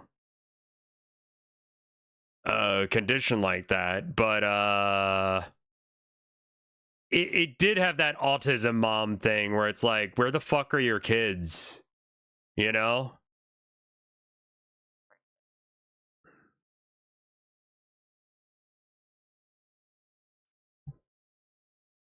I mean, yeah. Like, I feel like if you're, I'm going to use trains as the example because it's like, whatever, right?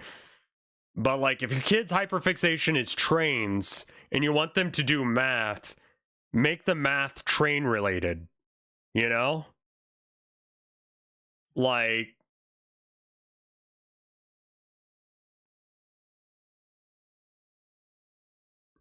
then they'll give a shit about it. You just do that with any kid, you know? Like, the way they got us to learn some math when I was a kid, I remember like they went from banning Pokemon the card game to allowing it in class because they were like, wait a minute, you flip the coin 4 times and you got 2 heads. You do 20 damage times the number of heads. How much damage did you do? A kid's not going to want to figure out what 2 times 20 is, but 2 times 20 damage in Pokemon is pretty good. You know? Just like make education a thing that they want to do, and they'll do it.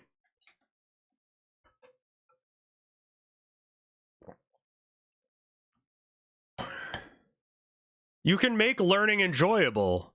Yeah, meet your children where they're at. You know? like, if your kid is autistic and it's like these things bug them, then just don't do those things when possible.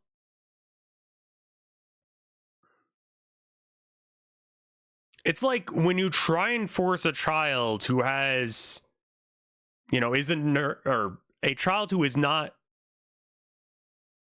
neurotypical to do things, they will perform worse when you try and treat them like they're neurotypical.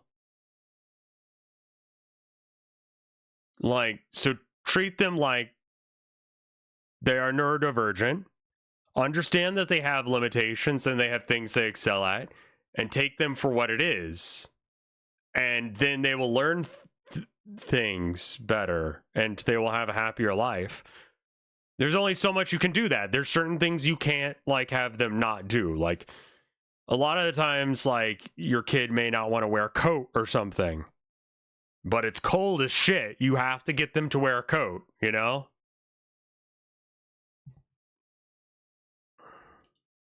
She adds. I don't care about the princess party anymore. Camera. Show the camera. What did you get?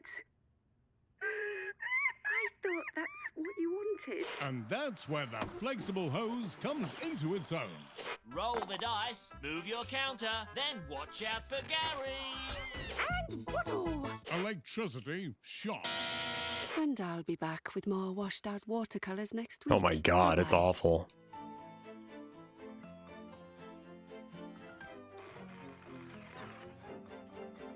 But I remember one of the things that the parents came in and said was like weird. Time once again to ask. Like, I don't like, someone was like, do you have an issue with red 40 or whatever? And it was just like,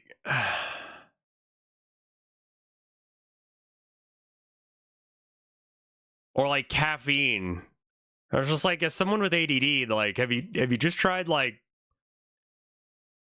understand? Like, it's legitimately probably very hard when your kid does not understand some shit that you feel like that they should. But, like, don't be a dick about it. Read the description on this one. Proof of concept for a hypothetical untitled goose program. Show never came to be. We eventually put the whole idea to bed. For what fucking reason? Is this... So this is the untitled goose game people, right? Where is he now?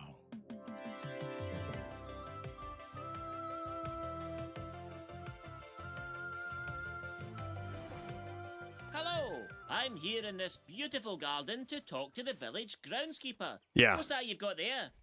Well, it's just a rake. Uh-huh. And tell us, what do you actually do with a rake? You know, you hold it at this end, and on the other end it's got... Oh.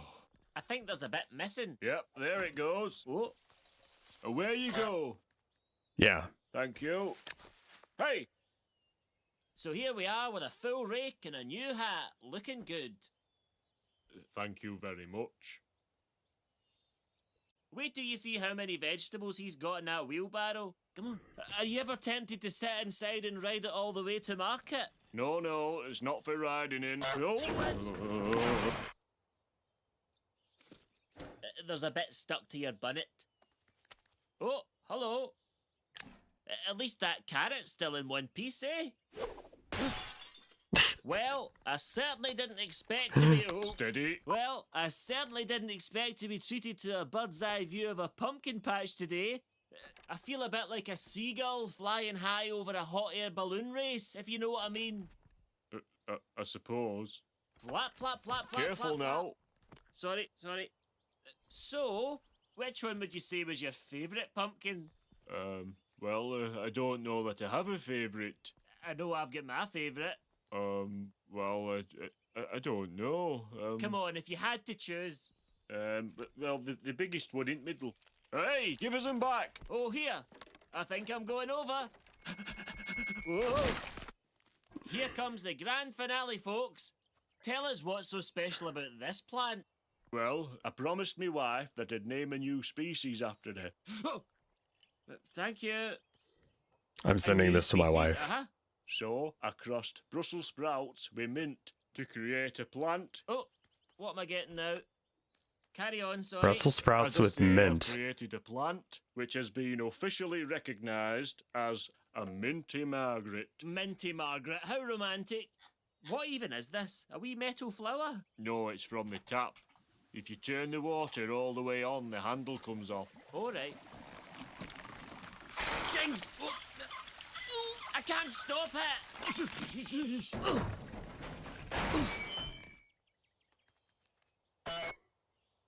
Well, it's time for me to visit the fire brigade now to hopefully cut me out. But I just want to say how sorry I am about your Minty Margarets. Not to worry, I still have a couple of seeds. Zoom in on the seeds.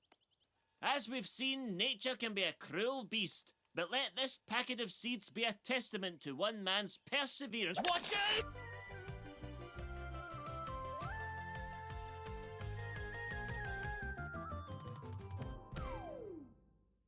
Wonderful. Here she comes. Here she comes. Oh dear. It is kind of horrifying, actually. So, like, yeah. I have so many fucking servers I'm in. Holy shit. I'm not doing Super Seducer. I'm pretty sure I can't stream that. I'm not gonna check and see what this video's concept is. I just wanna view it raw. Oh. All right.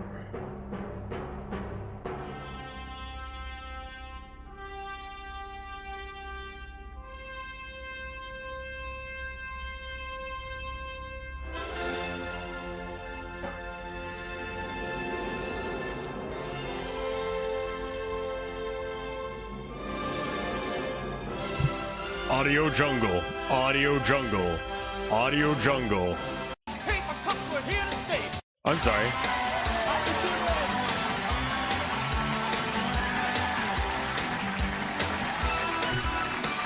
White people dance, let's go. Things have never been the same. Common cups got thrown away. Paper cups were here to stay. For the waste we needed space. Dumps became the chosen place. Rats and fumes, our water mess. Brought our lemons What the to fuck? test. We didn't start the landfills. They're from the good old days with all the throwaways. We didn't start the landfills. They can't keep going 'cause they're overflowing. I'll tell you, it's starting to get a little messy around here. But I hear the pickup next month will be shipping this trash out to Montana or some other unpopulated state you never think of. I mean, hey, come on, really. The truck picks it up at the curb and carts it away. It's as simple as that. Out of sight and out of mind, you know what I mean? Huh. These environmental crybabies are always bitching about the landfill problem. Look, I say don't worry about it. You listen to everybody with a cause these days, you think we're all drug out of sight and out of mind, you know what I mean? Huh. These environmental crybabies are always bitching about the landfill problem. Look, That has to be what he's saying, right?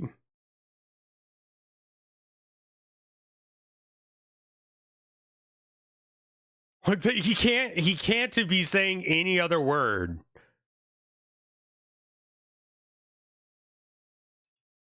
they're always bitching about the landfill problem. It's gotta Look, be. I say don't worry about it. You listen to everybody with a cause these days, you think we're all drug addicts or dying of AIDS. So like I say, Jesus. don't worry about it. Cans closed, bad and good. Batteries that never could. Cardboard, old boards, 2x4. Any kind of wooden board. Chains for lads and people too. And the kind that come in blue. Boxes, napkins, fork and spoon. And a kid's trip to the moon. We didn't start the landfills. They're from the good old days with all the throwaways. We didn't start the landfills. They can't keep running 'cause they're overflowing. Oh man. You're not leaving this house until you clean up that pigsty you call a bedroom. I tell you, my family is trying. Yeah, this is unfortunately We Didn't Start the Fire parody, but it's not very good. Army does it a year. Soup cans and cereal boxes, plastic bottles, glass bottles. It would be cheap cheaper for me to keep a cow in the backyard the way the milk jugs pile up. And I don't know why I'd take a newspaper either. The resident couch potato only reads the comics and the sports page. If I could take all of this trash to the dump every week, my house would look like one. Well, thank God for the garbage man. Joanne, get back in the house, son, and clean the pizza off your wall. Hangers that are made from wire, bottles and the useless tire. We make lawns of pudding green, tons of cuttings can't be seen. Freezer, stove, washing machine, diapers keep the baby clean. Pictures, tables, chairs, not two. There's a whole house here for you.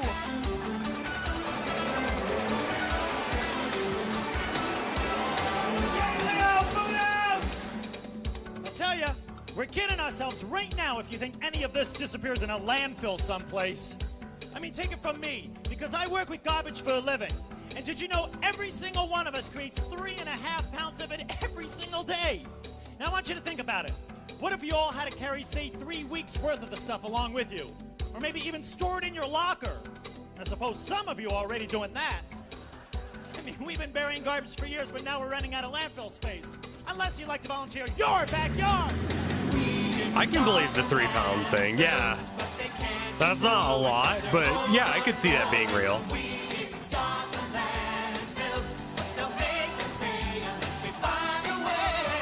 The problem is the non-biodegradables. The problem is all the paper. Hey, don't worry about it. The problem is the landfills are just too small. The problem is the Martians, dude.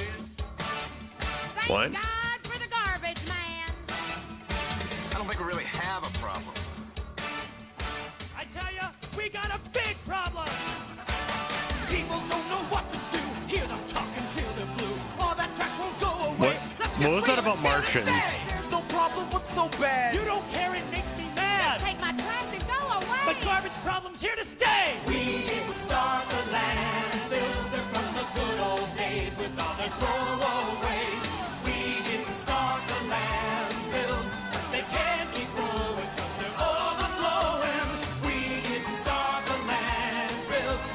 We throw our like trash out like once a week. We didn't start the landfills. If that.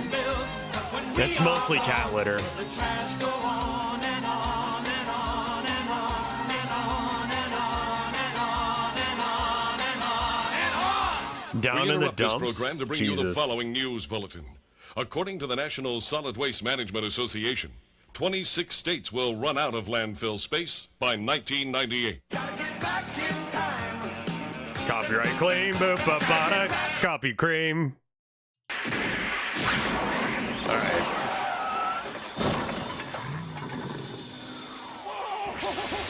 Woo! Great Scott, Artie! Did you see those 2 surf punks in that flying phone booth of theirs? They nearly killed us! They just kept shouting, "Excellent," and "Party on, dudes." They didn't even see us, Artie. Artie? Artie, where are you? Doc, I'm right here. Oh! Why are you on your knees? At least we're okay. Oh, what do you mean, okay? Look what happened. They knocked us off course. We've missed 1990 and landed in the year 2021. Doc. What? What is all this trash? Oh, right. What? When was this made? 1990. Okay. Around the DeLorean. Oh, I don't know. Wait a minute. Hey, my boy, we're in luck. Look what happened. We've crashed into an old landfill. Well, how do you know this is old? Because it can't be new. You know, we were running out of landfill space in 1990. Well, Doc, what do you mean we're in luck? Because of the DeLorean, the Mr. Fusion. It runs on trash. Now, you see, all the fuel we need to get us back home, my boy, it should be right here in this crater we made. Now, just look and find something, anything. Hurry up. Hey, Doc, you think this will work? Oh, good, Artie. Let's see. New Kids on the Block CD. This will never last. That joke was topical in 1990. Find something. Hurry up. Oh, wait a minute. Here's something. Hey, look at this. It's an unopened can of Diet Pepsi. Do you want it? No, I drink Coke now. Wait a minute. Don't move. Don't move. Don't move. Wow, look at this here. Look at this newspaper. Look at the date. November 1st, 1990. It's still perfectly legible. Oh, and Doc, look at this T-bone steak here. Wow, the fat and lean meat are still on the bone. Wow, hey, and even these grass clippings. Doc, I just don't get this. What? I thought I'm sorry, all this who stuff bagged was up their grass biodegradable. clippings? And here it is 30 years later, and it's still perfectly preserved. But that's right, my boy. That's what I've been trying to tell you. You're finally learning.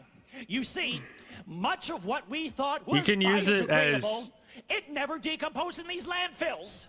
Because we sealed them all in. So there was no air, there was no sunlight, there was no water to break anything down. Did you know we should have recycled half of what are in these landfills? Like, yes, look, my boy, Yeah, like, the newspaper. We got like leaf bags because we needed a place to put all the leaves, but like instead of throwing it out, we just like gave it to our neighbor who like grows flowers and shit, so she can use it as like a layer to protect the ground for her crops.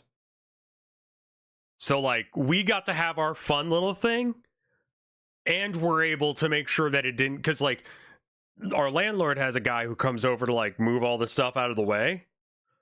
And so we were able to save a bunch of it for her by using the leaf bags. It worked.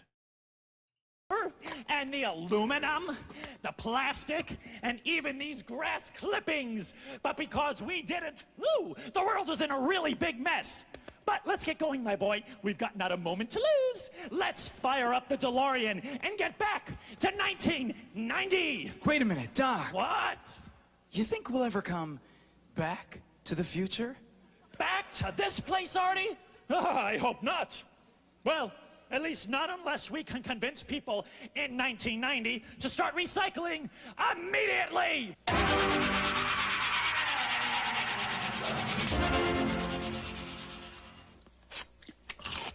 Yeah, I wouldn't want to be in 2021 either.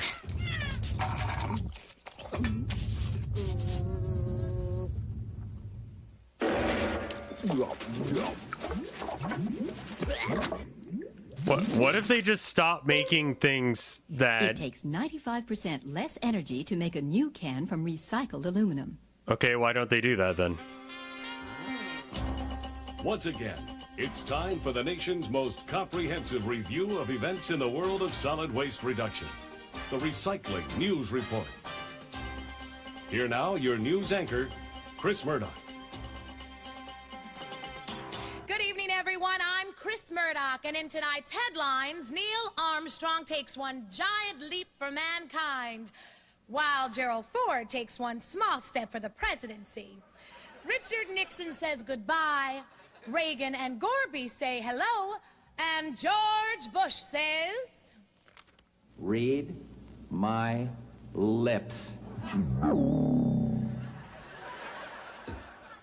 Chris? What? Chris, our program is the Recycling News Report, not the Recycled News Report. Yeah, I was gonna say, like, we've seen all these bits. We don't rehash old news. Fine. Well, it looks like the 90s are going to go down in history as the recycling decade. Seems like more and more of us are getting with the program because there are now over 1,200 communities who have successful recycling programs. If we're ever going to kick our addiction to landfills for disposal, it's going to take active involvement from every one of us. All it takes are a few needed changes in our lifestyles, then people getting out there to make it happen in every community. I just don't use plastic bottles anymore. Well, what will they think of next? Now promoters have found a way to combine a luxury cruise vacation with a fabulous week in a dump. The Landfill Princess sails from the East Coast to the Gulf Coast, and budget-minded travelers won't have to worry about wasting money in exciting ports of call because no one will allow this love barge to dock there.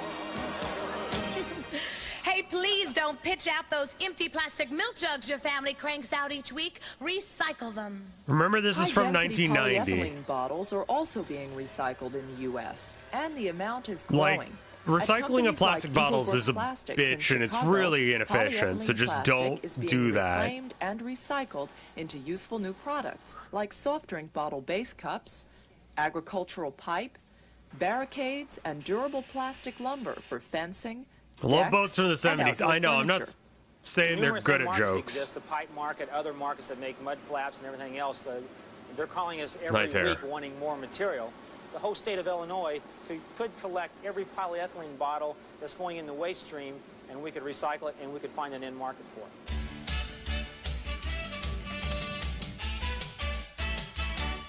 We'll now hear with her weekly report on recycling and other news of I will interest say to the plastic or like the paper straws do not work at all. Holly?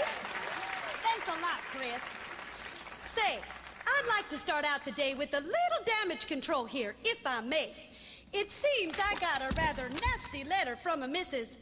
Frida Danube of Snellen, New Jersey, regarding my What is your household hair? hit of reusing old nylon stockings as kitchen strainers.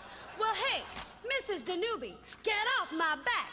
Of course you're supposed to take the nylons off before you try to strain anything through them. Jeez, I thought I was going to die. Holly, do you think maybe you could get on with your helpful household hints? Sure thing, Chris. A clean home is a happy home. I mean, this straw is plastic, So, of but I course, use getting it rid of unsightly continuously. and very odorous trash is vital to us homemakers. Now they're wanting us to recycle a lot of what you call your reusable resources instead of considering them trash. But I gotta butt heads with the environmentalists on this one. Yeah, paper is not the way to do them. Holly Stepnowski, to change my old habit of pitching everything into one container. I mean, now I gotta put the glass into one bag, the plastics into another, the aluminums in another, and the newspapers Someone's into, you laughing? guessed it, another bag. Well, now that's a tough habit to get into, because those of us who are trying to keep tidy homes just don't have time to be separating things. Holly, excuse me. I'm sorry, I don't mean to interrupt, but let me ask you a question, okay? When you do your laundry at home, you do laundry, don't you? Hey, I'm a homemaker. Of course I do laundry. Well, okay, good. When you do the laundry, what exactly do you do? Throw all that shit in one thing. Well, now that's a pretty dumb question, Chris. Of course I put the whites in the hot, the colors in the cold. Oh, and I always put my little teeny tiny skimpy things from Fredericks of Hollywood separately into the delicate cycle. I see, so you do separate. Okay, when you take your clothes out of the dryer, what happens then? Oh, my little cat jumps in. He goes round and round and round, gets all nice and warm and fuzzy. No, Holly. Let's try something else, shall we? Okay, what about the dishes? When you take your dishes out of the dishwasher, what happens then? Dishwasher? Oh, no, my cat hates the dishwasher. The little knife to stick up in the... Holly, forget the cat! What do you do with the dishes? Well, now, what do you expect, Chris? Why did they make that? Drat. It's useless without the secret formula. Oh, okay, I thought that was Tony the Tiger. Why is there a fucked up evil version? Tickets, please. It's Tiger Man! Help! Yikes! Achoo! Only Kellogg's Frosties have the secret formula that makes them... Tiger Man needs more training. They're great! What the fuck? And yet here we are.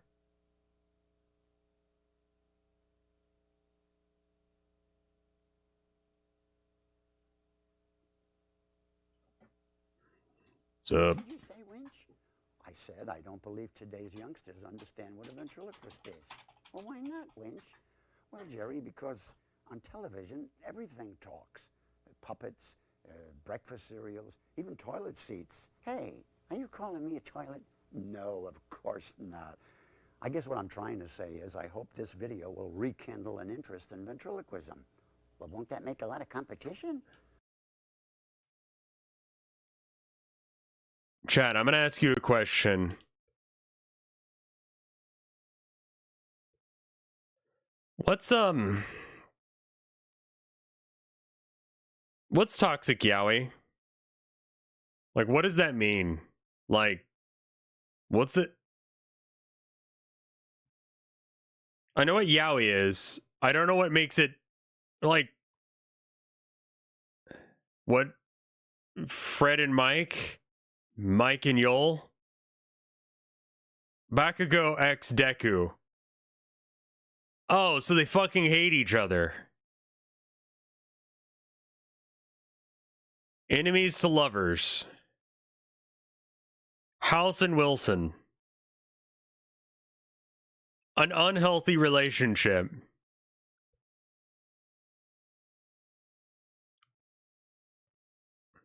Why is it an hour long?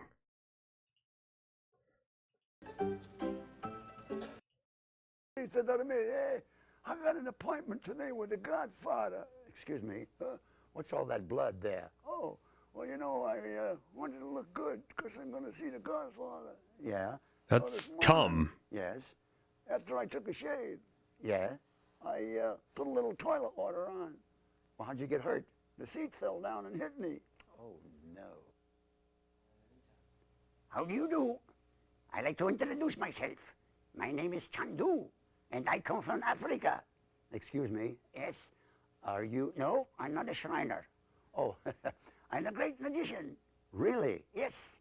Well, we'd love to see a trick. I'd be delighted. Certainly. Okay, only I need a volunteer.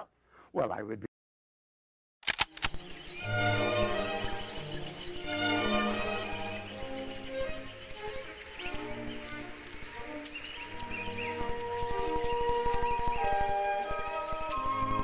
Boomer Jeff Dunham. Oh, yeah. Looks like I might get a little whitetail tonight.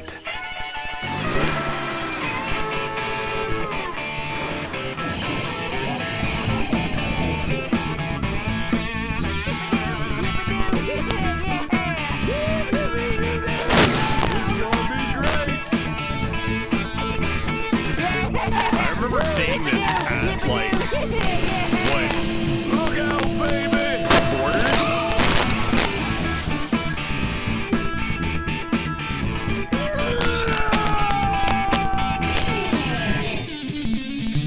It's showtime. Did you know that Taylor Swift was named after Albert Einstein? Yeah, 110 years after. Okay, now this is comedy. The human species will not go extinct in your lifetime. Barack Obama has no feeling here. Because this is my elbow. This is what a dollar bill looks like under a microscope. If you name your cat Netf and then lay on the ground and cover yourself in tuna, you can get free Netflix. There is no word in the English language that starts and ends with T. There are 3 errors in this sentence. Believe it or not, you could live the entire rest of your life underwater. Leometopum occidentale eggs are fantastic for your health. And why shouldn't they be? They're full of nutrients. A stopped clock is right twice a day, but a clock that loses just 1 second a year is right only once every 43,200 years. So it's better to quit than to be a little bit behind. Oh, okay.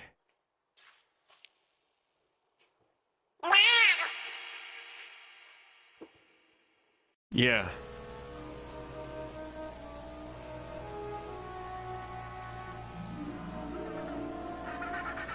Yeah, Do not too many panic. shit I'm puns. sure he is safe and sound.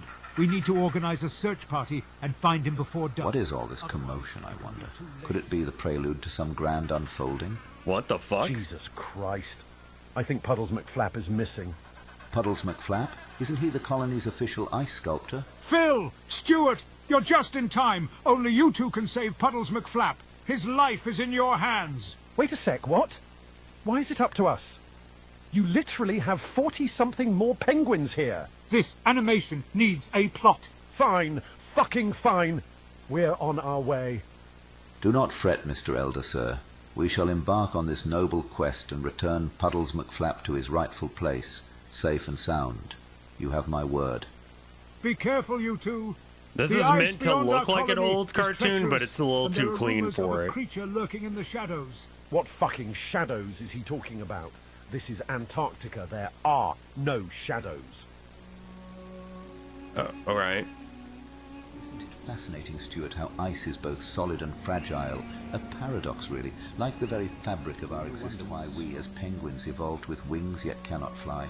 It's as though the universe gifted us dreams only to snatch them. It's because God likes telling jokes. It's why he made his son a carpenter and then nailed him to a cross. It's all a fucking joke to him, and he's got a fucking sick sense of humor. But for how long? How fleeting is our mark upon the world, Stuart, like whispers cold truly?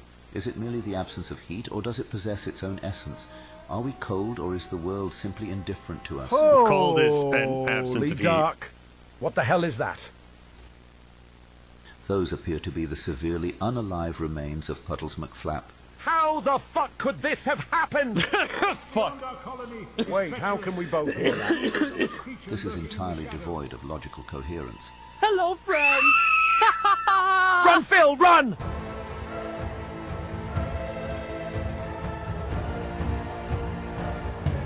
Fuck, no, no, no, no! We are cornered! So this is how destiny tightens its noose. Fascinating. I hope you taste as good as your friend back there. Wait. No. No. Thank you, global warming.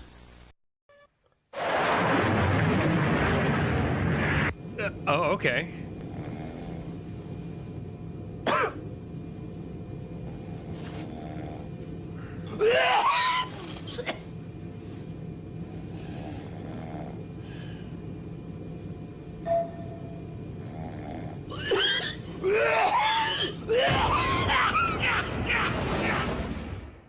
Cover your fucking mouth, animal.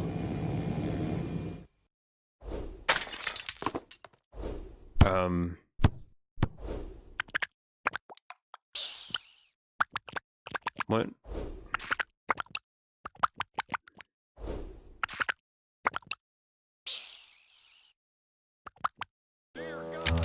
I'm glad you did that. Stop! No!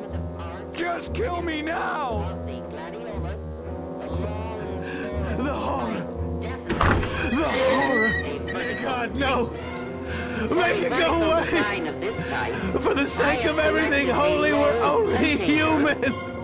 Stop! Became known as the gladiolus because the leaf structure suggested its name many centuries ago to fighting men in ancient Greece. They found a strong resemblance between this long green blade and their swords, they called the gladius. Well, I don't think they'll be running you over again anytime soon. How did you ever find them?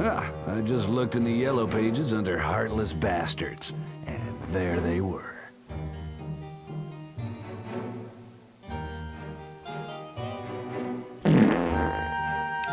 Definitely not my proudest There's your fart moment. sound effect you're asking for.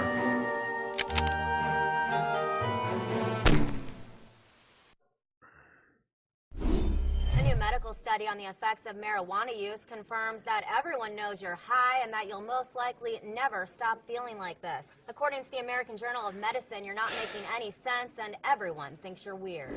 Everyone can smell the marijuana on your breath and on your clothes. Everyone is laughing at you.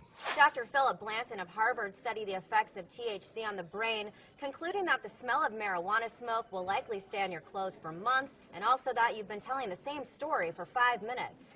Additionally, the in-depth report reveals that despite trying to act cool, you're definitely laughing too much and everyone is messing with you. Your parents know you're high. Your friends know you're high. Strangers on the street know you're high.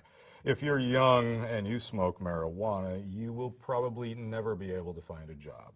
And if you're an adult, you will most likely be fired. If you hear a noise, that's probably the police, and you're probably going to jail. While previous studies suggested that it's all good and that we're all made of the same stuff that makes stars, new research indicates that your brain got broken and you shouldn't have done this. Doctors say the study raises important questions such as, what if that wasn't just marijuana and how are you going to get home?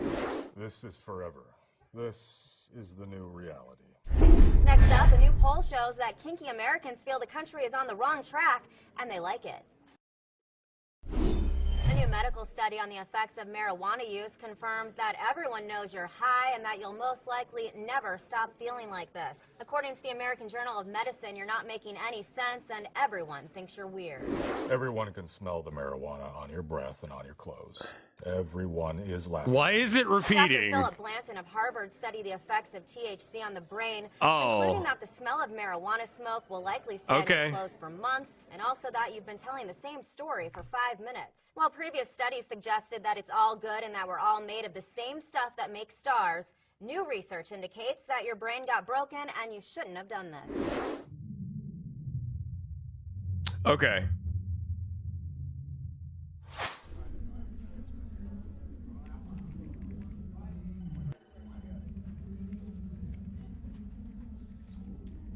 Right? If you show this to someone who's high, you will kill them. A new medical study on the effects of marijuana use confirms that everyone knows you're high and that you'll most likely never stop feeling like this. According to the American Journal of Medicine, you're not making any sense and everyone thinks you're weird. Everyone can smell the marijuana on your breath and on your clothes. Everyone is laughing at you. Dr. Philip Blanton of Harvard studied the effects of THC on the brain, concluding that the smell of marijuana smoke will likely stay on your clothes for months, and also that you've been telling the same story for 5 minutes. You were once a baby and now you are a Report criminal. reveals that despite trying to act cool, you're definitely laughing too much and everyone is messing with you. Your parents know you're high. Your friends know you're high. Strangers on the street know you're high. If you're young and you smoke marijuana, you will probably never be able to find a job. And if you're an adult, you will most likely be fired. If you hear a noise, that's probably the police, and you're probably going to jail. While previous studies suggested that it's all good and that we're all made of the same stuff that makes stars, new research indicates that your brain got broken and you shouldn't have done this. Doctors say the study raises important questions such as, what if that wasn't just marijuana and how are you going to get home? This is forever. This is the new reality. They had different versions of the same story to fuck with people. Oh, great. Buy Visine, but other things with also it. Confirms that I didn't just pause for 6 seconds. You're imagining that. Next up, a new poll shows that kinky Americans feel the country is on the wrong track, and they like it. It's just similar enough that if it was random which one you got. That everyone knows you're high, and that you'll most likely never stop feeling. I've never been high. What is it like this? Being high is a bit like living your entire life standing up and then finally sitting down. Everything takes too long.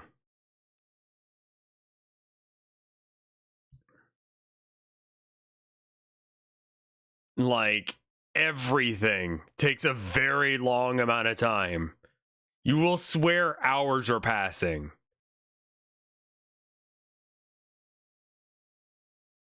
It does not taste great. It tastes somewhat like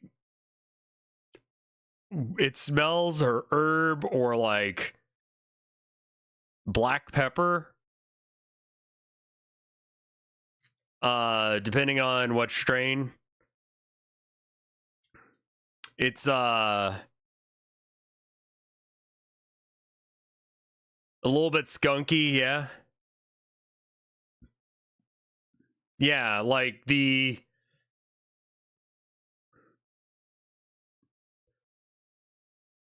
I have gone to the bathroom and then come back from the bathroom and went, I'm really sorry I was gone so long, my love.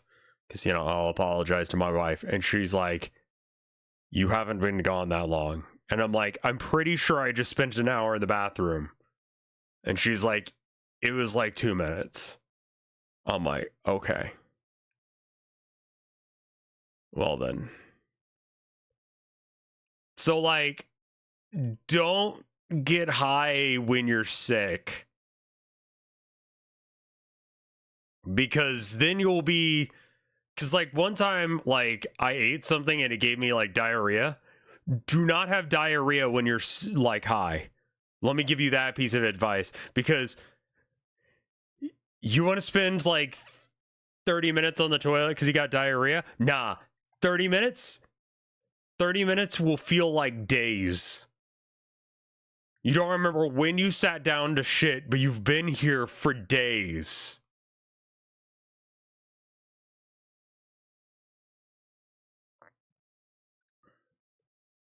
Who knows when you'll be done?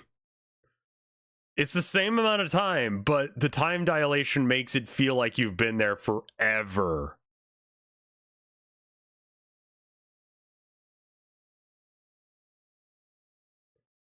I did take 1,000 milligrams of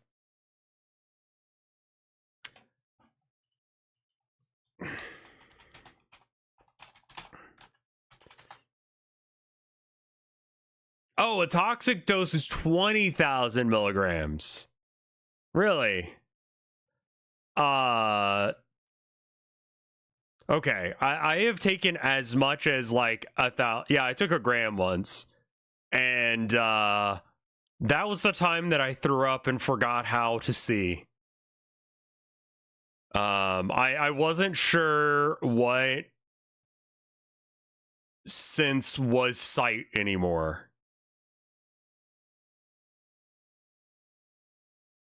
Like, I couldn't differentiate my thought from my hearing from my sight. And the only thing that kept me grounded was YouTube Shorts. Because that was the only way for me to go, I am not thinking these thoughts. I do not recommend this. Because I knew that I would never think the things that, like, were happening in the YouTube Shorts.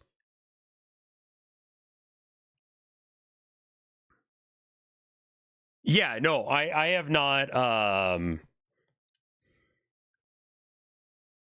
I do not take that much anymore. I actually have not had any in a couple weeks.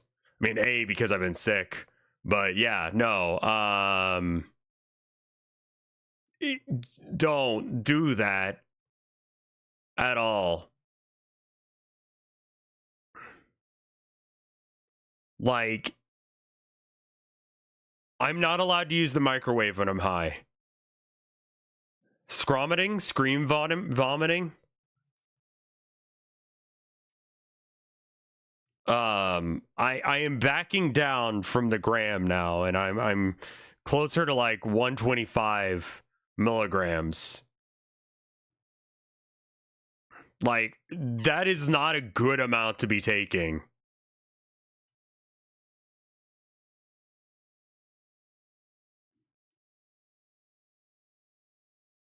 Yeah, 125 to 250 is like when I need to go to bed. It's still a lot, yeah. Well, I just take edibles. I don't like to smoke. Yeah, I had to cut back because it was actually causing me like stomach issues. Don't you feel that after waking up? Oh yeah, you do. Oh yeah, you do. You're not making any sense, and everyone thinks you're weird. Everyone can smell the marijuana on your breath and on your clothes. Everyone is laughing at you. Dr. Philip Blanton of Harvard said... Is weed hangover a thing? Hangover is just like the... Yeah, it is. You will still feel a little bit high. Like, your thoughts won't quite be smooth.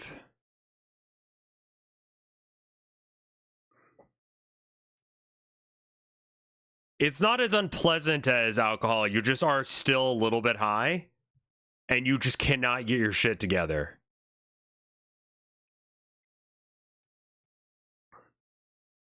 Of THC on the brain, concluding that the smell of marijuana smoke will likely stay on your clothes for months, and also that you've been telling the same story for 5 minutes.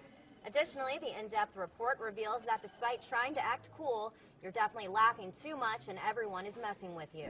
Your parents know you're high. Your friends know. What is that in the background? On the street know you're high. Oh, it's a snake. If you're young and you smoke marijuana, you will probably never be able to find a job. Not again.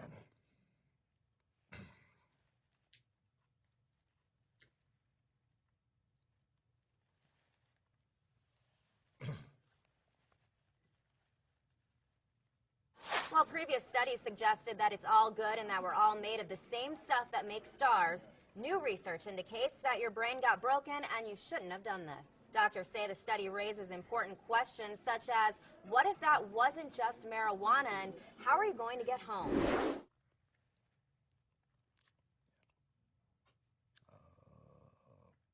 I've never hallucinated because I was high.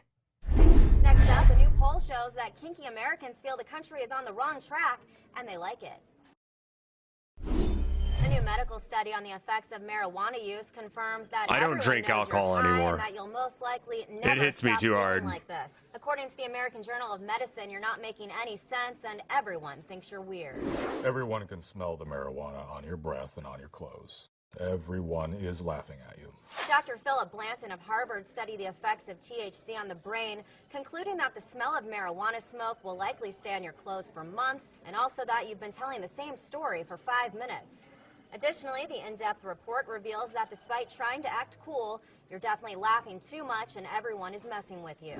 Your parents know you're high. I Your might friends skip know after you're this high. one. Strangers on the street know you're high. If you're young and you smoke marijuana, you will probably never be able to find a... Jesus. A new medical study on the I will say, like, when you're high, your brain will just, like, think random shit. And you can go down some really fucking not good pathways when you're high.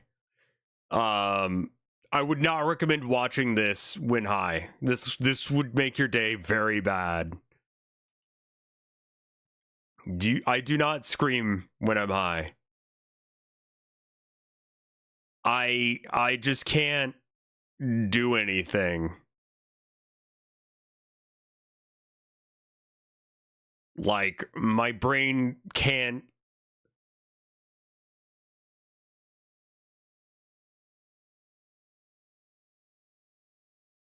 Do not think about the ship of Theseus while high. What about the ship of Theseus, right? But, like...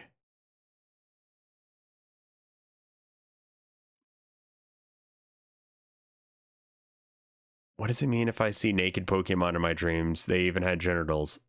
Okay. There's that.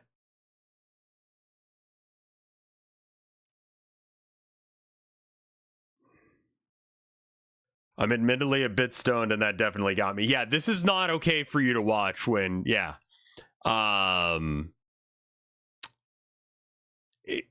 You might be a furry.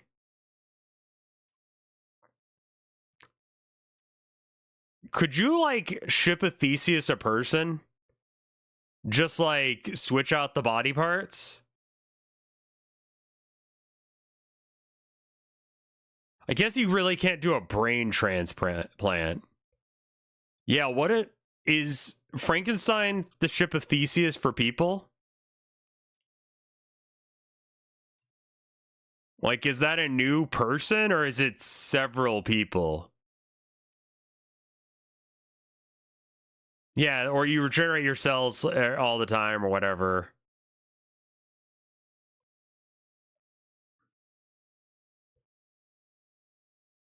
Your brain cells don't get replaced. Dr. Frankenstein was a little bitch. If it passes the Harkness test, pussy is pussy.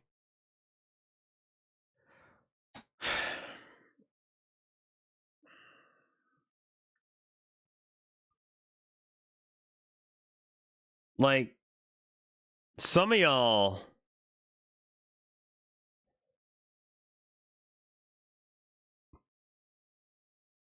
Why do you think Dr. Frankenstein gave his monster a cock?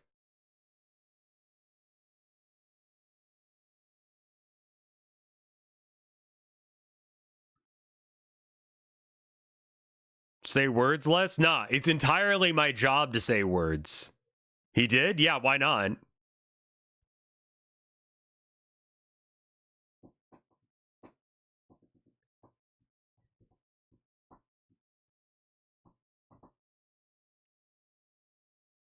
He was afraid that he would reproduce, so yes, he did give him a penis.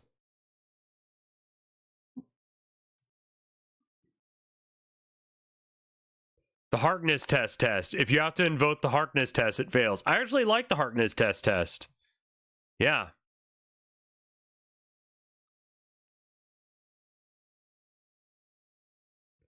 Yeah, that actually makes a lot of sense to me. If you have to do that.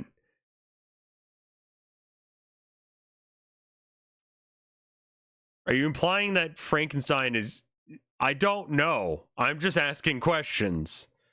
Questions that you guys are too uncomfortable to think of.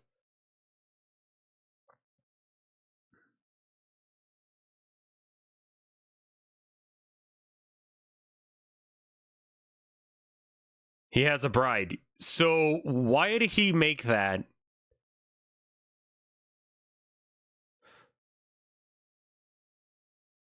Is it necrophilia to fuck the monster? Yes, it's a reanimated corpse.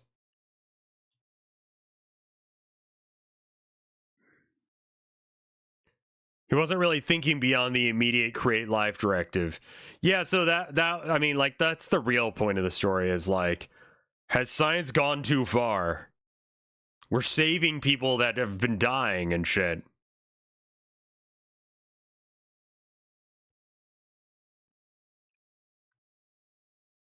Yeah, the people who he's made out of can't consent, unless if he got consent prior. He's like, I'm going to use your body parts to make a superhuman corpse.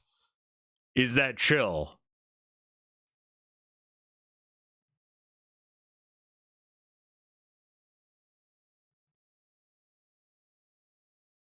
And if they all consented, then it wouldn't be fucked up. But again, he didn't do that, and that's weird. That's weird that we even have to have that conversation. I'll be right back. I'm gonna go get some more water.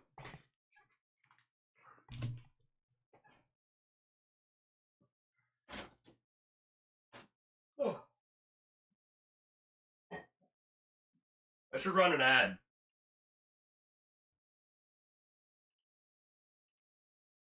Uh, 1 minute 30. BRB. Whoop, whoop, whoop, whoop, whoop.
All right, I'm back.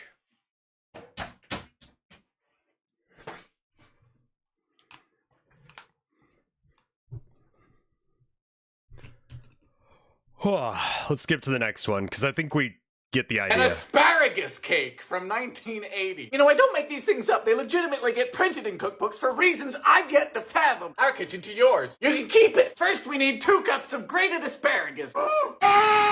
This is food for sheep and people who do yoga. Next is a 1.5 cups of vegetable oil, orange rind, 2 teaspoons of vanilla extract, vanilla asparagus. Your chat is full of bottoms.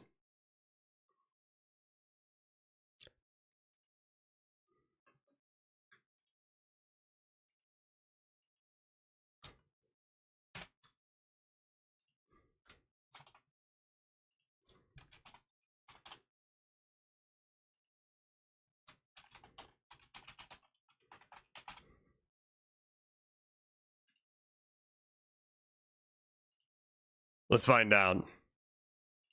8 ounces of crushed pineapple and the juice. Sorry, pineapple. Vanilla asparagus. My bad. 3 eggs. The dry ingredients are 3 cups of flour, 2 cups of sugar, pinch of salt, 2 teaspoons of baking soda, feminine, and 1.5 cups of chopped nuts. Mix. Terror guacamole. Bad. An hour at 350. Woo. So heavy. Powdered sugar. Orange. Moon juice. Woo.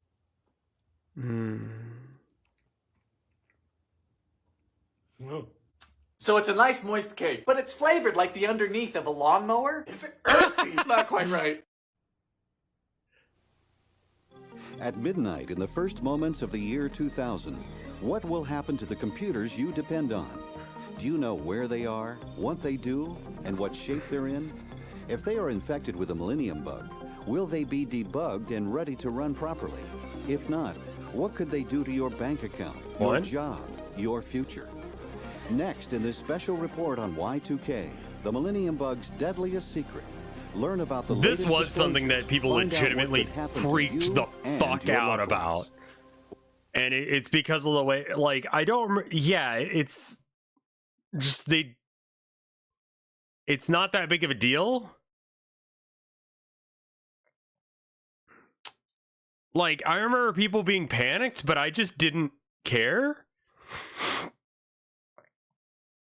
Like,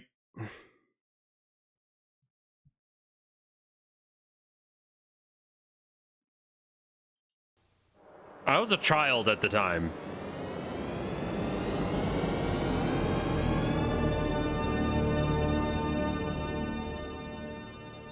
I mean, it could have been a yeah, that sounds right. Y2K is short for year 2000. The date is now less than 500 days away. 70% of chance says they're a Nintendo warning, Switch. Computer professionals began to admit that With America has run a fairly out of even time to 17 fix all and the computers 13% we going depend to on bottom for and top, food, respectively. Water, money, defense, and electricity. In these big mainframe computers are millions upon hundreds of millions of lines of code that run programs. Some of those lines refer to dates. The code indicates days, months, and years, but not centuries. For 5 years, the media has been telling us that this is the Y2K problem that must be fixed. The year 98, for example, must be changed to read 1998. Right. And the year 00 must be changed to read 2000. Wait, why was it said Or that our way? Hold computers on. will not compute. Must be changed to read. Must be year 00 must be changed. And the year 00 must be changed. Why did he read it like an AI? 00. Like, complete, like, if you layered those on top of each other, it's the same wave pattern. Changed to read 2000. Or our computers will not compute after midnight, December 31, 1999. The Wall Street Journal called this code repair challenge the software conversion issue and said it brings a It sounded chill to edited, those who yeah. realize its seriousness. A failure to complete this conversion would mean a He might have major read disablement. 00 as 0, yeah. As Newsweek That, magazine and they put probably edited this it to is fix it rather than dangerous getting because it recorded American again. civilization has become totally dependent on these mainframes. What's more, the computers are so interconnected that a shutdown of even a few of them could bring the economy to a halt. Not a grinding halt, but a sudden halt. Every American depends on an average of I think 256 because there was an computers alarm, every day people- for vital services like electricity, 256 water, computers food, a day. That's a fuel, weird and number to paychecks. pick. According to the experts, if the mainframes are not fixed, totally fixed, this is what could happen. On Saturday morning, January 1st, 2000, banks could lose all your records and all your money. Your city water supply could go off for an indefinite period. Your electric company, also controlled by mainframe computer software, could close for months or years. Your local natural gas supply could be cut off when the gas company computers crash. Your favorite commercial airline, controlled by several mainframe systems, could cancel all operations. Your brokerage firm could lose all your It could have been a information. problem, but they fixed it, probably because everyone realized it was going to be a problem. Prescription dispensing systems Turns are out also at programmers risk of are shutting slightly down for smarter than the months. average Your person local that telephone doesn't company understand knows it's in computers, danger at least when and it may comes to be unable to computers. provide you with even the Like, they service saw to this call as a an problem too, and they did operator something or about it. 911. What is that on the Police side of the department screen? functions at the 911 center are also controlled by a power mainframe and could crash even before the phone lines go dead. Every major retail store in your You town know computers sells goods better than brought people who in by don't. railroad. That's what makes you a Railroads programmer. cannot move cars from track to track without mainframe computers and cannot keep track of what's in the cars without mainframe software. If those mainframes go down, the trains will be stuck. Have And it you will be seen as though the Spermageddon? American economy is No. frozen to the tracks of progress. We don't because watch the computer same kind of programs porn. were 2 digits short beginning at the dawn of the computer age. And because programmers are finding it impossible to fix one line of code without hurting other lines of code. Bob Beamer is one of the inventors of computer programming. And he There's was another there at the Y2K beginning bug as the happening father in of word 2038. processing, Okay. ASCII 2 programming, the escape sequence, the COBOL business language, and many other inventions. Beamer has been blamed for causing Who's the coolest Y2K Castlevania problem boss? I because don't he know is the man things. who made 2-digit programming possible. But Beamer tried to do something about Y2K way back in 1968. He warned the Nixon administration about the implications of 2-digit dates and asked for White House assistance in leading an international effort to have corporations and governments change to 4-digit years before the year 2000. But President Nixon refused to take the initiative, and Beamer went into retirement frustrated. I mean, probably because it was fucking years ahead of time, and that's not sexy, and he was trying to Watergate. But I always consider that a major failure on my part for not somehow getting him to sign that, because had we done that, I'm sure we could have gotten people using 4-digit years in 1970. Beamer emerged from retirement in 1996 with a brilliant idea that can help programmers out of an impossible software programming situation. Oh, a number of seconds But since Bob Beamer 1970 will realizes no the longer be Y2K possible to problem store poses an even as more a 32-bit mysterious signed secret than the number. challenges of code repair. Okay, so Linux fixed worst it, you part said, is the though, embedded so it's fixable. Those are the little things that run your coffee maker, open and close the security gates. I'll probably on end a up bank switching or to a plant. Linux after this Microsoft One of thing, the famous things this occurred here in edition runs Texas. out, because I just don't want to pay a Texas yearly Power. fee for They my took down a fucking power computer. plant for routine maintenance and said, hey, while we're Like, doing my ideal life is that I don't have to interact with money anymore. Because I realize that most of my problems are money-based. Getting money, keeping money, paying because I made money, getting paid because I made money, you know?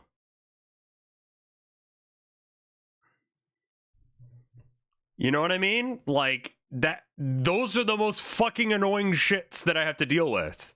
That's where I run into bureaucracy and annoying shit. You know?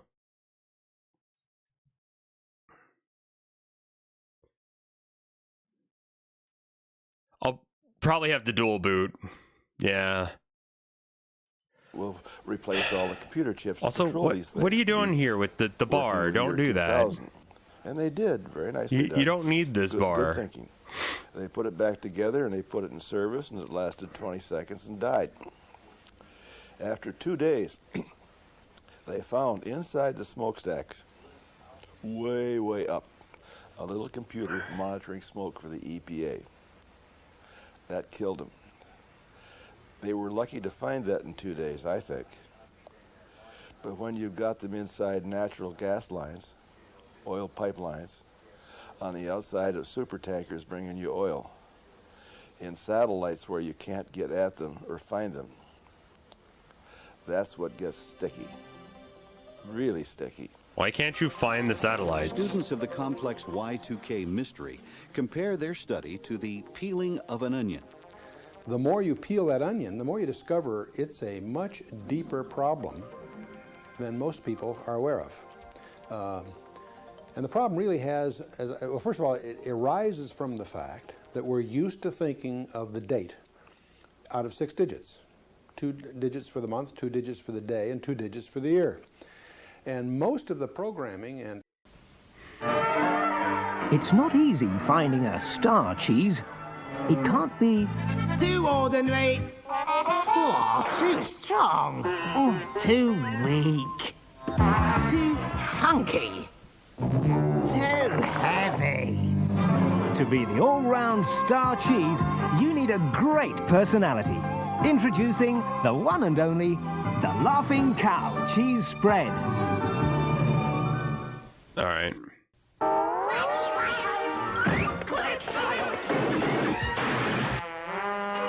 Very 90s. When did this come out? Yeah, 91, that sounds right.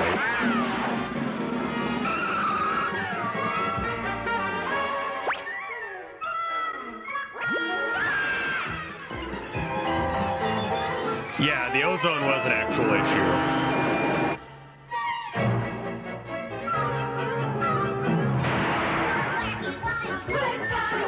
A lot of that was because we stopped doing CFOs or whatever.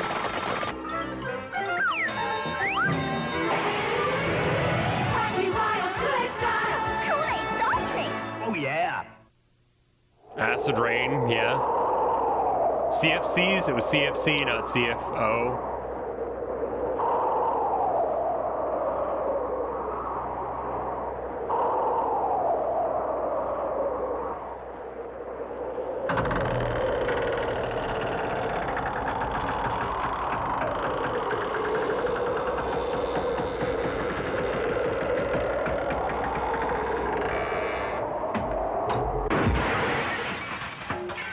T-minus 10 seconds.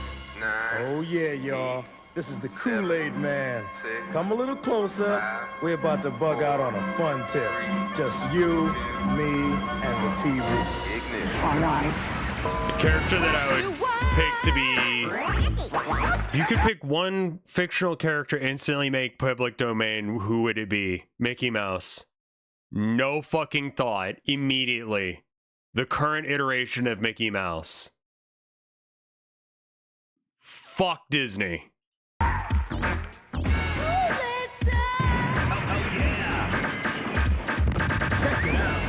While you're laying back, relaxing and relaxing to my slamming track. Well, I'm the K to the O to the O to the L. A-I-D, man, huh? Can't you tell? Stick out your tongue, the bell's rung up. Listen to my song, you can't go wrong, cause Kool-Aid is lounging and lounging is chilling. I'm the Kool-Aid Man, you know, top billing. I got no beef with Bugs Bunny. It doesn't make sense to me. Exert any I got a energy beef with when Disney. I can be playing B. You gotta take time off to just bug and sweep responsibility up under a rug. Copyright is the way it is because of Disney. Bust my lazy crazy kooky track.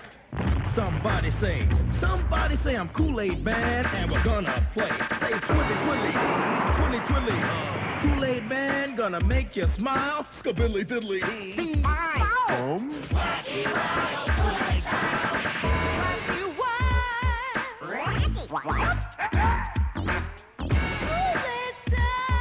Oh yeah. So let's get started. I've got a lot of fun flicks to show you. A wacky workout that you can do along with us, and some games that'll be different every time you play them. So grab a glass of Kool-Aid. What the fuck is this? Back right after this. Is your home Why did the chimp with thing stop? I thought it's... I think it's because it stopped being wacky. They're everywhere It just started you look. being normal They're in your to kitchen. have chimps in your They're in your ads. dining room. You try to get rid of them yourself, but you're an amateur. They're just too quick for you, aren't they? What can you do? You can scream in panic. You can beg for mercy. Or you can call What the trained is professionals this? who have devoted their lives to tracking down these pesky hedgehogs, fearlessly following their escape routes, no matter how perilous to their own life and limb, and then safely relocating them to where they won't bother you and your lovely home. Yes, you want the experts at Fuck this, I don't care.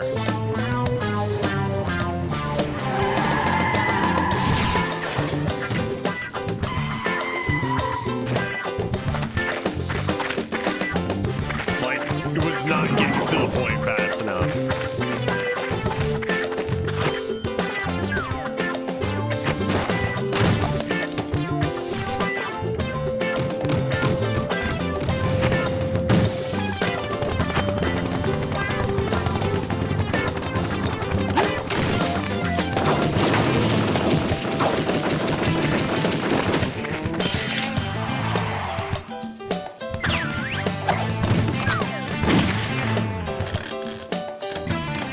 Combination of cultural change, CGI pushing out live action, but also a lot of the chimps were played by a very small number of animals. So once those few chimps got old and died, there were no replace.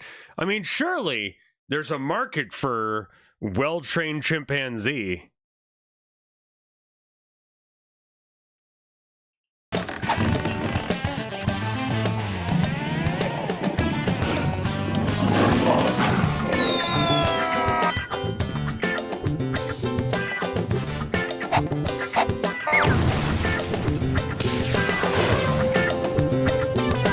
Chimps are also expensive? Sure. Bambo? God. Oh, Bambo, what'd you do with all the freaking gabagool? Desgraciado. Not even a furry, but that deer is hot. What the hell? No, you're a furry.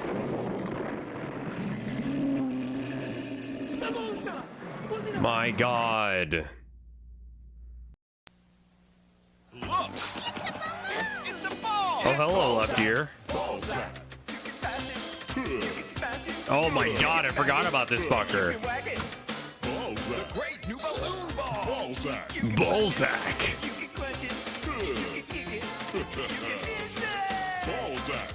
I remember this commercial coming on all the goddamn time.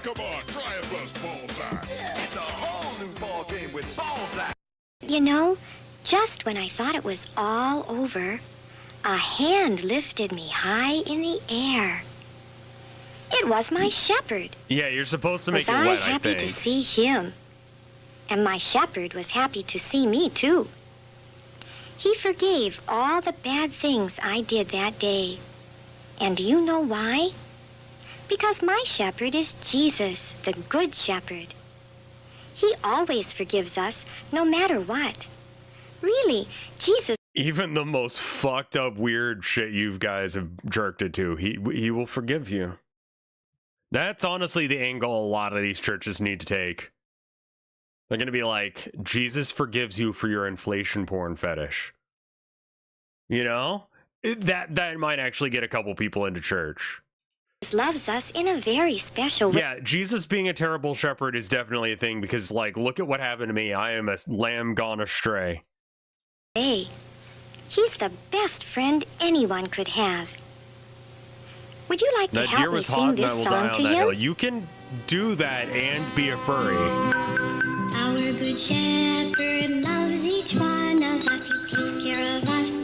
He keeps us safe. We'll always stay with our shepherd, our shepherd. Y'all good?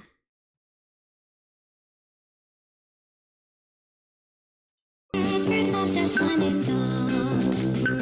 We'll always stay with our shepherd. Our shepherd loves us one and all. We're always happy when we're with our shepherd. Our shepherd knows us each by name. We're always happy when we're with our shepherd. Our shepherd loves us one and all. Our shepherd loves us one and all.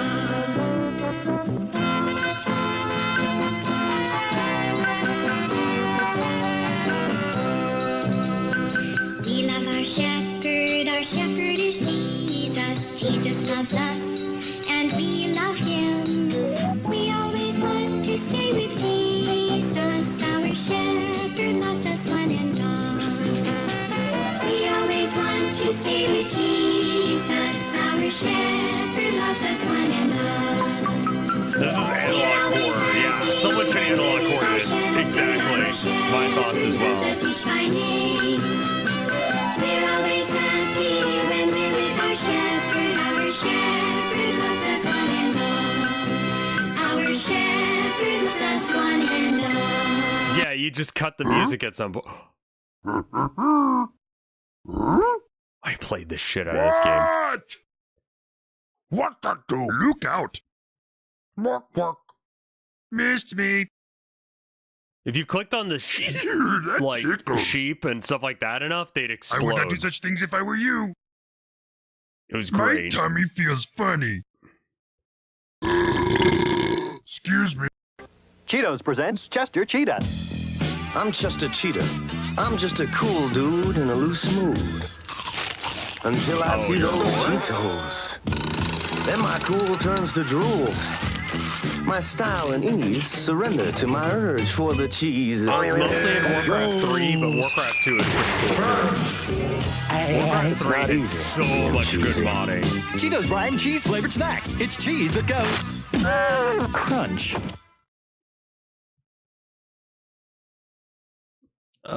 I found some wild glizzies. Oh! Classic.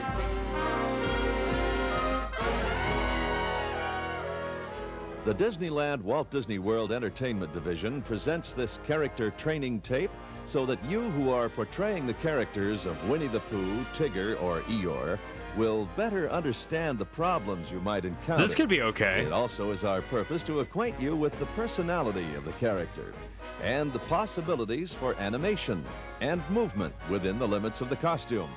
Of course, the best way to get to know Pooh, Tigger, and Eeyore is to see them in their natural surroundings. I mean, just watch the fucking Winnie show. the Pooh is a roly-poly teddy bear, gentle, happy, lovable, and imaginative. As you can see, Pooh likes to skip from place to place. Winnie the Pooh might even be found doing a simple dance step that he thought of all by himself. Winnie the Pooh, Winnie the Pooh, willy-nilly, silly old bear. Quick, mischievous, and curious Tigger is always happy. Always bouncing. It's a wonderful thing. Filled with endless energy, this toy tiger finds it impossible to keep still and is forever bouncing up and down There in an you go. effort to cheer up the situation. I'm the only one. Eeyore is the world's saddest donkey. He's very lovable, but extremely shy. Because he never gets enough love and attention, he chews on his little hoof or wipes the tears from his sorrowful eyes. Poor Eeyore. Whether you're playing a Disney character in the park, at a special event,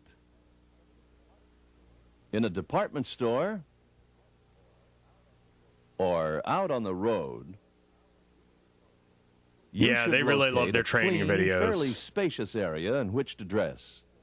Be sure to set your costume on a chair or table, or hang it up. Right. If you're playing the character of Winnie the Pooh, you must be within the height range of 5'9" to 5'10". Okay. You may wear any type of clothes you wish underneath the costume as long as they don't show on the outside. Right. First, step into the body.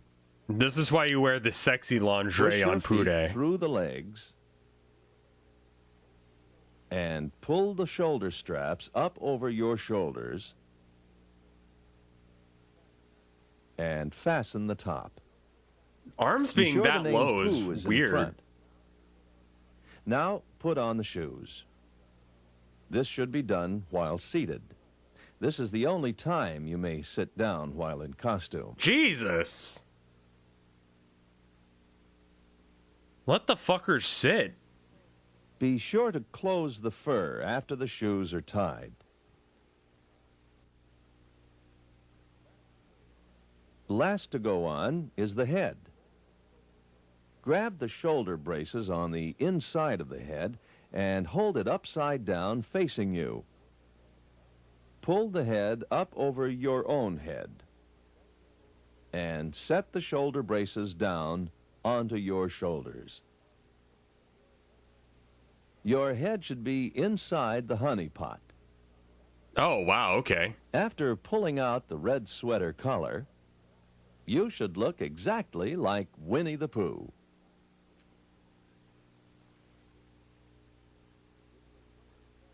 If you're playing the character of Tigger, you must be within a height range of 6 feet to 6 feet 2. Oh, I'm too tall to be Tigger. First, put on the shoes while seated. Yeah, remember that Disneyland is in LA and Disney World is in Be sure Florida. to close them after they're tied. Now, Fun step into fact, the the first body fursuiters were and people push who your worked feet at through the Disneyland legs, and learned how to make fursuits pulling with their the experience. I body saw a up post around describing your it as waist. Prometheus stealing fire. That's awesome. Now strap the Tigger tail tightly to your back.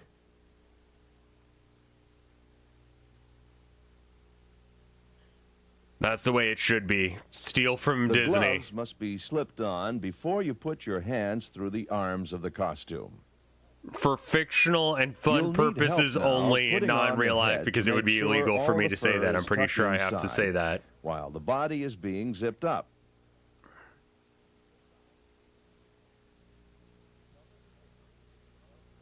Cover the zipper with the Velcro flap. Now God, how do should you look shit? exactly like Tigger.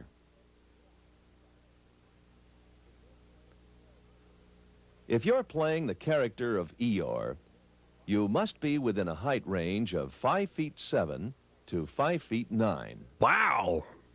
Step first into the body. Push your feet through the legs. Short kings only. And pull the body up around you. This is the only time you're allowed to zip sit. up the body, put on the shoes. Again, while sitting down. Again, you're not allowed to sit. Drone. Be sure to close the fur after the shoes are tied. Now have your helper hook the inside white padding at the back of your neck and zip up the body, covering the zipper with the Velcro flap. The head is the last thing to go on. Be sure the fur around the neck is on the outside. Yeah, Fred did a really good Now you video should on look just the like furry Eeyore. fandom stuff. I don't know how he learned that much. It was really, really The deep Pooh, dive on that Tigger, one. and Eeyore costumes were designed specifically for these Disney characters. I mean, so yeah. we ask that you not add to or subtract from the costumes. That makes sense. Occasionally, your supervisor, in conjunction with the Disney designers, may approve a particular costume addition, such as this Uncle Sam hat for Pooh. Great care has gone into the construction of these costumes, and they should be kept as neat and clean as possible. For this reason, you should hang up your costume before smoking, eating, or drinking. As you go out to greet your audience, remember that the voices of Pooh, Tigger, and Eeyore are very easily recognized, and the children are not fooled by imitation. So the first rule is that you do not talk. While you're in the costume, you must keep the safety of the children in mind. If you find Make yourself sure to in a punch store them as hard as you situation, can, as Winnie the it's Pooh. wise to move through larger aisles and stop in cleared areas so the children may surround you with a minimum of pushing or crowding. It's best to avoid smaller aisles, particularly those areas where fragile or breakable items are on display. With your head in the honey pot, your vision is considerably impaired, and a quick turn or slip could cause an accident. It's also wise to leave objects of value alone. Cameras, purses, Steal and shit. shopping bags are too easily dropped and broken. Should there be a mishap, leave the area and inform your supervisor immediately. Get the fuck Remember, out. You're working with a very young, unpredictable audience. Children are sometimes hard to understand and may give you an extra affectionate pat on the back or even a playful punch. Patience is the key word in being a Disney character. Most A playful important to remember punch. is that to the children, Pooh, Tigger, and Eeyore are real. The fact that there is a person in the costume should never be revealed. Even though the costumes are limiting in some respects, it's important to try to move as naturally as possible. Since Pooh, Tigger, and Eeyore are happy characters, they love to dance. I mean, and Eeyore perform. isn't. You're just telling us that.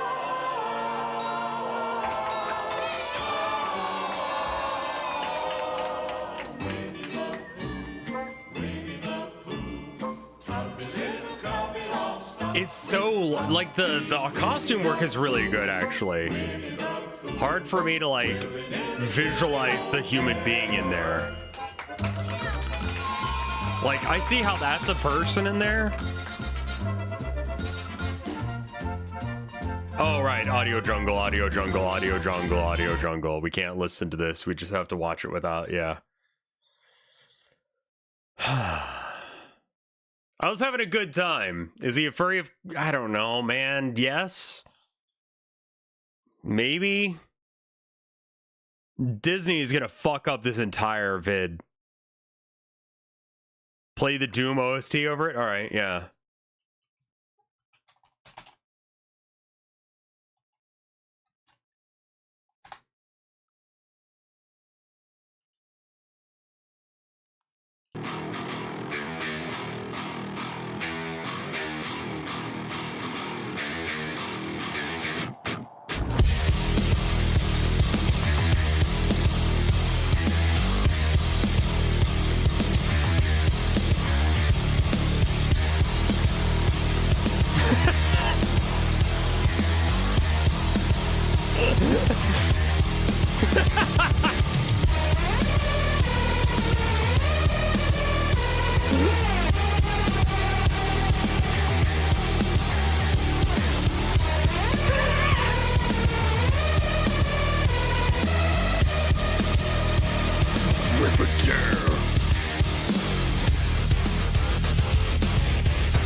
The sync is like really good at half speed.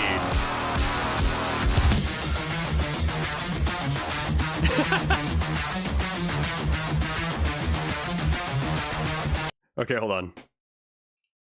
Disney character is to become that character. It's your job to bring the toy animals Pooh, Tigger, and Eeyore to life.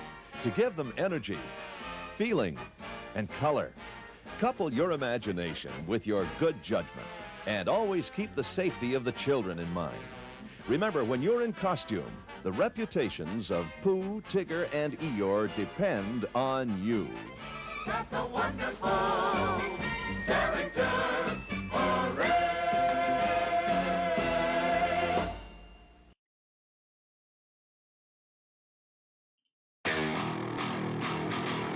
How often will this work?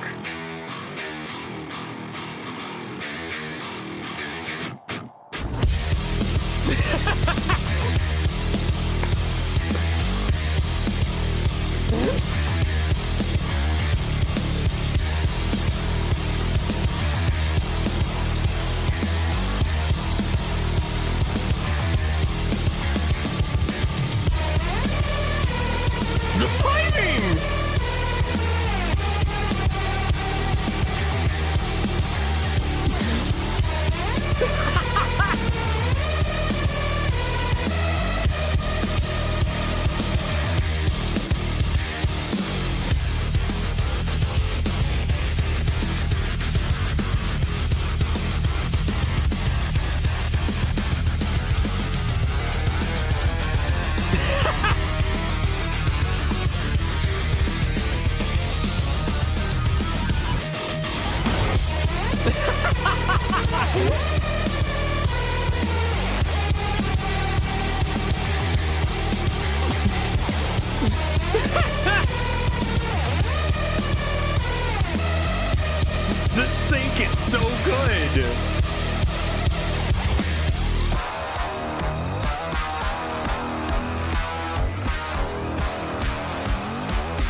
Hi, I'm Linda Evans, and I'd like to congratulate you on your exciting new purchase. I know from my own personal experience and the experience of others that the Rejuvenique system is an investment that can produce amazing results for your face and skin. And it's a system, not a cream, that can keep on producing those results for years Not to again. come. Now, in just a few seconds, we're going to take you step by step through the setup and operation of your Rejuvenique system, so you can start achieving your own results. We'll give you easy-to-follow instructions on assembling the system, fitting the mask. Yeah, I can barely hear her. And in This is a donut. Oh, hey, It man. is very sweet and very good. But if you'd never tasted a donut, you wouldn't really know how sweet and how good a donut is. If you'd never had that experience. Transcendental meditation is like that. Transcendental meditation gives an experience much sweeter than the sweetness of this donut. It gives the experience of the sweetest nectar of life, pure bliss consciousness.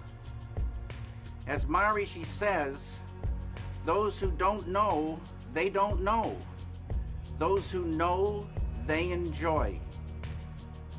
I hope this following documentary gives you some good news about the sweetness of life. All right. Play Space Invaders on the road and you play a dangerous game. Between every car is a safety space. Invade it at your peril. But remember, the safety space you need is always longer than you think. At 30 miles per hour, it is at least 75 feet. Invade it and put yourself at risk. The vehicle ahead is already in the braking mode. The safety space is already passed, and the game is already lost. Don't be a space invader. Stay out of the safety space. It's one game you can't win, Earthling. Cowboy cookies from 65. Now, I'm familiar with cookies, and I'm quite familiar with cowboys. I went to the University of Wyoming. Go Pokes! So let's bake their cookies. We start by toasting a cup of coconut, cup of pecans, and 2 cups of rolled oats. What? I've never thought to toast oats. 8 minutes at 350. Next, we have a cup of butter, cup of brown sugar, and a cup of sugar. Sugar. This recipe is so even. How nice. Cream. Nilla. And 2 eggs. Toasty. For the dry ingredients, we have 2 cups of flour and a mere teaspoon of baking soda. Fold. In goes all of the toasties. Plus 2 cups of chalky chips. Yeah, just get a bigger car if you're not winning that game. Because the Western folks all know. About 11 minutes at 350. That should be good. These are highfalutin. Hold on. Good. There. I was crawling into a barn to do my barn mischief. And that's when I saw a big bag of laundry just sitting there. That's a miracle. So I started believing in God. What? Oh, it's Clickhole. I was standing in the middle of a barn with my hands on my hips, accomplishing my disgusting barn crimes, when all of a sudden I hear the creak of wheels. I turn around and a radio flyer wagon carrying a big bag of laundry rolls through the door of my barn. I called up my daughter at home and said, "Go find a new mom, compadre, because my only daughter is God now." What? There I was, standing in my barn, squirting out my barn slime to feed to my ancient old parents. And all of a sudden, I smell a bag with a thing in it. I look at what I'm smelling, and it's a big bag of laundry. Proof of God confirmed. I'm so glad I saw that bag of laundry in the barn. Otherwise, I never would have realized that my new daughter is God the animal. Right after having that experience in the barn, I decided to become a religious pop star. My pop star name was Mr. Huge Musical Religious because of laundry, the rascal. And my songs were about how I discovered my faith from crawling into my special dark barn and seeing a big bag of laundry. It wasn't my laundry. I have a question for all the big atheists. If God isn't real, then how come a big bag of laundry got in my barn? What a slap in the face to all the scientists who think God isn't real. Checkmate, Richard Dawkins. Checkmate, Dr. Robotnik. Checkmate, trigonometry baby. God the animal squirted out some laundry into my barn, and that's why I'm having a smile. Finding the pile of laundry in my wet, dangerous barn made me think about what it would be like if God the animal bit me with his razor-sharp fangs. God has huge poisonous fangs, and he loves to bite people who follow the rules. If you follow the rules, God's going to kill you with his long teeth, and I love knowing that. When Barn Laundry made me a religious diva, all my singles became the top Spotify on Pandora. I had many incredible worship Top songs Spotify? like God's Wide Expanse Gladdens My Heart, and Dad Gave Me My Khakis, but God Gave Me My Dad, and God's Glorious Face Makes Me Bored. As soon as I saw laundry in a bag in a barn, I drove my car to NASA, where all the astronauts were taking the SATs. And I ran into the room and I shouted, "Bad news, spaceman. God is real, so math is for lunatics now. I'm going to throw the trigonometry baby into the ocean." And the NASA astronaut said, "Don't do that. We need the trigonometry baby in order to understand the dark, rancid secrets of triangles." But I couldn't hear them because I was having a very loud dream about God while I was walking away from and a baby girl. I'm so glad I saw the big bag of laundry in the barn. It showed me God is real, and it helped me become a religious diva. God is real. What's the relation But he between doesn't do Clickhole anything. and I know that because I found laundry The in my Onion? barn. Are they I separate went down to the organizations beach or like and the got ready same to throw the organization? trigonometry baby into the ocean. And the trigonometry baby said, "If you kill me, you'll never understand triangles ever again." And I said, Sister "Nobody site? cares Okay. about triangles. They're not even round, and they don't taste like anything." And then I threw the trigonometry baby into the ocean. All right.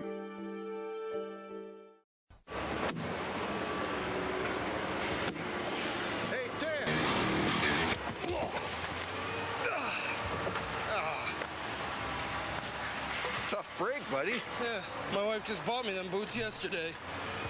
Those are nice boots. Tell you what, let me buy you a tasty Mike's Hard Lemonade. Now you're talking. Oh. A hard day calls for a hard lemonade. Make it Mike's. I know of the hard. Yeah, no, I remember. God, where did I meet the Hard Times guy?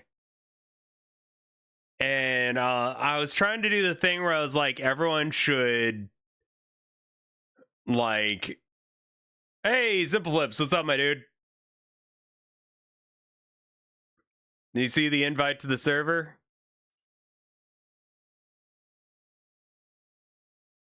I'm doing a subathon starting tomorrow, so I don't remember if I messaged you about that or not, but yeah, I met him on some podcast or another, and I was like, well, we should all say who we are and what we do. And then that guy was like, I don't do anything, I don't care. Yeah, no, I'm not hacked. Yeah, no, I figured you were coming by to check and see if I was hacked. No, that's real. I'm doing a subathon tomorrow. From like basically until my wife gets back from work till yeah. And we're gonna play a bunch of Flash games, which is what I'm most well known for originally. And yeah, no, that was the real me.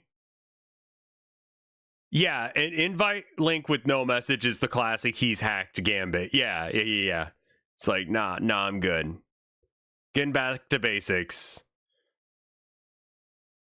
I've been a streamer for 15 years and my birthday's on the 17th, so it's like we didn't actually really do anything for my 15th.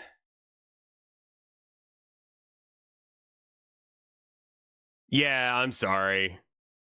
I can pretend I'm hacked and send you a virus if you want. Do you want a virus? I did message I just forgot to message Simple Flips. I think I messaged everyone else.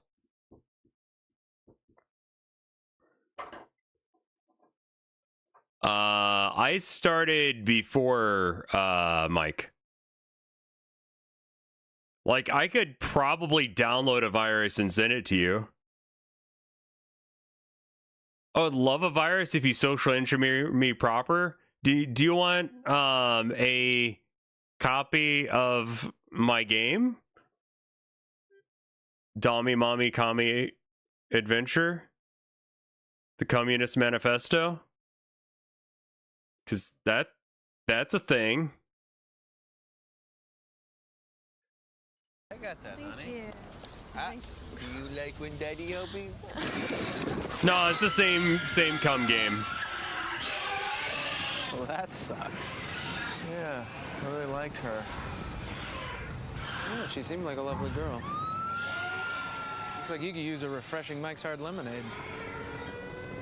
You're on. A hard day calls for a hard lemonade. Does it mine crypto? It should, but it doesn't. Make it Mike's. What's wrong, Jim?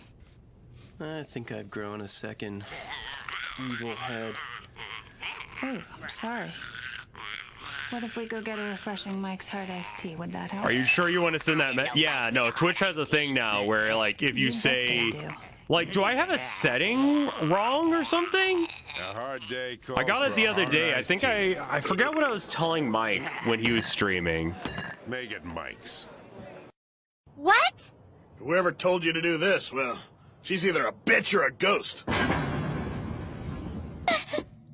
will say, if you want this vibe, but you don't want to watch this, Yu-Gi-Oh! GX is legitimately some of the funniest shit. It's not meant to be funny, but there are some fucking banger-ass lines. Let me see if I can... I want to see if I can find one real quick. Yeah, that fucking show is so goddamn funny. Like, me and my wife are 30 episodes in.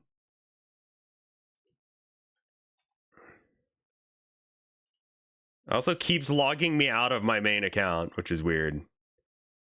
All right. What am I looking for?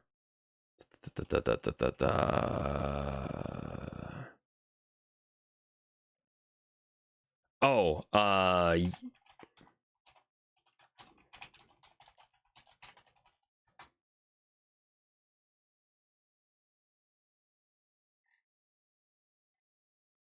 what the fuck? It was a dating?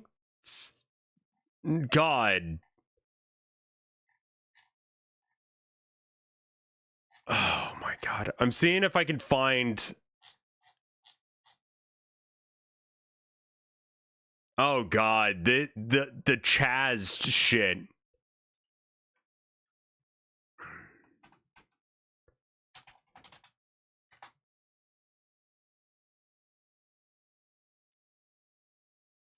Because I could really use a shower. And a haircut. And shirt. Well, actually, I thought all that vine swinging got me pretty ripped, so I was thinking that maybe, you know... Damon, a shirt. Yeah. She can use me anytime. I never felt this way without a grilled cheese around. Stop dancing! Sorry, boss. Just trying to keep rhythm with that spinning key. I can destroy one monster that has equal or more attack or defense points than Laser Dragon's attack points. I bet you talk to all the girls like that. No. Tanya. Yuck. Are there barf bags on this flight? It's fucking great. I mean, the voice acting's atrocious. I hate hearing Bastion suffer like that. No, she would never, not my Tanya. Oh, gag me. You traded my bed for a card! He's a lot of booty. I beg your pardon? Cyrus, grab me! Only if you promise to get me a new bed! Well, I'm Chick Fiello. I'm 6 foot when I jump up. Just because it's a Like, the dub is so bad, but it seems like everyone who worked on it was having a really good time. Like, if you're trying to watch it as, like, a serious show that makes sense, it's bad. But, like, if you're watching it as a fucking, like, bit, it's good. It's time to go commando! Us! Because he saves his energy for sprinting out of class. What boob would pick Chaz? This boob. It's time to go commando. This is the actual dub, yes. But what's the deal with her hair? Who cares? What's your problem? Oh, yes. Ain't about.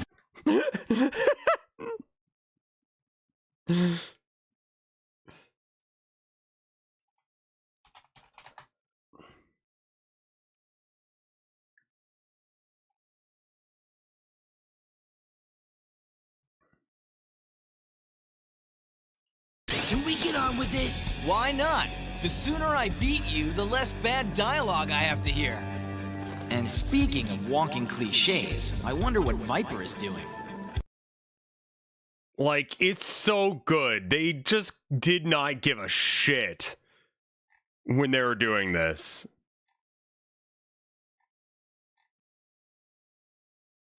And look at the sweet prize I won. Oh! Grandpa's most treasured card! Yes, the Blue Eyes White Dragon is a rare and powerful card, and this one will never be used against me.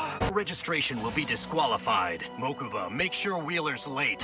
Had about all I can take of you people, so leave me alone and have a nice life. Blah, blah, blah. Don't you get tired of making the same speech every time you're faced with a challenge? Stop saving the world and get a hobby. What a bit! I see you can count. Unfortunately, numbers aren't everything. It looks like my competition came to his senses and decided to back out. Winning this duel was even easier than I thought. You don't have any idea what this thing means to me, Kaiba. So you love your doll. How cute. This I eye on you for a long time, Kaiba, and I know every pathetic detail of your life, including your obvious duel monster strategies. I see. I had no idea that you were such a big fan of mine. So is that why you dragged me all the way out here? If you wanted my autograph, all you had to do was ask me for it. Face the facts, Siegfried. Your life points hit 0. That's about as over as it gets. So take what little dignity you have left and get lost! Shall I have security remove Siegfried from the park? That won't be necessary. I want him to see what he missed out on, so give him a good seat for the next duel. I'm funny. What's ruined us, Leon? He said I'm weak. I'll never beat Kaiba. That's the first sensible thing he said all week. Isn't exactly brain surgery here, folks. It's pretty obvious that only one of the two Yugi twins inherited the dueling skills, so why even watch? Looks like his little secret is out. Yugi can't duel his way out of a paper bag. And when you fail miserably, I'll step in and show you what real dueling's all about. Place is an outdated joke, but then so are you, so I suppose it fits. Let me see if I've got this right now. You're playing a cream puff and an elf. Well, then it's your funeral! Yeah, no, like, the Yu-Gi-Oh! GX has some lines that are of that level. There's, oh my god, there's a bit where it was like, some guy's like rattling off this combo. I'm gonna do this and that and this and that. Did you get all that? And then like the fucking loser sidekick character's like, no! And they just keep going as if nothing happened. It's fucking great. That and the stoner kid just popping the fuck off. Yeah, it's deranged as shit. It doesn't make sense. It's bad. There is no fucking logic to anything that's happening. Like, it doesn't make sense. I summon Pot of Greed to draw 3 additional cards from my deck! It's 2. That's not what it does. Roll my dice! That is what it does. Pot of Greed. Draw 3. I summon Pot of Greed to draw 3 additional cards from my deck. And I summon Pot of Greed to draw 3 additional cards from my deck. Then I play Magic Force, which allows me to play Pot of Greed once again to draw 3 additional cards from my deck. And no, he's right. And I attack and I win, right? No. You don't have any. Well, you don't have any monsters, and oh, he's supposed to be here. What? Oh, you got the Celtic Guardian. My turn! I summon Dark Magician! I also summon Jack's Knight! What? How? You can't What are you summon a bunch of doing? cards on one turn. That's against the rules. You never saw this coming! I summoned Pot of Greed to draw 3 additional cards from my deck! That's not what it does. It doesn't That do is that. what it does. It doesn't. I That's what it do, Yugi! That does what it do. That is what it do.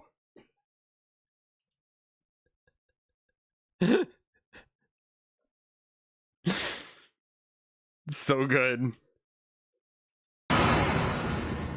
Shinobu, you don't look so good. Run! She's a ghost and a bitch!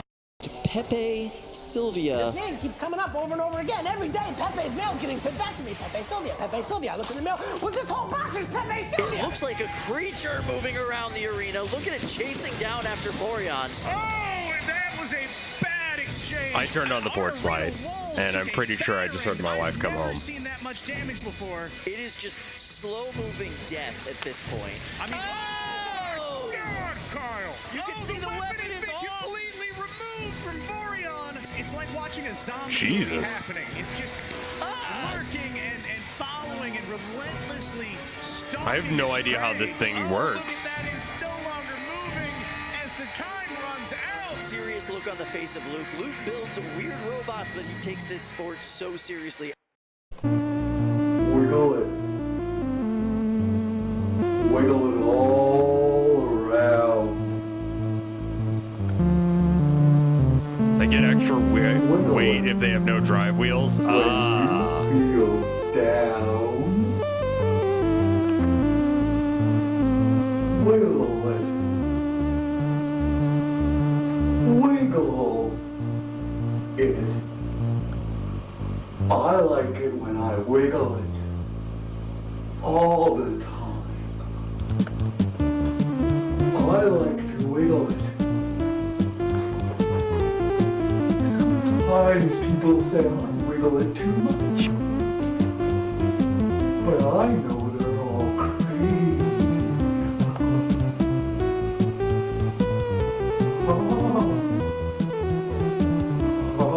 Music's pretty cool.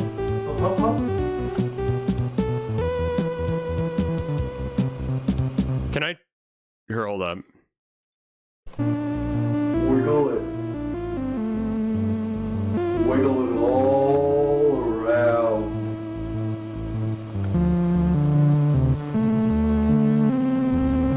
Wiggle. Hold on. You know where this is going. There we go.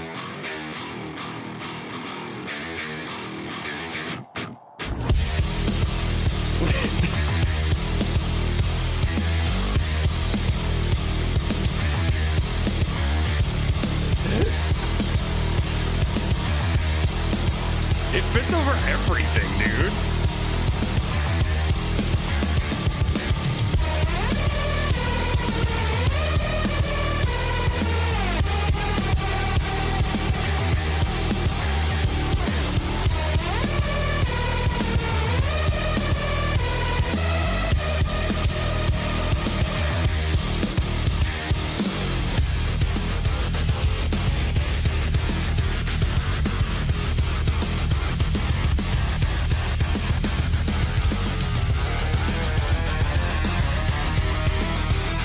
Yeah, it does work over everything. Okay.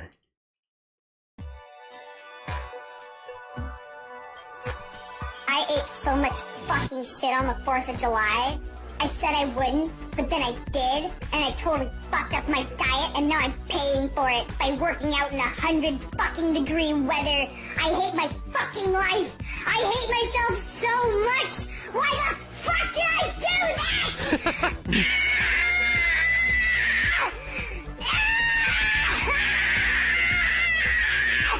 Work, bitch!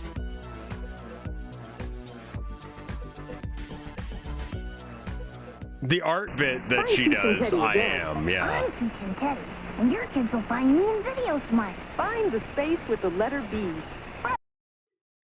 I'm gonna go kiss my wife, make sure that that is her and all that. I'll be right back. Give me 2 minutes, BRB.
All right.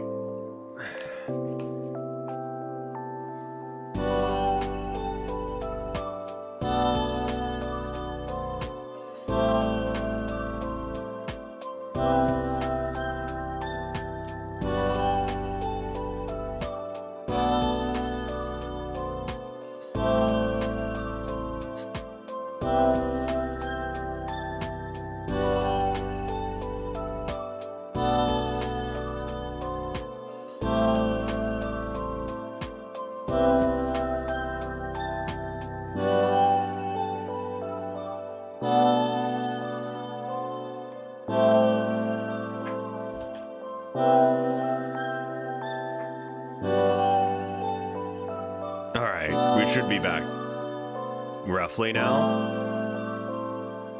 Okay, now it says I'm done. Go for it. Yeah, that's totally fine.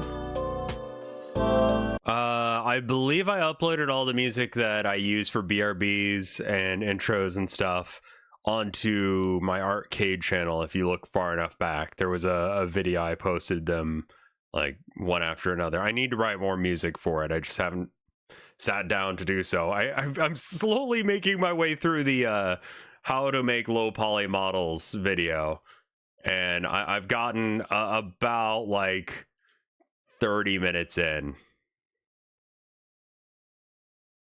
There are a few things I do. If you want to delete things, you press the delete key, and we can get rid of this light here, for example, and this camera. We don't need those when we do modeling. If you accidentally delete something, then you can press Control Z like in most programs. Okay, no, I got like 20 minutes in out of a hour-and-a-half video.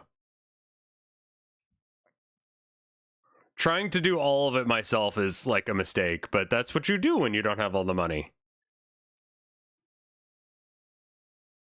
All right, Roka. Thank you, by the way. That sounds cool. That kid's great. With your TV, a Video Smart Talking Kids computer... This is the worst quality possible. Why this again? Just use block bench, says Scriddle. Long time no bark. Bring the Yogo to the spooky warehouse. Let me talk to the snake.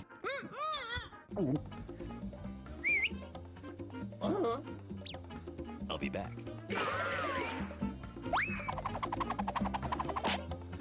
Very crunchy. Barry! Will you just listen to me, Barry? Okay, Becky Barry. Smooth exit. So, tell me, Sven, what is it that we are casting this evening? Yum. Aren't you trying to save someone's life? Filmed under supervision. Airbags. Marvelous.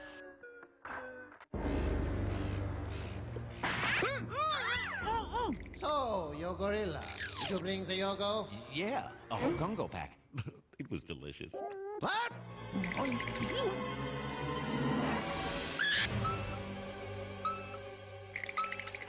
Okay, so I ate the whole Congo pack. But I've got you this. Yeah, boy, catch!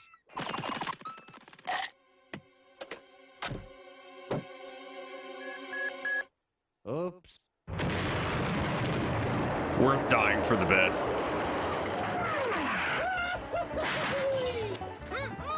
Thank me later.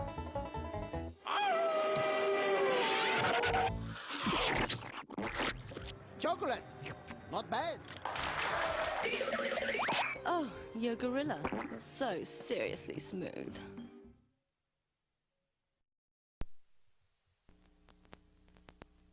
Oh. 30 minutes?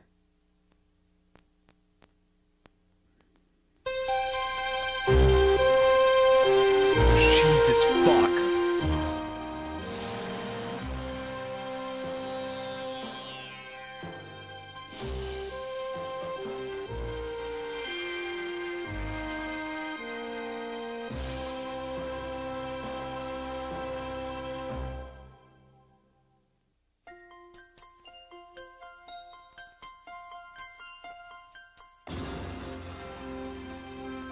Oh, not Teenage Ninja Turtle, just Teenage Ninja. Oh, I like the Full House font. That's good.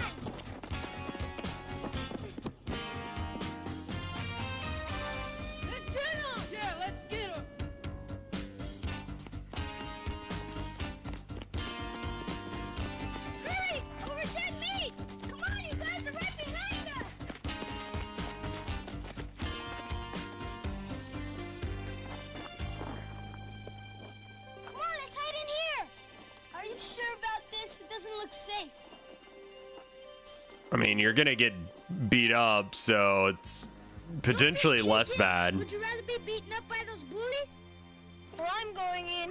No way am I gonna get my head smashed. I'm with you guys. I'll take my chances out here.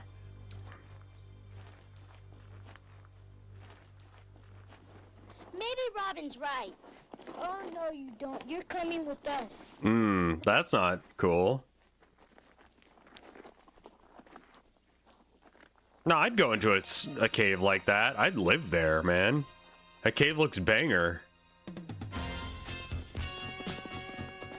Oh, no! There they are. Let's get them. Yeah, let's get them. Wow, look at this place. Yeah, this is great.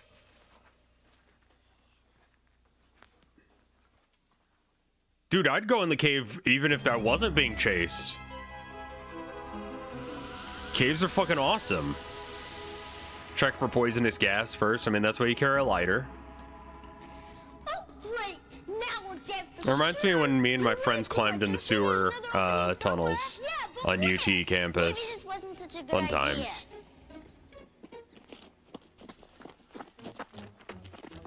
Where'd you go? I don't know. I mean, it's definitely cursed, but, you know.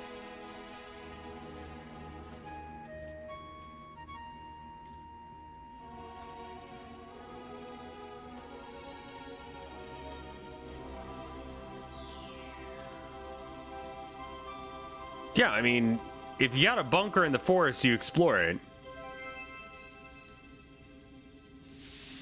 Look! What is this? I don't know, but let's get out of here. Come back here. No, that kid's got the right idea, honestly.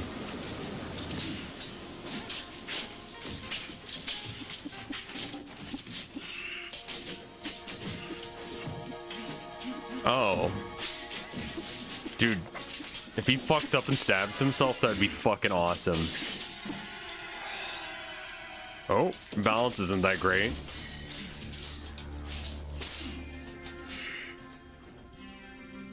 Yeah. Welcome. I am Dao. Where's your other store? Of all ninja warriors.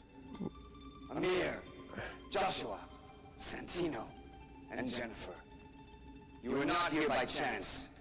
You have each been chosen, as I have chosen others before you.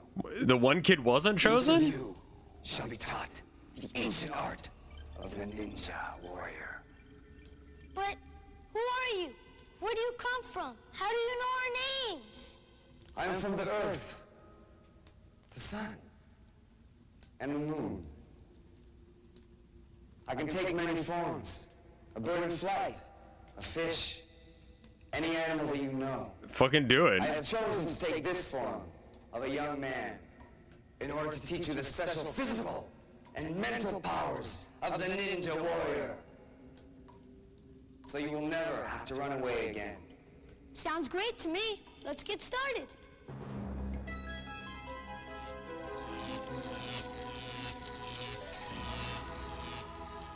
Wow. Hey, this is great. Totally cool. Radical, man. Hey, can I keep it? This is too weird. Am I dreaming? You're very much awake. And you, young man, will leave here with much more than a uniform, if you earn your way, as it shall be for you all.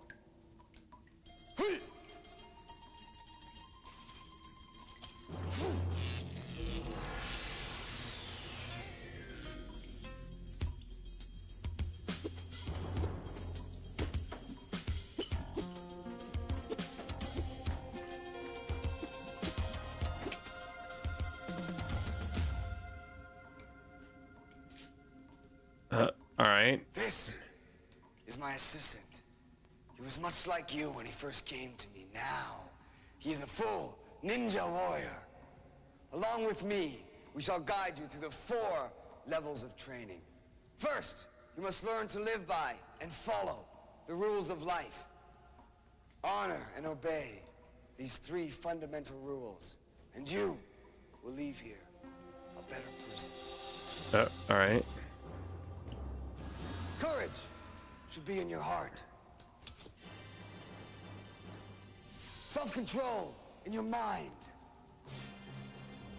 And strength in your body. Just be strong. Attention! Good. Before we teach you level 1, you must first learn to breathe properly. Take a deep breath in through your nose. There are only 3 rules, so that's fine. Good. Now together. Wonder what his headband says? I don't think anyone knows what his headband says. Or at least he doesn't. Out. In. Yeah, these kids are not teenagers. Also, they need a little bit more space to be able to do this thing. Out. And in. It went from, like, being in mortal terror to this moment. Deep. Controlled. Out. Good. Now, before we begin to teach you self-defense, you must first warm up and stretch your muscles. They're wearing Tai Chi clothing. This is Tai Chi. Forward arm That circles. would explain the falchion, yeah. 2, 3. Yeah, no, this is good, actually, solid. Yeah. It's one of the things we used to do in Kendo, was this old thing. And then reverse. Yeah. 1, 2, concentrate. 4, 5, 6. Yeah, that's good for getting your shoulders all warmed up. 10. Good. Stop. Now, spread your feet. We'll twist side to side together. 1, 2, 1, 2, 1, 2, 1, 2, 1, 2, 1, 2, 1, 2. Stop. Together, we'll now bend to the right, to the left, and to the back. Beginning with the right. Yeah, no, this is like basic stretching for martial arts. Back, right, left, back, right, left, back, right, left, back. Good. Now that your muscles are warmed up, we can stretch them. My assistant will take you Are we through gonna a do the series foot of thing? stretches. And to you, my friends who are watching at home, make sure that you are also stretching and warming up along with us. You should have said that before. Attention! Good. There are 2 basic stances that you must know. The front stance and the back stance. I don't know Tai Chi, so I don't know. Both are very important. First, the front stance. Take a big step forward with your right foot. Now, bend your knee over your toe so that you cannot see your foot. Your back leg is straight and your heel is on the ground. Your hips and body should face forward. Hurry. Attention!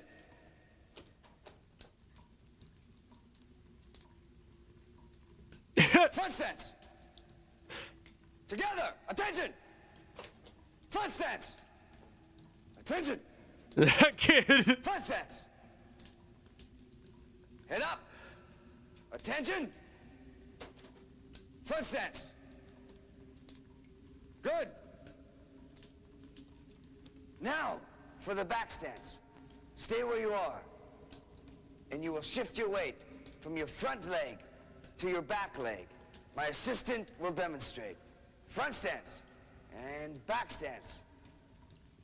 I don't know how to even look that up. And back stance. What's on his head? Again, front stance. Back stance. As my assistant is demonstrating, your back leg points to the side while your front leg is bent slightly at the knee. Most of the weight should be on your front leg. Test this by lifting your foot off the ground several times. Yeah, the guy in black definitely knows what he's doing, because when the kid wasn't doing it right, like, he was, like, pushing him around and stuff.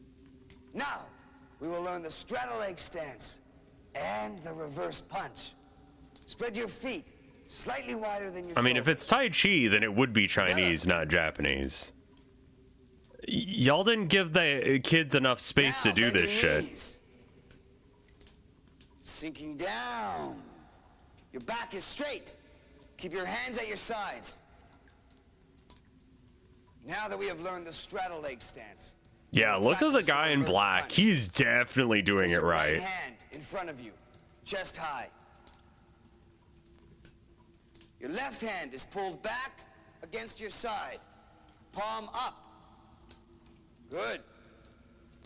Now, to make a fist, we'll roll the fingers tightly into the palm of each hand. And not grab onto the thumb. Good. Good, everyone. We're now ready to perform a reverse punch. My assistant will demonstrate. Left. Right. Left. Right. 1, 2, and ki. 1. Yeah, you gotta yell with it. Good punch comes from relaxation. This has all been Tai Chi so far. I would believe it. Oh. With speed and accuracy. Good. Attention. The reverse punch does exactly what it implies. It always reverses in mid-action. You have to do the very well. Ki, else you won't get the zap. Wow, you guys got your belts early. Barely had to do shit.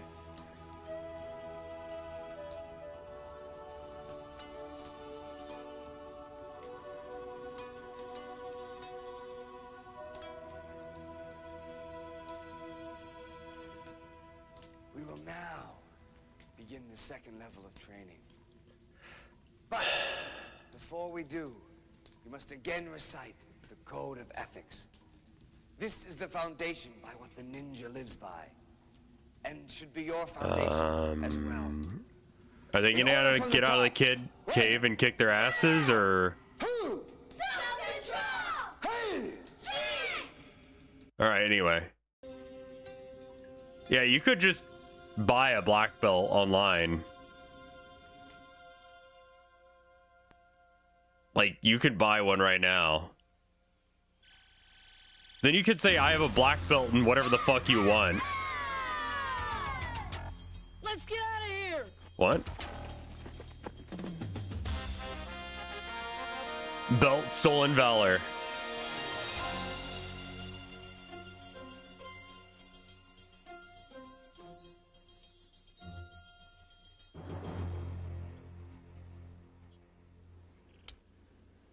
They just did a thing. Where have you guys been?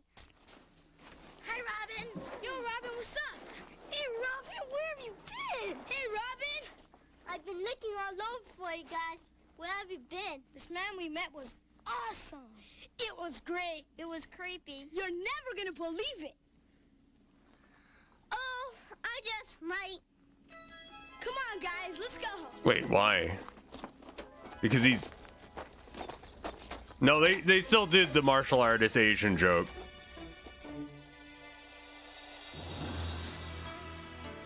I can take many forms.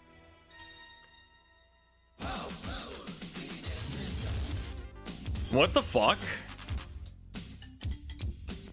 Yeah, you spoke too soon on that one.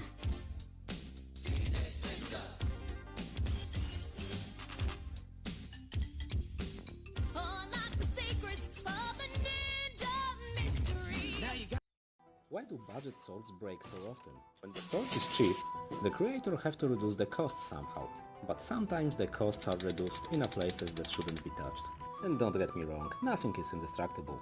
But some items, like swords for a random I don't example, really know are why made he's a to be furry, but extremely durable. his content's So, good aside why from do they his break so audio often? quality. The issue is usually not within the steel itself, because those are made pretty well. The Yeah, it's a problem nice is suit within the head. structural integrity and the ability of the sword to vibrate. So swords tends to be flexible, with a dull sparring swords being more flexible than a sharp cutting one.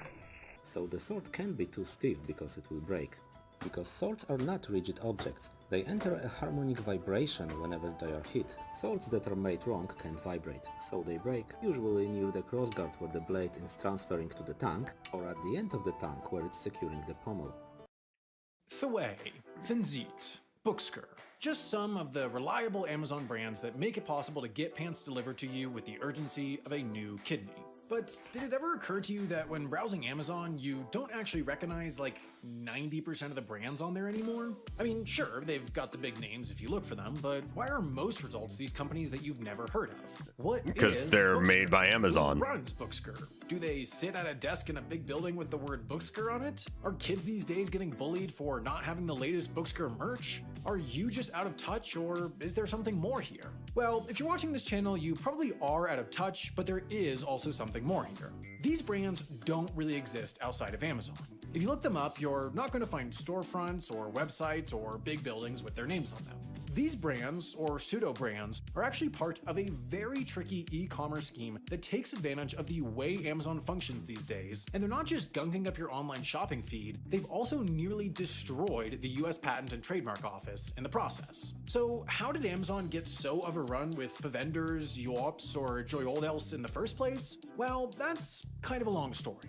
When Amazon first started, the way it distributed products was pretty simple. You'd order a book on Amazon, which was the only type of thing you could order on Amazon back then, and then Amazon would turn around and buy that book directly from a larger book distributor or wholesaler and send it to you. One of the few reasons that this was remotely sustainable was that these wholesalers kept prices down by requiring Amazon to buy in bulk, so Jeff Bezos would scam them by buying one copy of the book he needed, and then he'd fill out the rest of the order with a whole bunch of copies of an unnamed obscure book about lichen that none of them ever had in stock, all of which would then immediately get refunded. But Jeff aspired to greater things than scamming book wholesalers. He wanted to be the buffest, baldest, richest man the world had ever seen, so in 1998, Amazon started selling other stuff. And sure enough, they were pretty good at that too, so a few years later, Jeff had the wise idea of letting other people sell stuff on Amazon using Amazon's infrastructure.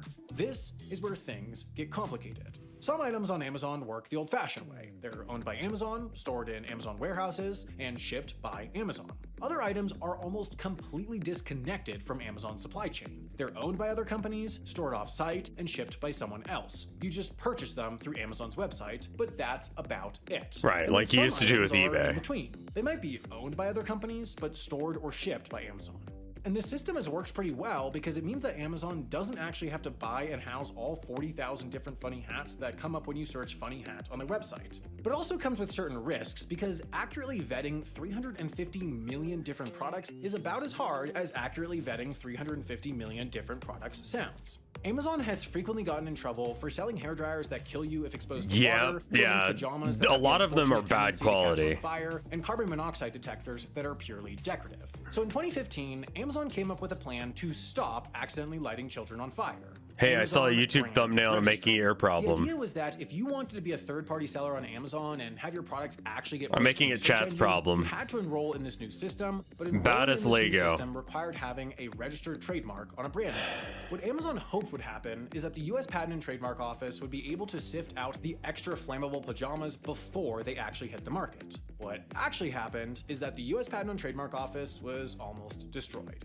So it turns out it's not actually that hard to trademark a brand name so long as that brand name totally sucks. If you're trying to trademark a name that's coherent and uses real English words, like, I don't know, skateboard cream, don't try to steal that by the way, it's my idea, the process will take a fairly long time because the USPTO has a lot of work to do in order to prove its distinctiveness. But if you file to trademark a meaningless string of letters like Relenumul or Vox, chances are there won't be any competition and it'll go right through. So all of a sudden, the most efficient way to get your product listed on Amazon, assuming you're not already a recognizable company, is to file in the United States for the worst trademark you can think of. And sure enough, the US Patent and Trademark Office wasn't too happy about this because they were now knee-deep in applications that were designed to be as lazy as possible. They had to bring it to Congress, it was a whole thing, and seemingly it's still a really big problem, but whatever. A much more interesting question remains. How do these products actually compete when their brands are so intentionally bad? Well, the answer apparently is that you don't care. For the most part, mostly. these third-party sellers target product categories with very little brand loyalty. Stuff that you just need quickly and cheaply. Yeah. HDMI cables, measuring cups, dog wigs, things like that. Dog Obviously, wigs? you don't want to buy a Humgus Food pacemaker, but a Humgus Food ice cream scoop? Why not? And that's not to mention the fact that most of these brands have pretty much nothing to lose. They can just buy reviews and click farm until they get banned and have to undergo the arduous process of thinking up another string of meaningless letters to trademark. The lesson is, the path to riches is laziness, at least if you're trying to sell ice cream scoops on Amazon. In an age when the internet is absolutely overrun with garbage products, let me tell you about a product that I know for certain is not so garbage. Nebula. Now, I might be a little biased here. Bro, where am I? You have been summoned to the House of Vibes for your vibe. Oh my god, this is an old I'm a one. spring breaker, dude. And is it true, spring breaker, that you decided to go to the beach even though you were told to stay inside during coronavirus? That's right. Why is it so imbecilic? Aren't you afraid you're going to catch it? Dude, the only concern I have about corona is the alcohol poisoning. Am I right? You are wrong. Very wrong. Not a vibe! Not a vibe! What's your problem? I just want to party. Under the right circumstances, the want to party can be a vibe. A vibe! But you are endangering thousands of lives with your ignorance. Where can Not we a find vibe. good shit when Not a Amazon vibe. dominates the Dude, it's only shopping killing old people. space? Go outside. A life is a life, and living life is a vibe. Go outside. Go to a local shop. Go outside.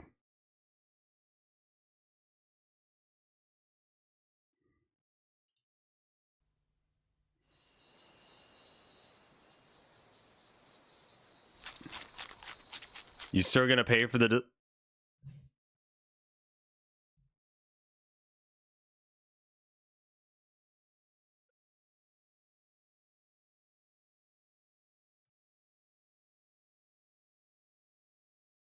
What?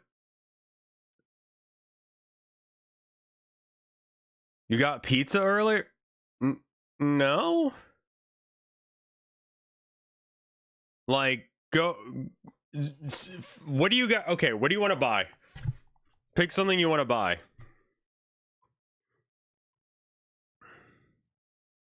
I did not hear about Amazon's Temu thing, no. They're beta headphone. All right, cool. We're buying headphones.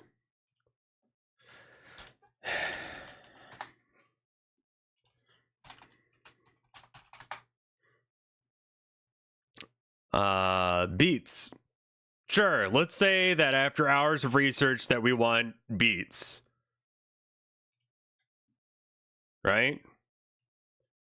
And this is the one that you want? Let's pretend.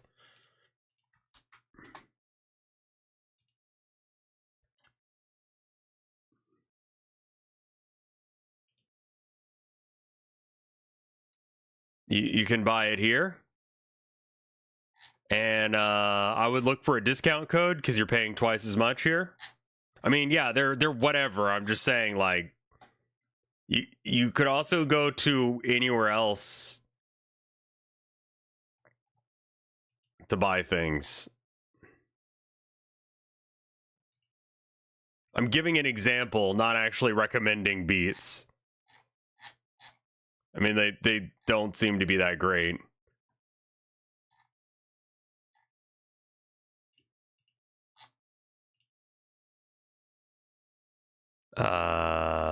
That's a skin. That's a skin. We got refurbished ones.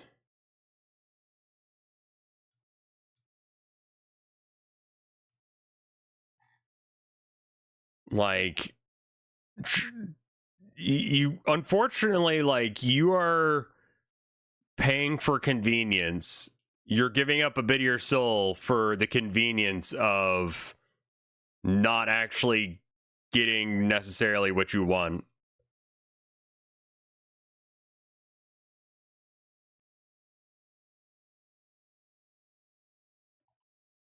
Temu, Shein, and Amazon to be held liable by the EU for dangerous and illegal products they sell. What was that? This? Nothing.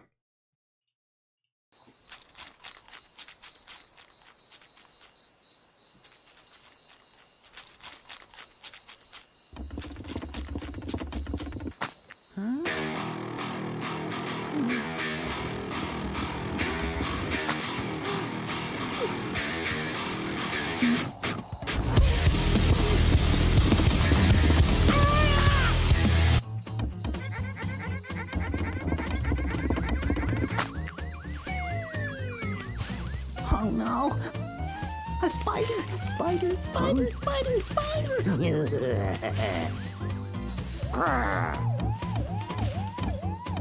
Thank you for the incredibly anemic voice acting.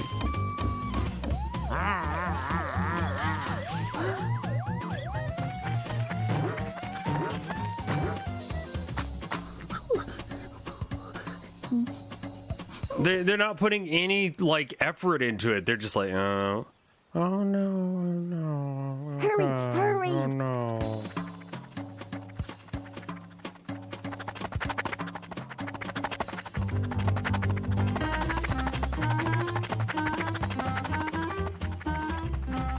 It is both ethical and good. Come on. It's just a little further. You know, Thing, this really is not our problem. I can't finish this sentence That because sounds this like website is owned by friends, Amazon. Thing sells a caterpillar.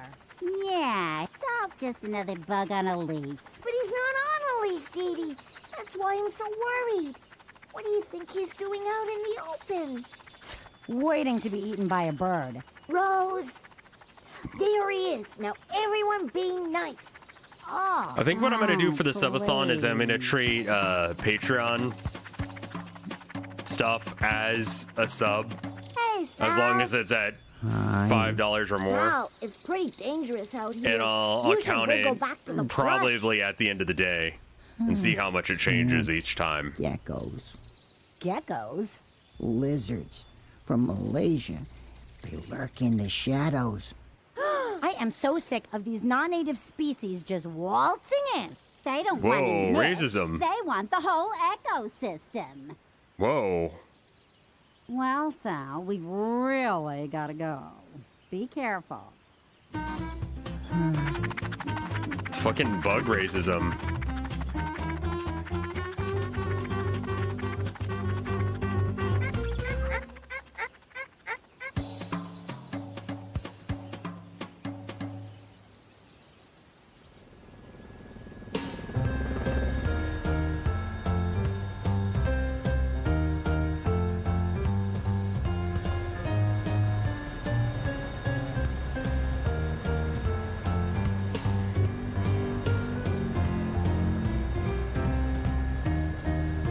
I want to end on like a good video. Let me see if I can find one.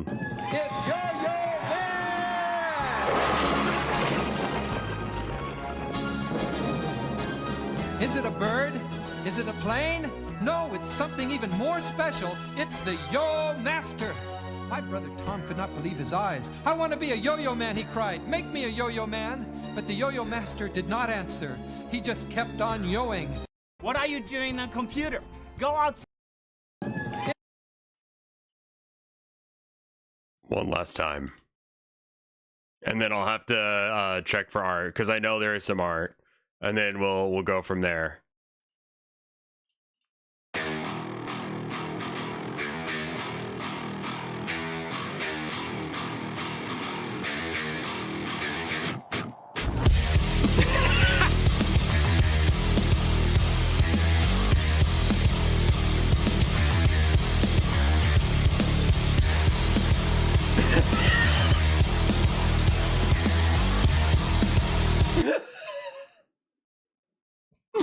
So good every time.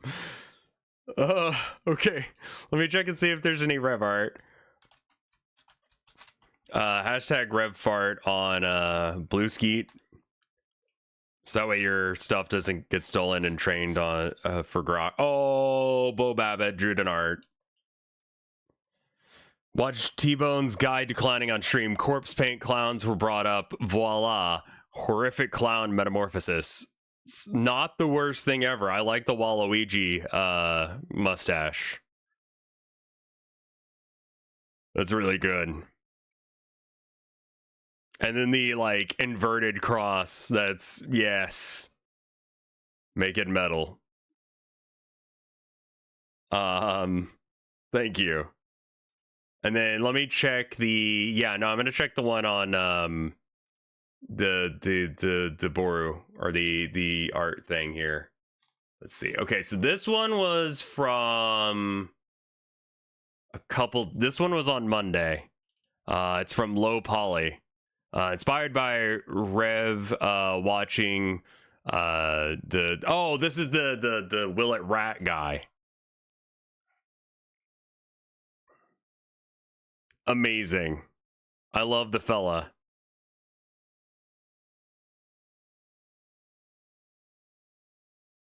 Yeah, Waluigi probably is pro corporations. I like that the rats are glow in the dark. Rat / possum herder. As a reminder, there is an incentive on the subathon that starts tomorrow for me to stream as a furry PNG tuber. And that is a fairly late one, but it gives you guys some time to think about, like, what do you want as, like, my persona to be. The Revathon is going to be for, like, the next 3 days. What's your persona? Don't know. Chat's going to figure it out for me. And then we've got this one from Your Name is Hidden. Strangely Epic. I loved Rev's design in Vine Wrestle 10. I have not seen it yet, but that looks pretty fucking sick, actually.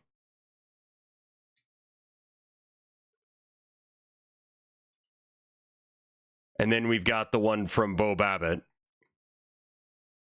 And then it looks like the same image again? Oh, I see. You added the collar. Oh, that was a good choice, actually. It was before and after the torso. Yeah, no, adding the priest collar was a really good choice. That, like, not gonna lie, it kind of slaps. Like, kind of slaps.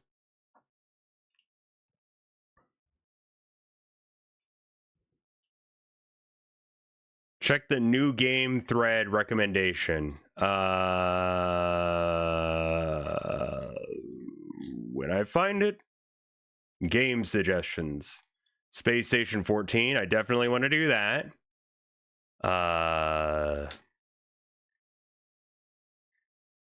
Half-Life. 7 Heroes on your tail. OHV, My Polish Car. Headliners, Hello Kitty Island Adventure, Alekine's Gun, Blue Jeweled. Games about a game about digging a hole. I do want to play that game. Like, because it's just about digging a hole, right?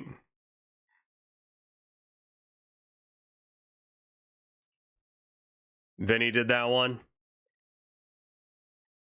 Oh my god, the Necronomicon card game. Dude, that shit's gonna go hard. Oh man, we're gonna have so much fun tomorrow. Yes, oh my god. Any of these that I can't find on Flash, whatever it's called, Flash Wave. I pinged you where the thread is. I see it. Oh, good Flash games, right. And then the Flash game suggestions, there also is one. Flashpoint, yeah. Any of the ones that are not on Flashpoint, yeah. Well, I mean, Love Saber. Oh, that's tits, dude.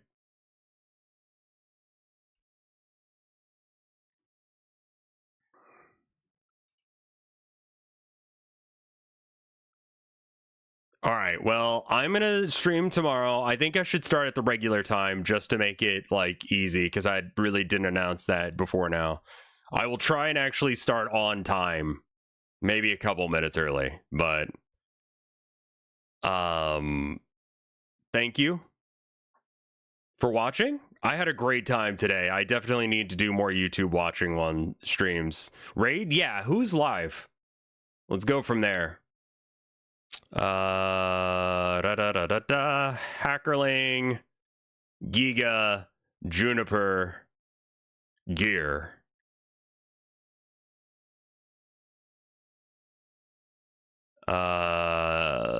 Who should I raid?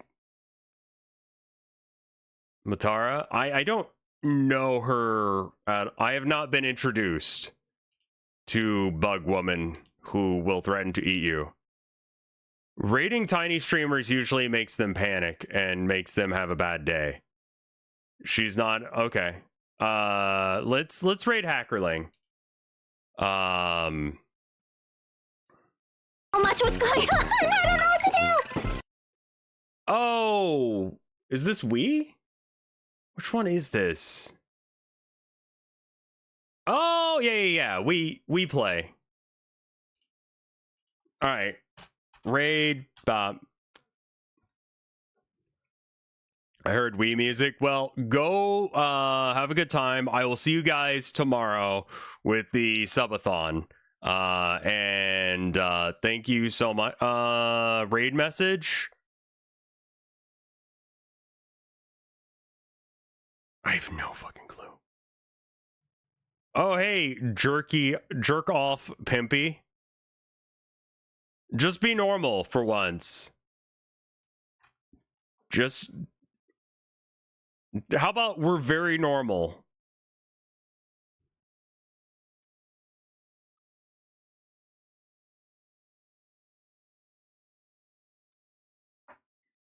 All right, I will see you guys tomorrow. I'm hyped for this shit, and I hope you guys are too.